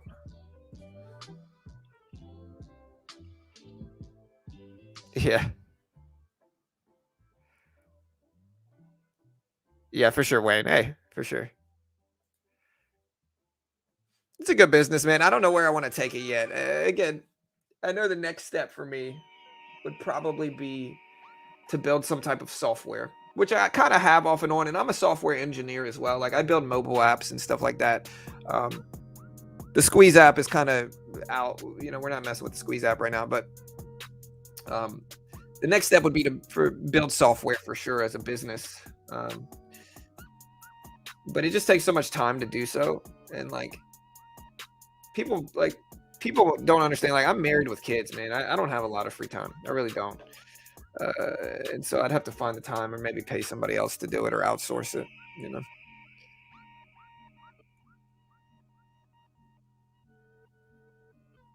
Yeah, 100% gallinator. All right, markets move it up. Again, this is what we're in right now is the epitome of chop. You know, it's so neutral. Yeah, I'd try Ren. And I wouldn't try that much. If I won the Powerball and I had like 700 million or whatever it was, I'd probably throw millions around. But billions, nah. That'd be a bad financial decision, you know. All right, market's testing the top of the range here. AMC bouncing back too, kind of following the market. We're at 785s right now for AMC, getting over volume weighted average price. Market's starting to rebound heavily. You know, we're tapping the top of the range again. This is a pretty bullish sign. So we're going to buy the dip here. 2 contracts. See if we follow through the top of the rebound here is what this trend is essentially. Is what we want is a follow through bounce.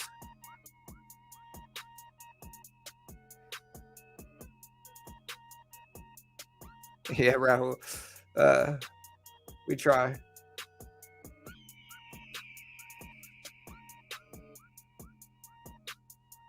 Now, if this break doesn't work, so if this test of highs doesn't work and we don't follow through and rebound back up, then everybody's going to recognize the choppy trend. And I wonder what the volume's going to look like after that.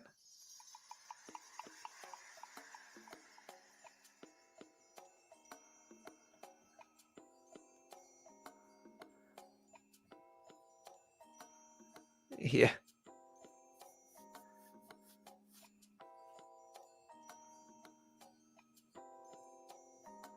I don't think 7 million is necessarily a ton of money. You know, when you consider inflation over the next 20 years, that 7 million is going to be noticeably less in value. And so I think even if you have 7 million, I think you got to be smart with it and do something with it. You can't just sit on it and live off of it, or it's going to be much less valuable in a couple years, you know?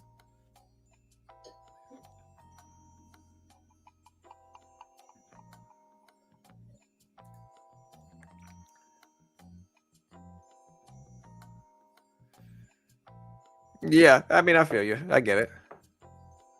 7 million to me, I mean, it depends on where you live too. In Texas, like I'm in Texas, so 7 million is actually quite a lot here, but it definitely wouldn't be a lot elsewhere.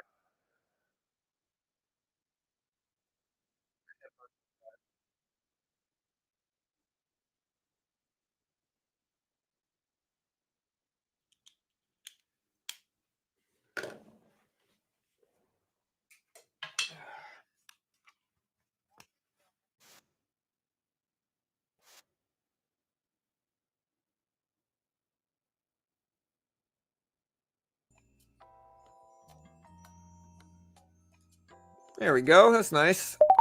We just took half off.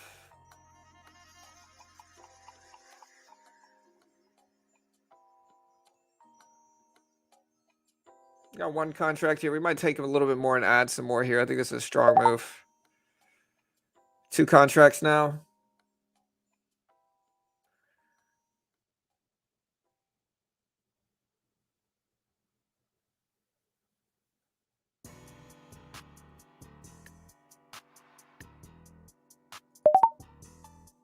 All right, we got 3 contracts. Like I said, we're taking a little swing betting on this upward trend now.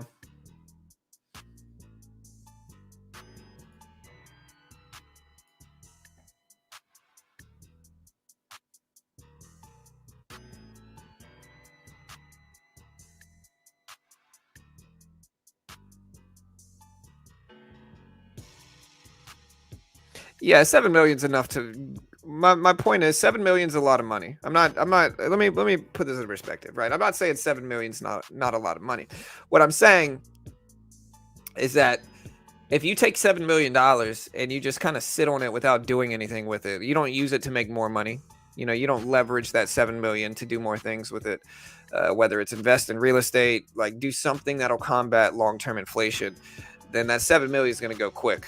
You know, there's a lot of things you can do. You can put it in dividends. You can do a lot of different stuff with 7 million. If you don't use that money wisely, over time it'll become noticeably less valuable. You know, and so you got to take it and do something with it, I guess is my point.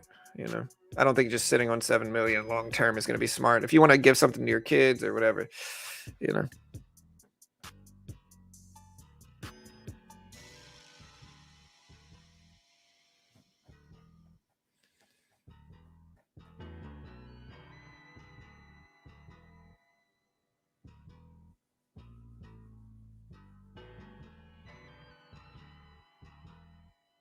Yeah, I'm in 3 contracts here, but all right, yeah, market is garbage, unfortunately, right now. It's just so neutral and sideways. We're still in the sideways range. We might bounce the VWAP here. Um, but it's just definitely not a day where I'm having any good results trading. So I'll probably slow it down, guys. I just don't know if it's really a good day to really make money. I don't know how anybody really could consider the day solid or a good day. If we look at the market here, that's the range. Back and forth, over and under VWAP, over and under VWAP. And again, these days are going to happen. It's important for traders to understand, like, these days are inevitable. Like, they're going to happen. Your job right now on these days is to not give all your money back to the market. So it's like I could take $130, $140, $150 loss today. Very small relative to what, you know, it could have been. You just don't want to fall into the trap of just push, push, push. Got to make money, push, push, push. Like for me, I'm trading very small and we're kind of taking some swings. And if we don't make money on the swings, that's okay. We can come back and fight another day. No reason to just push super heavy in days like today a lot of the time because it's just choppy, you know.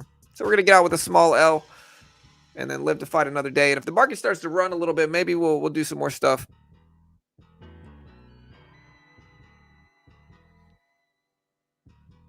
If I had 2 million, yeah, if I had 2 million, I'd probably, like I said, dividend investing. Dividend investing might be something that I do, or like I might swing trade with it. It just depends. You know, swing trading is powerful.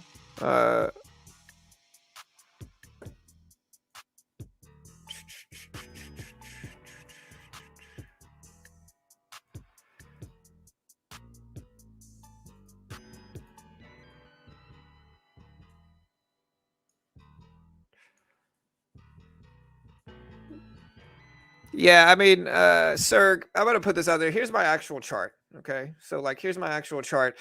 We're making, you know, solid amounts of money on this account. So like, look, so here's my actual trading graph. And so the way I'm trading works very well. You know, works very well. Again, every day is not going to be green. It's just one of those sideways neutral activity days. And the market actually looks noticeably better here. We might take a little bit more. There we go. See if we get a pop in and break a highs or something. But again, we trade like this every day. Every day is not going to be green. And so the way we're trading works, it's just kind of one of those days where we just cut out, made about 25 just now. It's just one of those days where, you know, we just didn't have much of an edge. Every day is not going to be perfect. Like nobody's, again, you got to look at a macro perspective of trading more so. Like I'm gonna have good day, bad days, well-disciplined days, lack of disciplined days, green days, red days, good opens, bad opens. You know, I think the last 2 weeks has just been tough. You know, in terms of just not, it's been tough for my trading. I think it's definitely been like a losing week or two, but in the grand scheme of price action at the opening bell, it's been slow. You know, I'm mostly a scalper, is what I do. And so I'm mostly a scalper, so I just kind of take very quick short-term trades, get in and out fast. And again, if you want to check out Topstep, Topstep is the most legitimate funded account program in the world. They pay out millions, fund thousands of traders a year. I'm in the Topstep 150K combine. If you look at this, here's my rule set. I'm in the 150K combine, so I got to make $9,000 without losing over 4,500 total, or 3,000 per day with 5 contracts max. The base one's actually easier. You got to make 3K in profit without losing over 2K total, which is a very reasonable ratio. And there's no PDT in futures. You can see I'm buying and selling the market just like stocks, but I'm doing so in the futures market where I can trade the E-mini or the S&P 500 is what I'm trading essentially, with no PDT restrictions. And so these are ways that I can trade these big data releases without being restricted by the PDT rule. And again, Topstep is the most legitimate funded account program prop firm in the world. They pay out millions, fund thousands of traders a year. And if you guys look at this here, they've paid out over $7 million since 2020. They fund about 600 plus traders a month. Over 10-year period, they've been around. Minimum time to get funded is 8 days. They process your withdrawals in 7 hours. And again, they pay out millions every year in withdrawals of their funded traders. Again, most legitimate funded account program in the world. If you want to check out more info on it, you can use the link in the description. You can also check out the link pinned at the top of the page if you want to check them out. Again, they're called Topstep.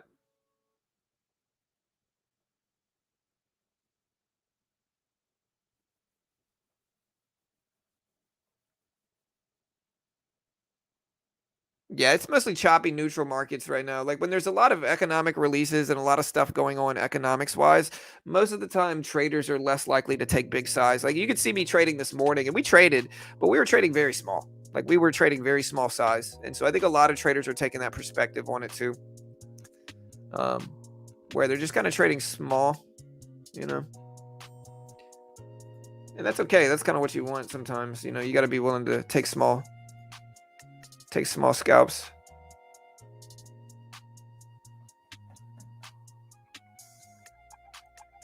We're right around that previous closing price. And so I'm going to load in one and then maybe add a little bit more too.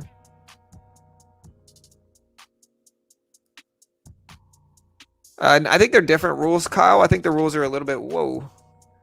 I think the rules are a little bit different. Yeah, we're gonna cut there. I think the rules are a little bit different. Where once you're funded, there's different rules to follow. Yeah, we got some big earnings this week too. Again, tomorrow we have PPI, you guys. We have PPI dropping tomorrow, and so that's going to be one of the bigger drops this week already.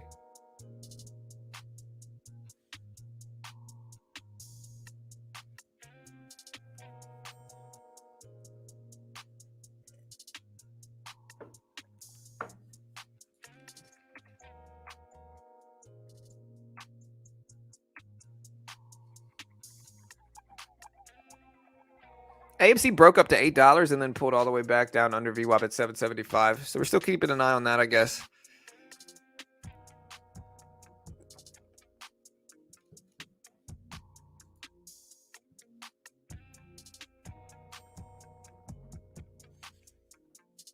If you want to see Topstep's rules once you're funded here, let me put up the link. I'll show you guys. Again, go to this page and then go to the help center. All right, so here, go to this link and then go to the help center. And again, Topstep's the most legitimate one in the world, in my opinion. But yeah, go to this link right here and go to the help center, and then you'll be able to look at the help center. We posted it in chat. Go there, go to help center, and then scroll down and go to funded account rules. They are specifically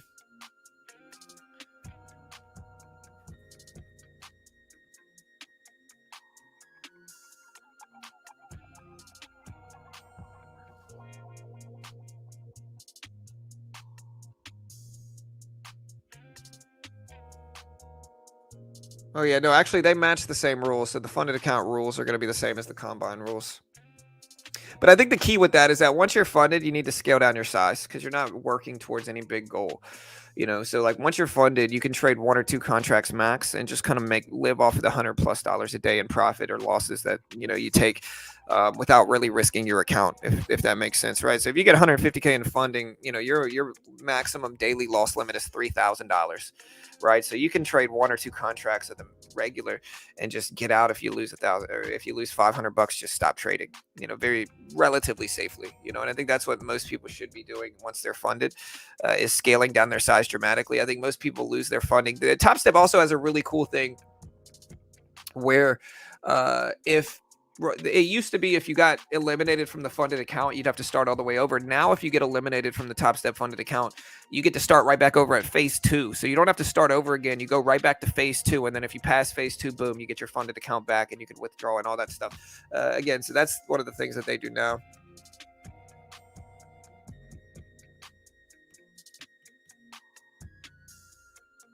Yeah, AMC's good. It's consolidating right now, man. We'll see if we hold that consolidation, but that's kind of what we're in right now, is consolidation.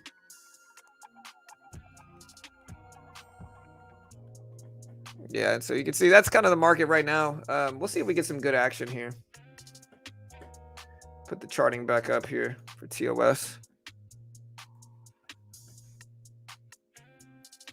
Market's starting to fly though here.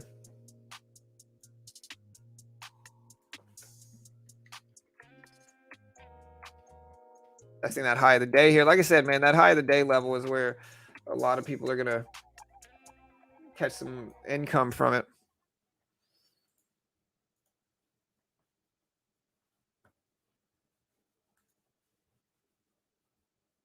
SPY tap that previous closing price.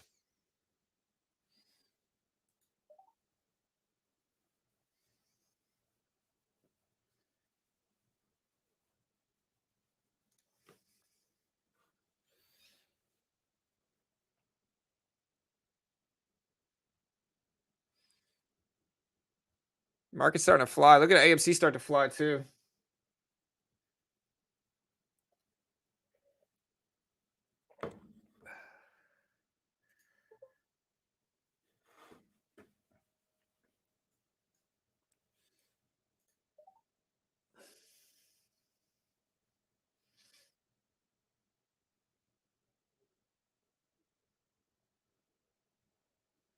So yeah, so let me know what you guys think here. Market's starting to pump at almost 399 right now on the SPY.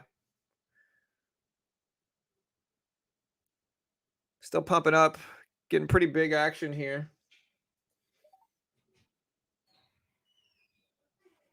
The Dixie is starting to break down these lows.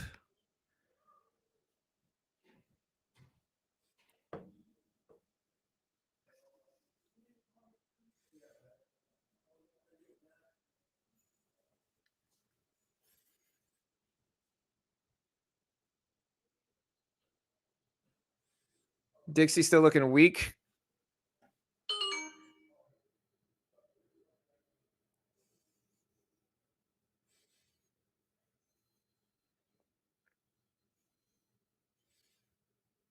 So SPY just broke the previous closing price.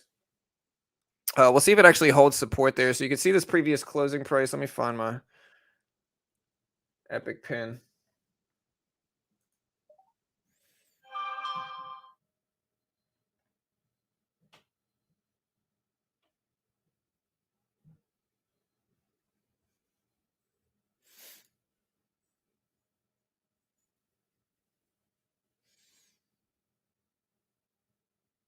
Let's see if AMC can break here. AMC's up to 783s right now, too.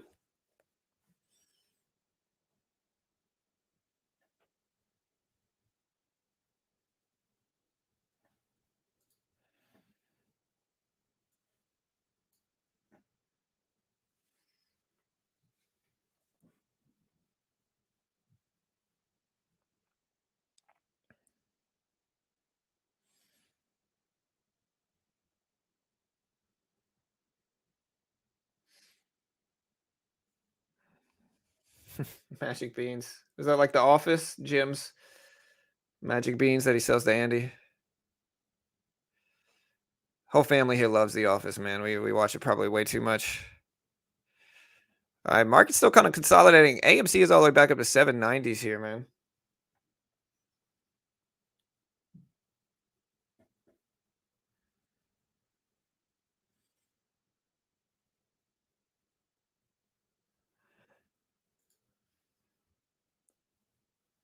Huge rejection on the market here. Big rejection.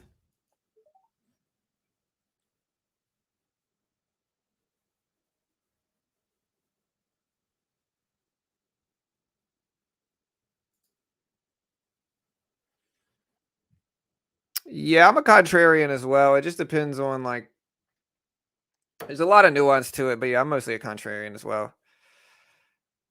All right, so we ripped over the previous closing price. We'll see if we actually hold now.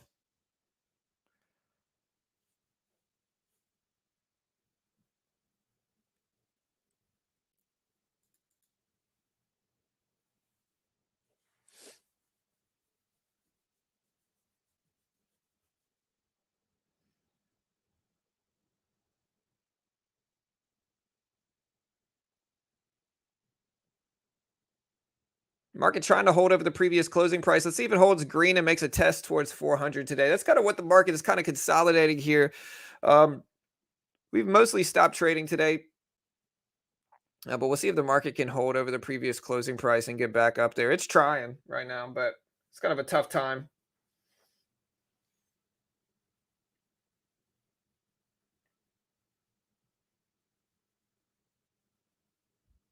I read back in October that the market could rally 15%. Yeah, it's been rallying really heavily here too.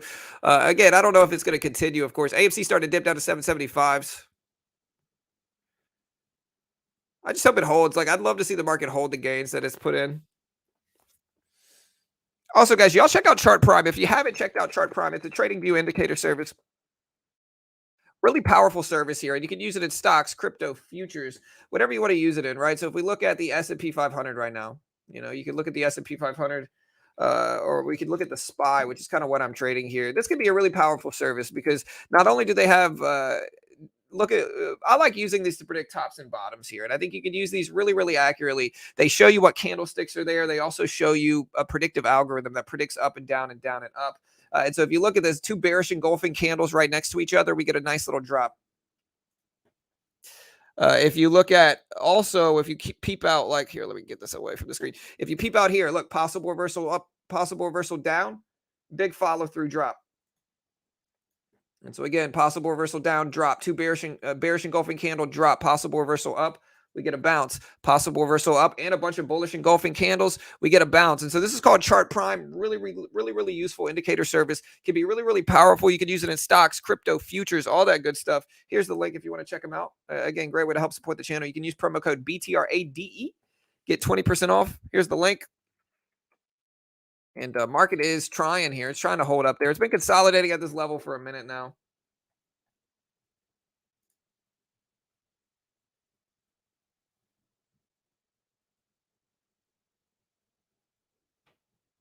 Let's see what the Dixie does here. The Dixie's right around.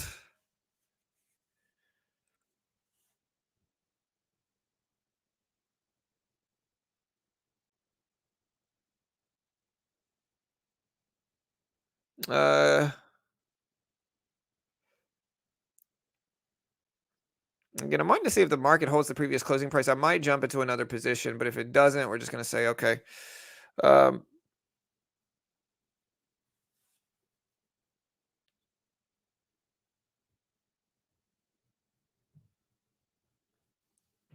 Looks like the market wants to hold of that previous closing price. You see the light blue line on the middle chart there on the SPY?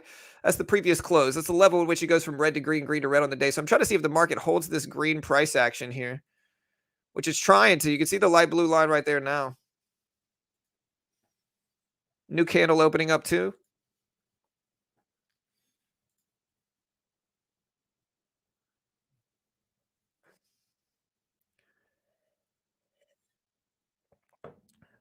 All right, there it goes. Market's trying to rip up here. Look at that pop.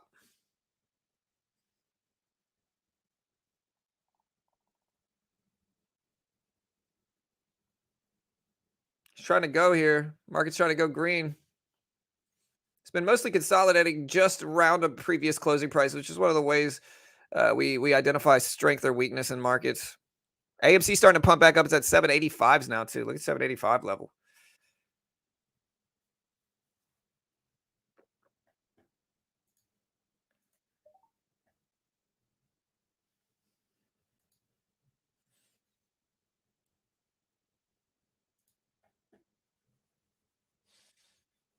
All right, back to the previous closing price. We reject here and we signal weakness. We're just going to have to come back and fight another day.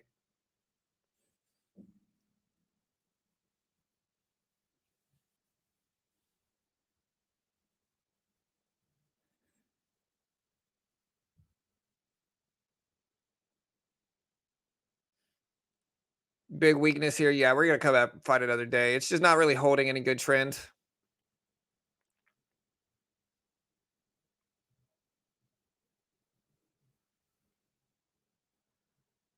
Yeah. Yeah, just not really any good edge today, man. The market's kind of, we had some big spikes of green, but I'm going to go ahead and close it down, guys. Love you all. Again, if y'all want to check out Topstep, Topstep is a funded account program for futures. I'll post this link. Again, great way to help support the channel and support your boy here. Here is the link. Um, Again, they fund traders in futures. They give you a demo. If you can hit the target on the demo while following their rules and conditions, they fund you between 50 up to 150,000 with a 90% split. Regulated by the Chicago Mercantile Exchange. Pay out millions, fund thousands of traders a year. There's the link. I'll see you guys a little bit later. Good luck. Love you all. And yeah, boring day, man. Again, we had some green action. We'll see if we actually hold the dip, but market's been stagnant. Tomorrow is a big day for numbers, though, so y'all be ready. I'll see you guys then. Have a good day, team.